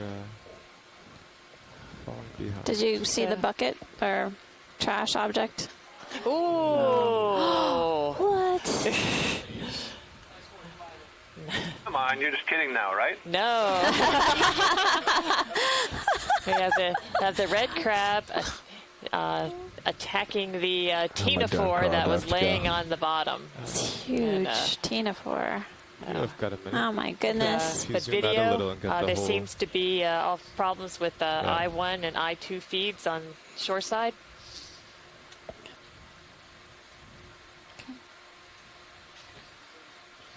Doesn't want to share, that's for sure. Wow. I think after you get a few I think he more maybe seconds, left it go and came over to the bucket as I arrived. Oh, what was that? Didn't want you to take it. It's meal. All right, to go, pilot. You're dropping That pretty was far awesome, behind, folks. Bobby. Yeah, that was great. Now we can see it too. Cool. All right. good. Pushing hard. To the north.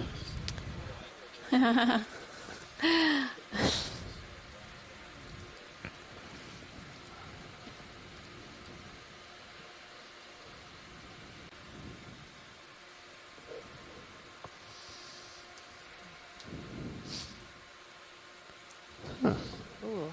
Did you see that squat lobster swimming? Did his tail flip, moved back there. That was pretty cool.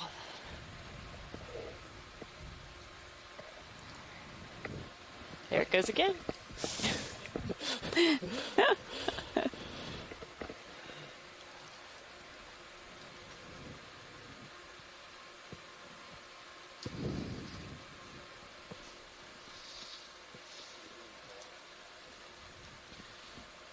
Nav, how long until this waypoint? Another hour. Hour.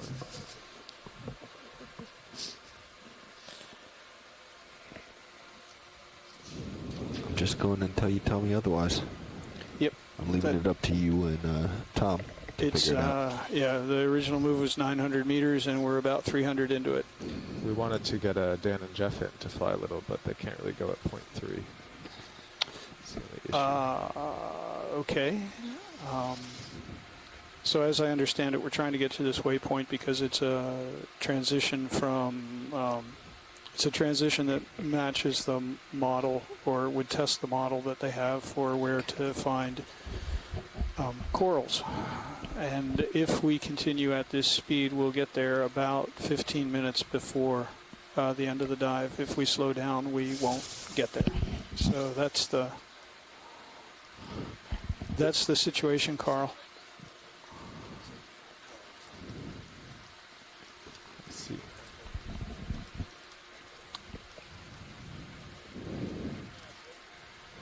Go ahead, Bridge.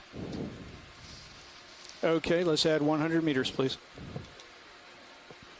045, 0.3 knots. Thank you.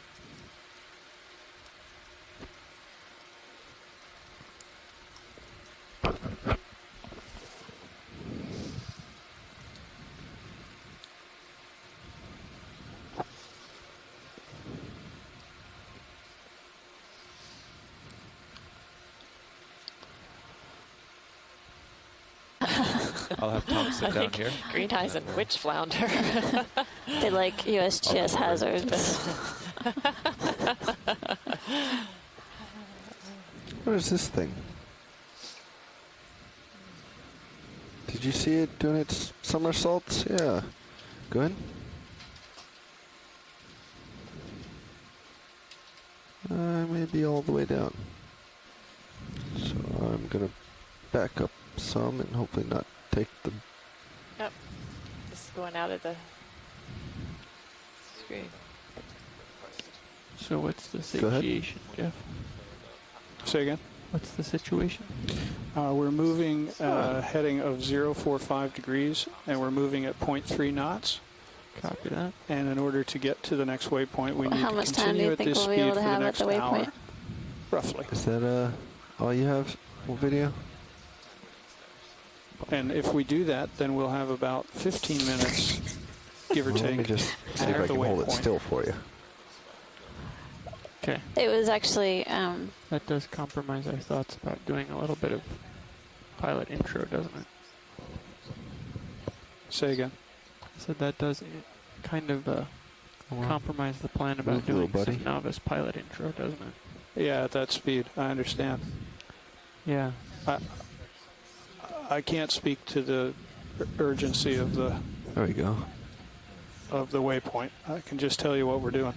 Yeah, the plan Carl left me with was to slow down to 0.1 for a half hour and then try to catch back up afterwards. Okay. That You may won't not be possible. No, you won't catch up after a half hour.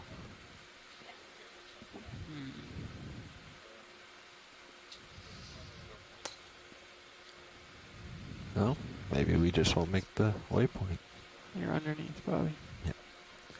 I don't think he's going to move anymore for us video, so let's come on. But in the meantime, we are still moving at 0.3. Yeah. Glad we saw another one of these. I think I saw one of those back at the trash can, but I That was good. That was didn't a get a good chance. Trash Didn't get a can. chance to look at them. That was a habitat. That was a good catch, Bobby. Quick snaps here. Is he carrying something with him? No, his Oh, he shell just is has just really broken. Shell. Needs to do some renovations. Has to carry that whole spire when there's hardly any place for him to be Let's go inside. wide. I got to move That's on. quite a remodeling project. Yes. I think houses are hard to come by down there. I think you're right. You take what you can All right, find. Tom, what are we doing? Let's slow to 0.1. Okay. And witch flounder as we move across the sediments.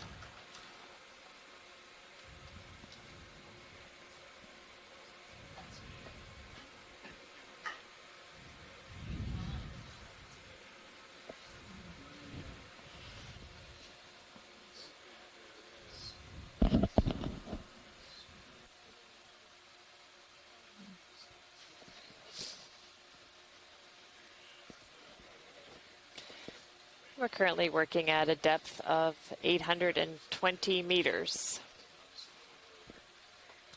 And we're coming to you today live from an area between Alvin and Nantucket Canyons in a place that we are referring to as USGS Hazard 5. Well, looks like we're coming on to another rock. So see a few of the witch flounder, but they both they look to be different sizes. But as we come in on this rock, we see that it has its resident flytrap anemones.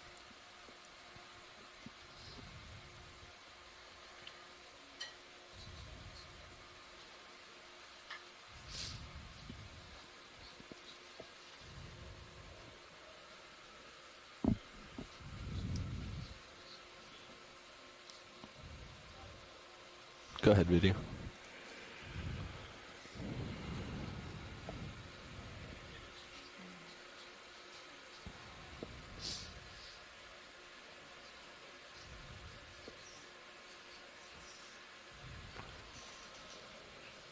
Two hours and some minutes, 30 minutes.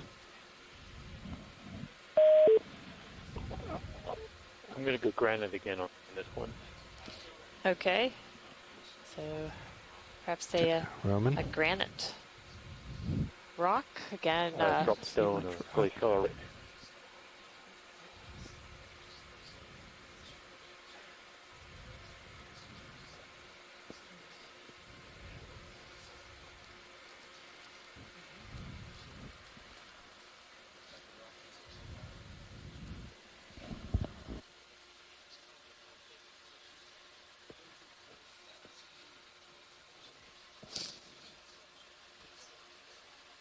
All right, let's continue. So although we saw the anemones attached to the rock here, we did not see a shrimp or the fathead that we had seen at our two other rocks that were colonized by anemones.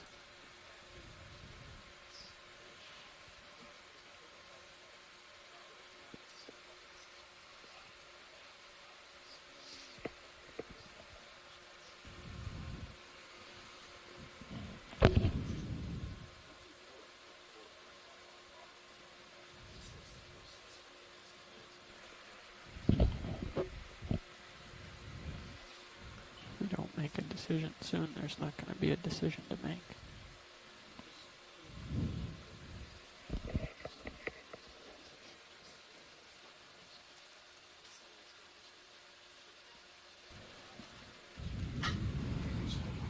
Science, this is Nav. Go ahead, Nav. So, you know that we have a goal here to try and get some new pilots and give them a little bit of stick time. Yes. But that competes with the current plan of getting to the waypoint at 0.3 knots. Yes. And stopping to look at stuff. So one thing we could do is speed up to 0.5 knots Okay. And continue towards the waypoint. We would get to the waypoint about 20 or 25 minutes earlier. Okay. But it would mean we couldn't stop and do exactly what we're doing right now. We just would not have the luxury of stopping. We would just speed to the waypoint at 0.5 knots. Okay. Once we got there, then we would slow down to 0.1, and we would put some new people, give them some stick time. But, of course, at the same time, they would be exploring and looking for whatever it is that is of interest at that point. Right. Is that a good compromise that we can all live with? Going on the call? I will ask Shoreside, and I think Amanda is out perhaps checking on some other options. So could you stand by for a few minutes? Of course. Okay. Thanks. Thank you. All right, Shoreside scientists, we're trying to get to our waypoint to be able to test the coral habitat suitability model. But in the there's meantime, also we're moving at 0.3 knots. We're still moving. Yeah, that's why I'm... Ship is... Okay. Others to wait in. Honestly, I think more time at the location that he targeted would be better than less. So my understanding is essentially we'll still be able to make observations along the way. We can mark where the rocks are, but we won't be able to see much in detail. But no snap zooms on the way. Right. So. Look at that parasite. Wow. Oh. Yeah, I mean, my understanding is that we can still, okay, let's come on. you know, we can still go back and HD if we see something really interesting. We're still collecting imagery without zoom, right? Large rock right here that I want to without HD at the bottom. Or sorry, in HD of the bottom. So if we saw something really interesting, we could go back in the footage. And sorry, Brian. Speaking of interesting, that was a huge parasite, copepod. So if we saw something really interesting, we could go back in the footage. And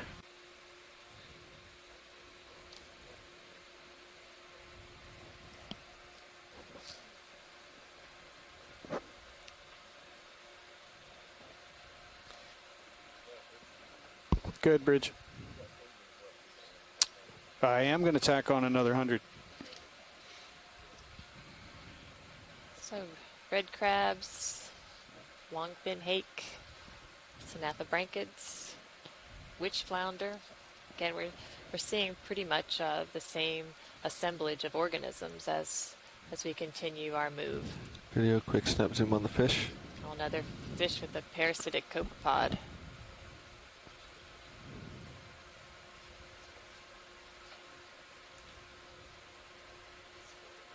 Wow. Very unpleasant looking. Yeah. It's a rather large parasite.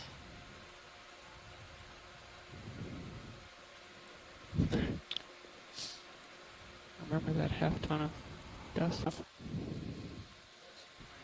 In this current configuration, what speed do you think you could make comfortably and safely?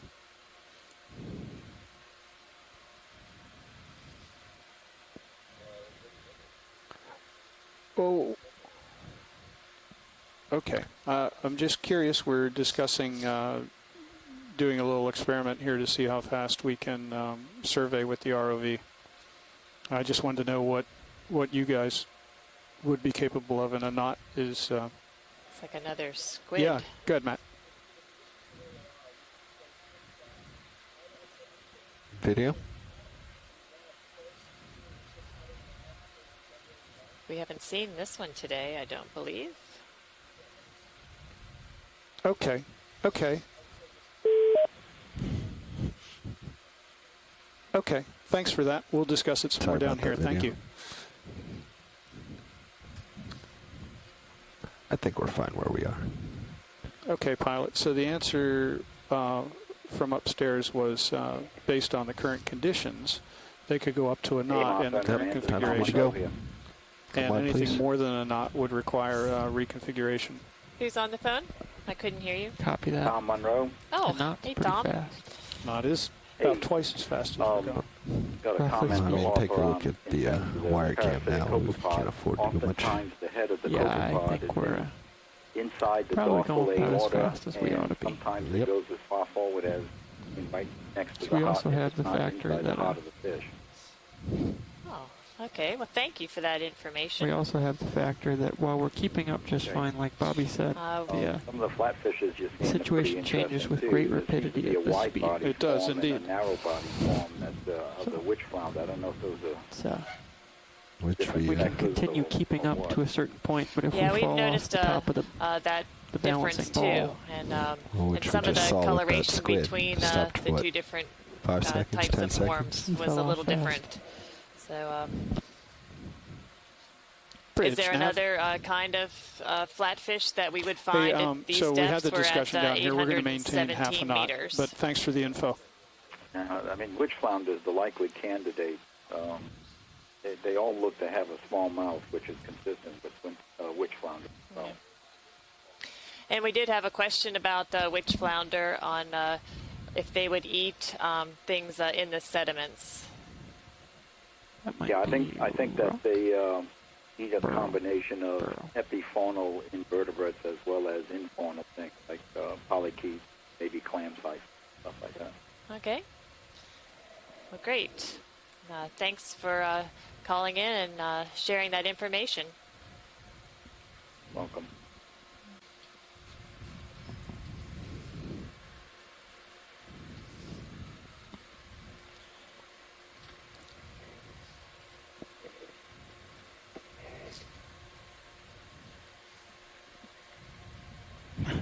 So Did you see Nav, that crab freak out? Yes, go ahead. did you hear about the parasite? No, I didn't hear about the parasite. Oh, okay. He said that the head could be in the of 812 meters. We're moving rather quickly along this sedimented slope area. We're trying to get to an area that might give us a little bit more information for ground truthing a model that is looking at habitat suitability for deep sea corals. So we're now in an area that is predicted not to be suitable for corals, and certainly that's the case.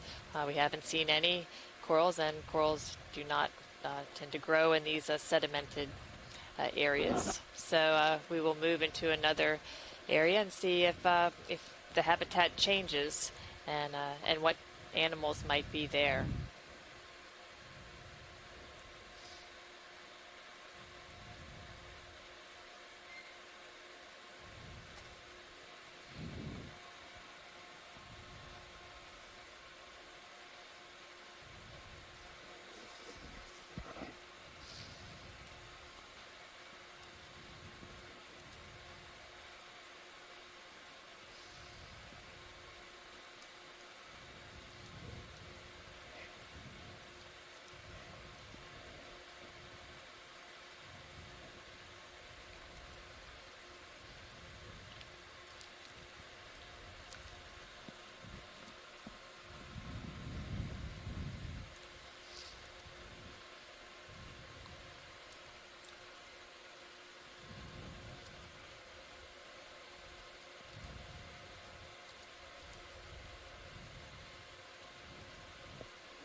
There you go, Tom.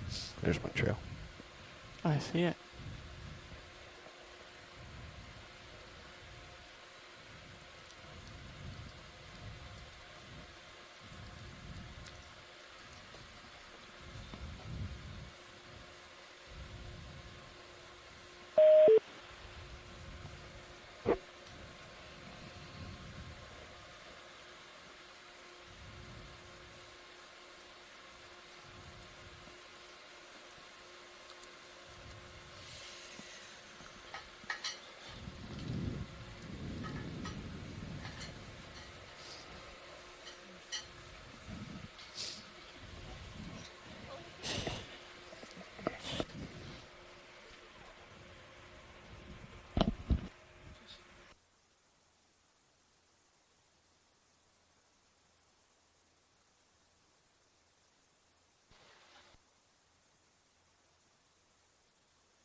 Yeah, I meant you and Bobby. Ah, well, that too. I was just experimenting in with the buzzing on the winch box. This is the last time that Tom and I will fly together. I heard a little catch in your voice there, Bobby. Yeah, try not to cry. I'll try not to punch my microphone.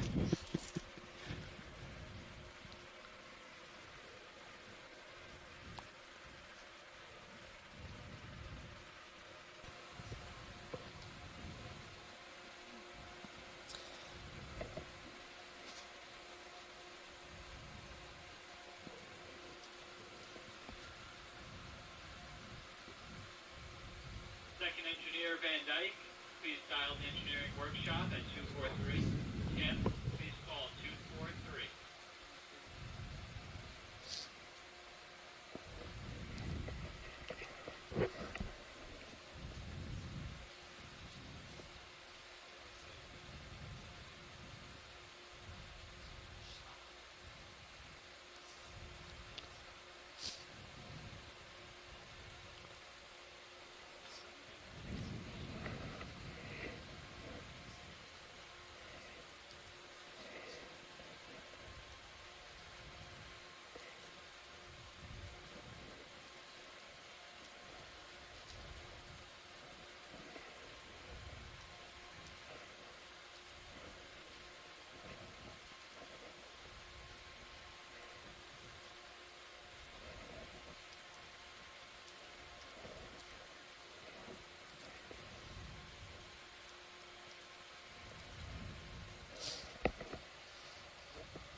Send you an alternative waypoint. Another 50 parasite. meters closer.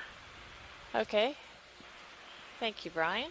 If it's, if it's feasible at this point. The other one's still fine if it's already programmed in and hard to change. But Okay. Go ahead, video.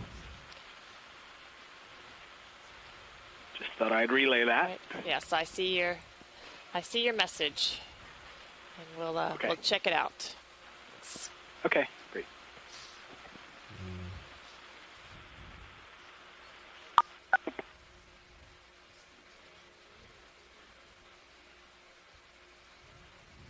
Yep, lost him.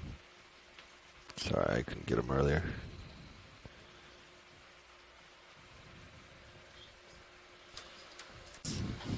Trying to go back for you real quick, Science.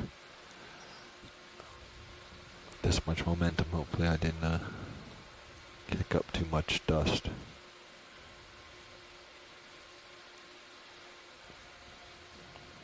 Is that another squid over there too? Let's go in on this video.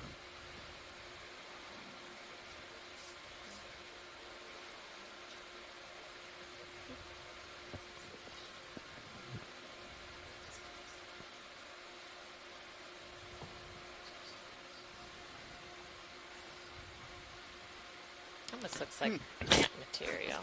Big stick. To landscaping on the cruise ship. All right, come wide, please. I gotta move on. So what you do?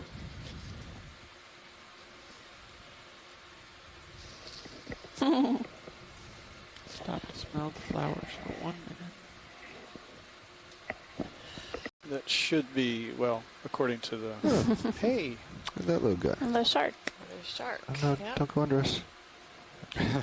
Nope. Oh, well, I took care of that anyway. Nothing to see here. We can just say anything. It was black dogfish. I was trying not to let him go underneath me. Instead, I just...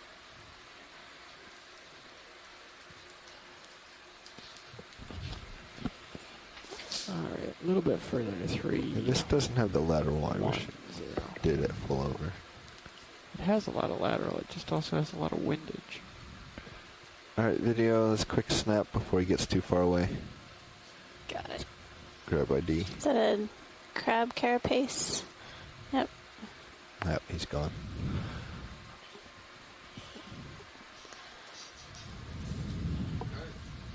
Probably a little too far away. 0.1 knots. Closer you are, the better it is, but you can experiment. That's it. Thanks. And Nav, just a little more information. I think the promised feature, maybe 75 to 80 meters away. Okay, we have our first ship move underway. Yes. Bearing 315. Great. Copy that. Do we want to zoom on this? We'll try not to get our hopes up. Flounder? Remember, no expectations, everyone. We're always pleasantly surprised that way. There's actually 2 flounders here. One that's you're in charge. Don't be afraid to give commands. in the screen now, and then one just a little up from it.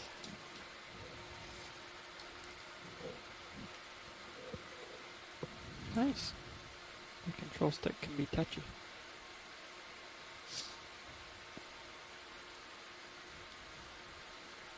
Then you have to tell them if you want more. I can go for a bit more zoom. More zoom, please, video. Roger that.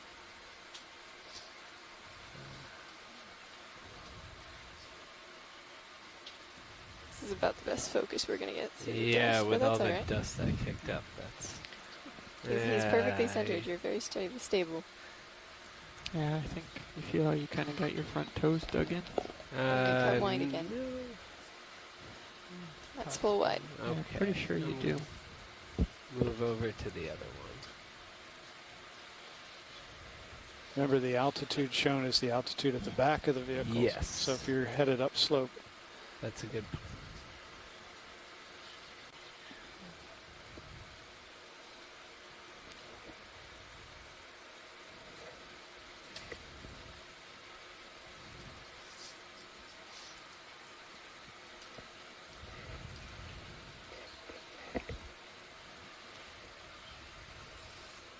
We're getting a few images of witch flounder here on the seafloor at a depth of 807 meters. You want to zoom in video? Roger that. Part way? That's nice. A little partial. Yeah, thank you.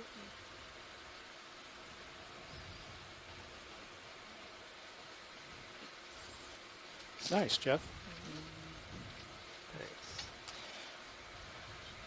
Very good. That's good for science. Okay. And you got some geology in the picture, too. That's right. Had a picture of a rock. Gonna lateral over to the middle. Good plan.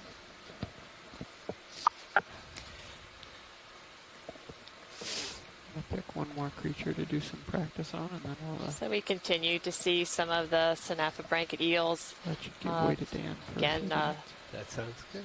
Co-pilot. Some burrows of various sizes. Co-pilot, is it okay if I keep this move going in this direction?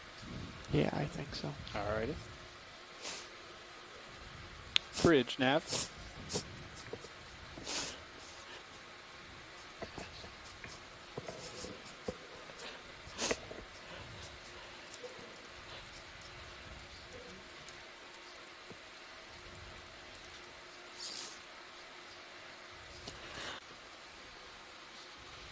Okay, everybody, we're continuing 315 degrees.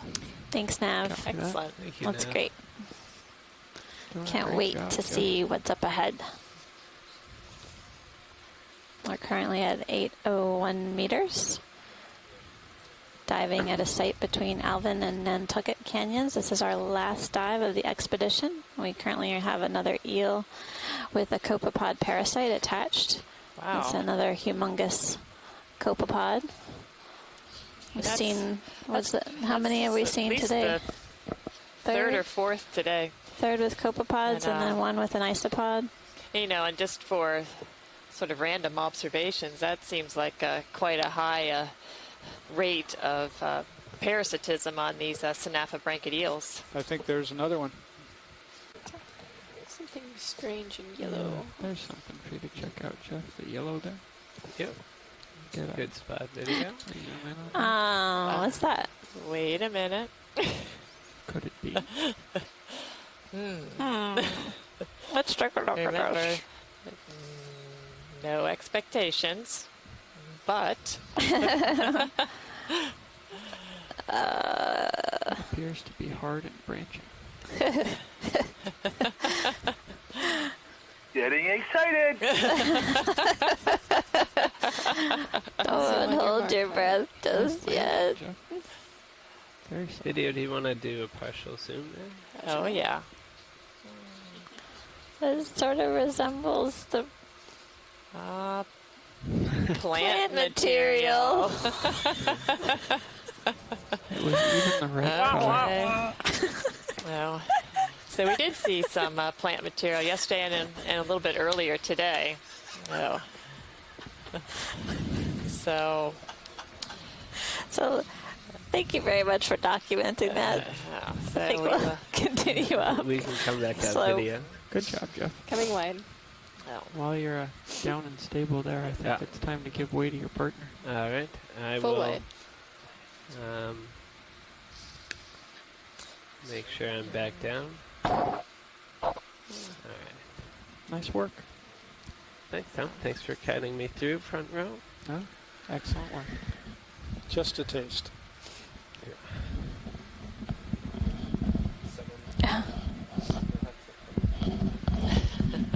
How fast you go forward and how fast you go up. Right. So I can also kind of twist. So video, why don't we try zoom in on this eel, just see what happens. Zooming partial. Ambitious.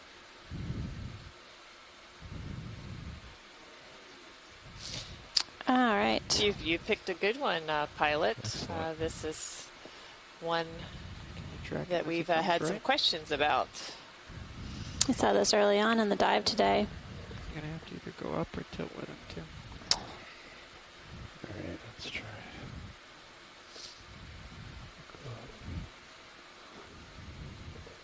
Has an elongate snout. Not bad, Dan. Nice touch. Definitely eel-like. Yes. The caudal end is He's getting close. little Can interesting. we focus in that close? Nope. Not that close. Nice work. Well done, Pilot. So now if you Nice can job. drive up toward the top of the series. Okay, well, let's do it again. 20 meters. 315. Looks like another 0.1. long fin hake. So your Squat options lobster here are to out either on the gently set sediments. Okay. Or to try to hover in place. Maybe in. Okay, well, let's see how we do hovering here in place video. Science, we're going to try zooming in on this squat lobster here. Because I know you haven't seen enough of those yet. Can you ever see enough of the squat lobsters? That's right. Ready for zoom, Pilot? Go ahead. Oh, he did not want to be seen. See? They move fast. That's good. Don't They are Yeah. really fast. You can see zoom how out. they swim with that tail flip, just Oh, like. he went just off the screen, of course. Okay. Yeah, they don't go far. So very similar to what you would see for a spiny lobster. When they're trying to escape, they use that tail flip to propel themselves through the water.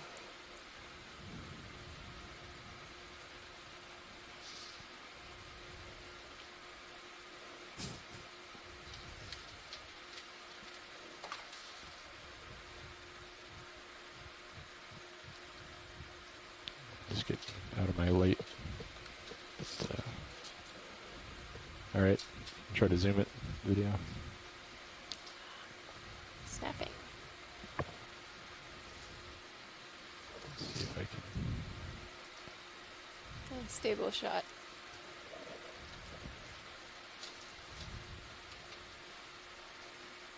Yeah, I'm thinking you've got your right toe down. That's what it feels like. Yeah. No, I'm still.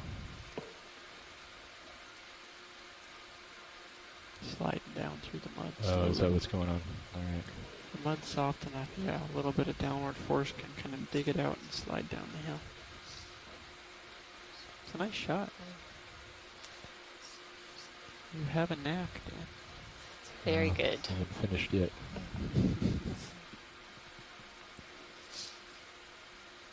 Is that a statement of humility or a statement of there's better yet to come?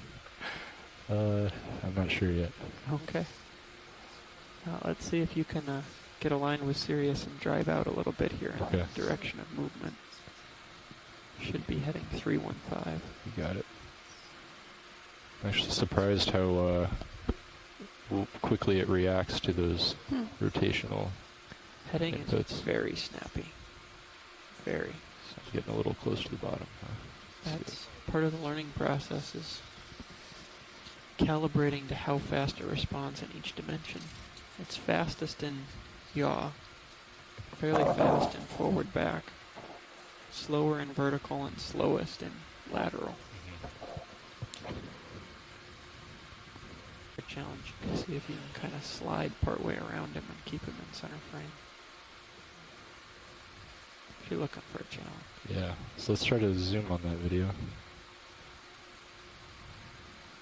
Partial. Oh. Of course, when he's moving, it makes it hard. Especially toward me. Yeah, they always come towards you. Full wide. Thanks.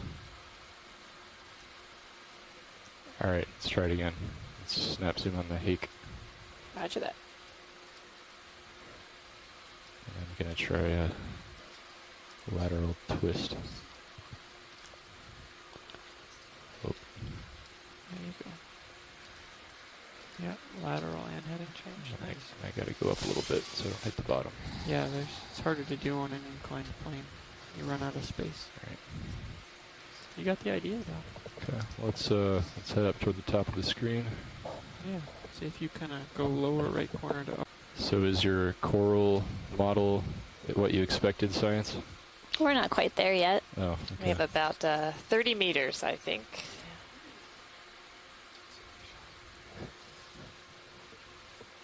Just checking out the sonar. I'm Amanda Demopoulos from USGS, and I'm here with Martha Nazinski from NOAA. We're on the Okeanos Explorer, and we're currently diving at an area between Alvin and Nantucket Canyons. And this dive target was chosen to examine landslide debris features. We've got some.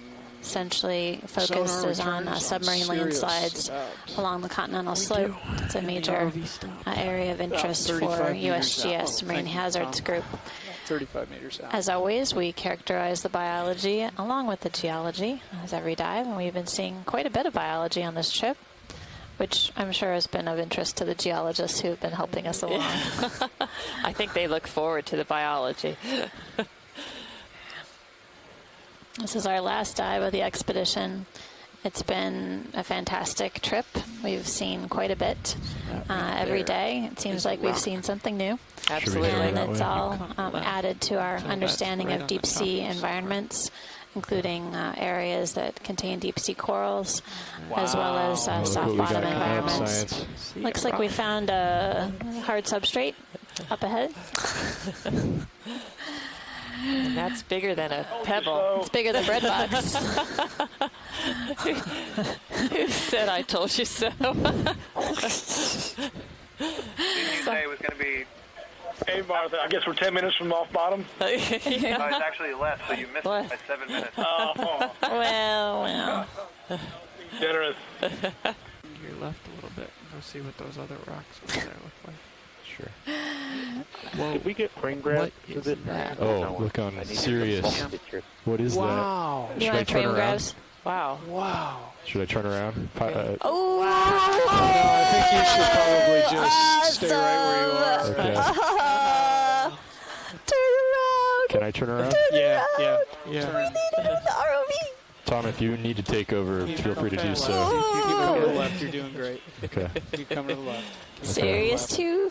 Sirius Keep coming to the left. Stream 2 feed, folks. Is that it there? Nope. Keep coming. There it is. Go get it. Yeah. Just push the Video. There's a forward. shark. All the way forward. Okay. The biggest we've seen. Video. Here If you it need to comes. zoom, do so. Here it comes.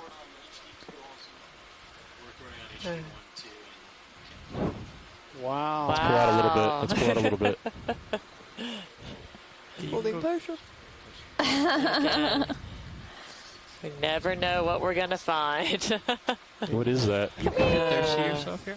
Yeah. Go down a little. Okay. Whoa. We're currently at a depth of 774 meters. Lasers on. Pretty easy Like stop that's- if you're not already stopped. Yeah, keep pushing at it. What should I do? Keep pushing in toward it. Okay. As long as you've got tether. Yeah, just let me know as soon as I run out of tether. No, just and if you want to take control of my camera, that would be helpful as well. Alright, I got your camera. Just Thank you. Pushing ahead fast as you can go. Okay. You can't do bad footage of this. Wow. What is that? Oh. You're about to eat it. Yeah, lasers would be good. Beautiful. Lasers are on.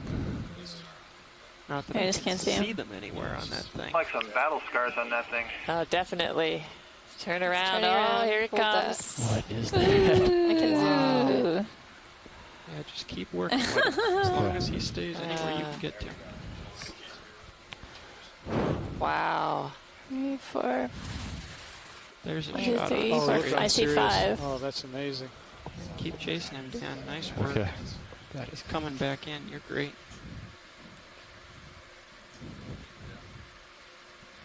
Thank you, sir.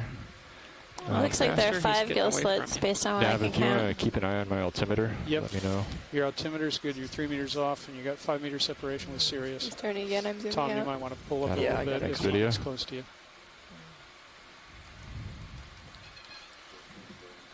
Yeah, you can Okay. push. Let's zoom out video. That's full wide. Thank you. Thank you. Go ahead. So what a way to end a fabulous expedition. Last dive. My goodness. Like I say, Last scene. we just never know what we're going to see out here, and we have had some amazing discoveries and Great, views yeah. of organisms that most people never get to see. So we're certainly You're happy 5 that we meters off can the bottom, so bring you're quite safe on the these bottom. images to Thank you you, in Nav. real time, and you can enjoy them as we are out here on the Keep an eye on Okeanos me, Explorer. co-pilot. Yeah. I'm not looking at the tether at all. No, you're great. We'll sort that out later. Here's the. Okay, and I'm coming down in altitude. Yeah. Okay, I'm coming in hot. You're good. You're good. Just chasing. How do you feel about a partial zoom? Dan, you're doing great, You buddy. can say Yeah. no. Nice work. Awesome job, pilot. Yeah. What Hold on, a way to on the train. Zoom. Yeah. I would know. Just keep an eye on my altitude. I feel like I'm getting close. So, no, you're good. So that is an ROV length, that creature. Whatever it is. Oh. Science, have we gotten any feedback on what this particular animal is? There's speculation that it might be a Greenland shark. Greenland shark. Yes. Okay, thank you. You're welcome. I'm pretty sure. Suggest we follow it to the coral fields. Right. That's right. That was You're almost at the end of your tether. Yeah, If you need to zoom video, go ahead. Roger that. Before he goes out of view.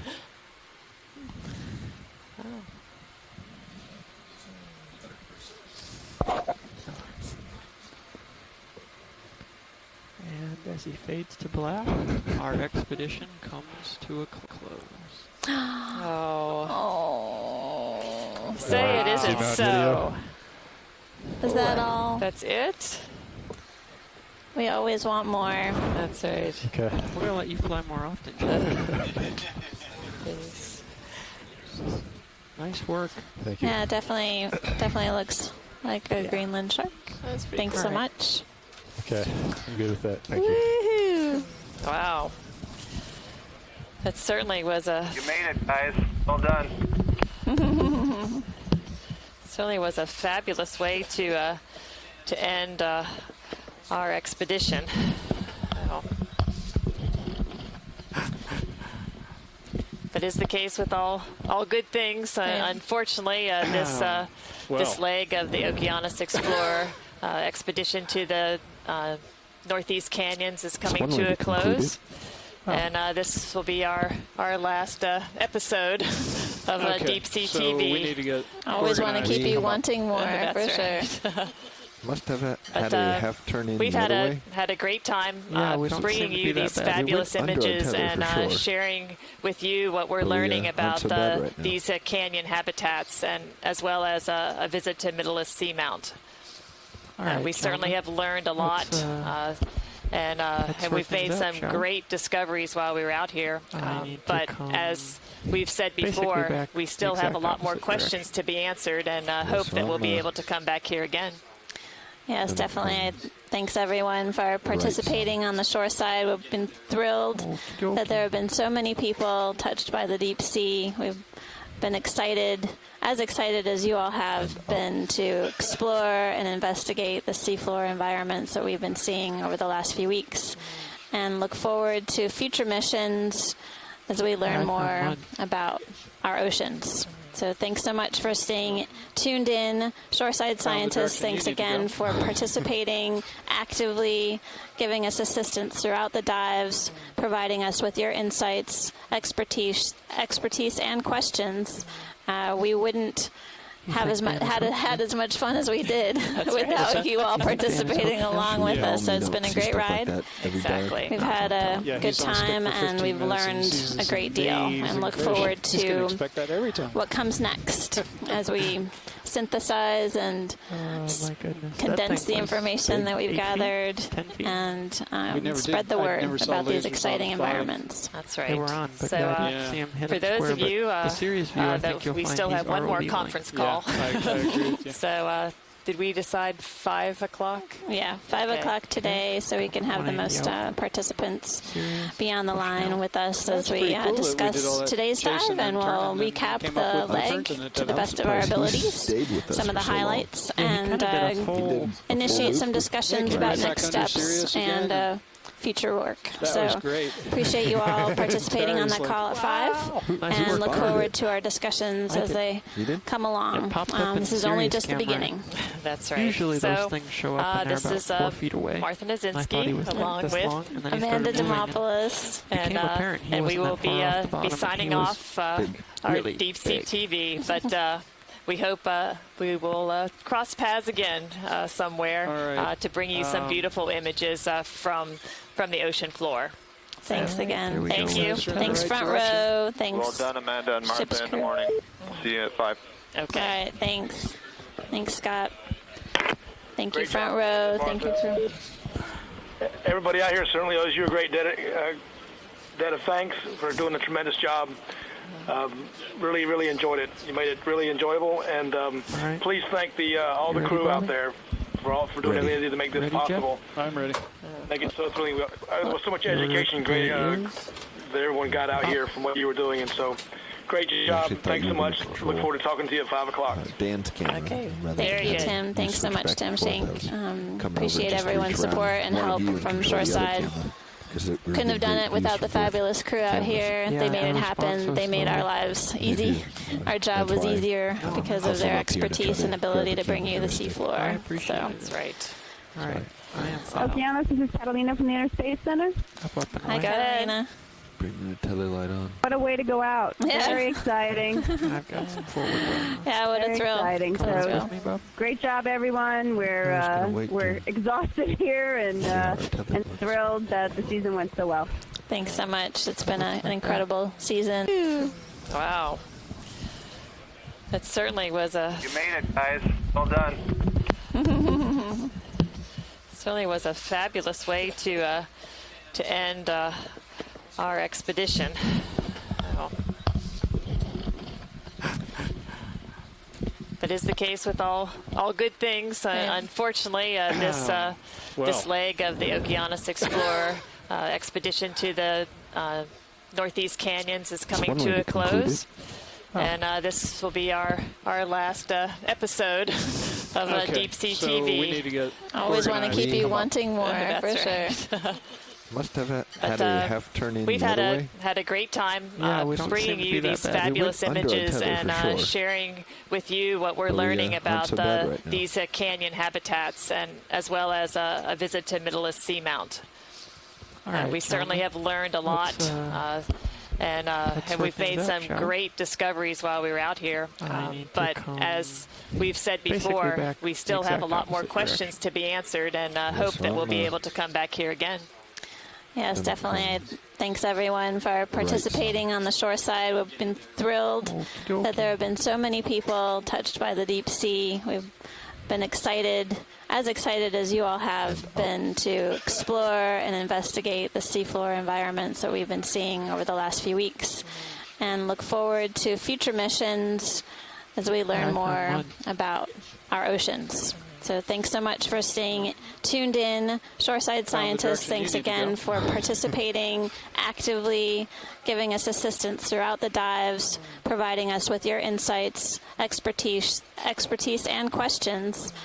We wouldn't have had as much fun as we did without you all participating along with us. So it's been a great ride. Exactly. We've had a good time, and we've learned a great deal, and look forward to what comes next as we synthesize and condense the information that we've gathered and spread the word about these exciting environments. That's right. They were on, but for those of you, we still have one more conference call. I agree with you. So did we decide 5 o'clock? Yeah.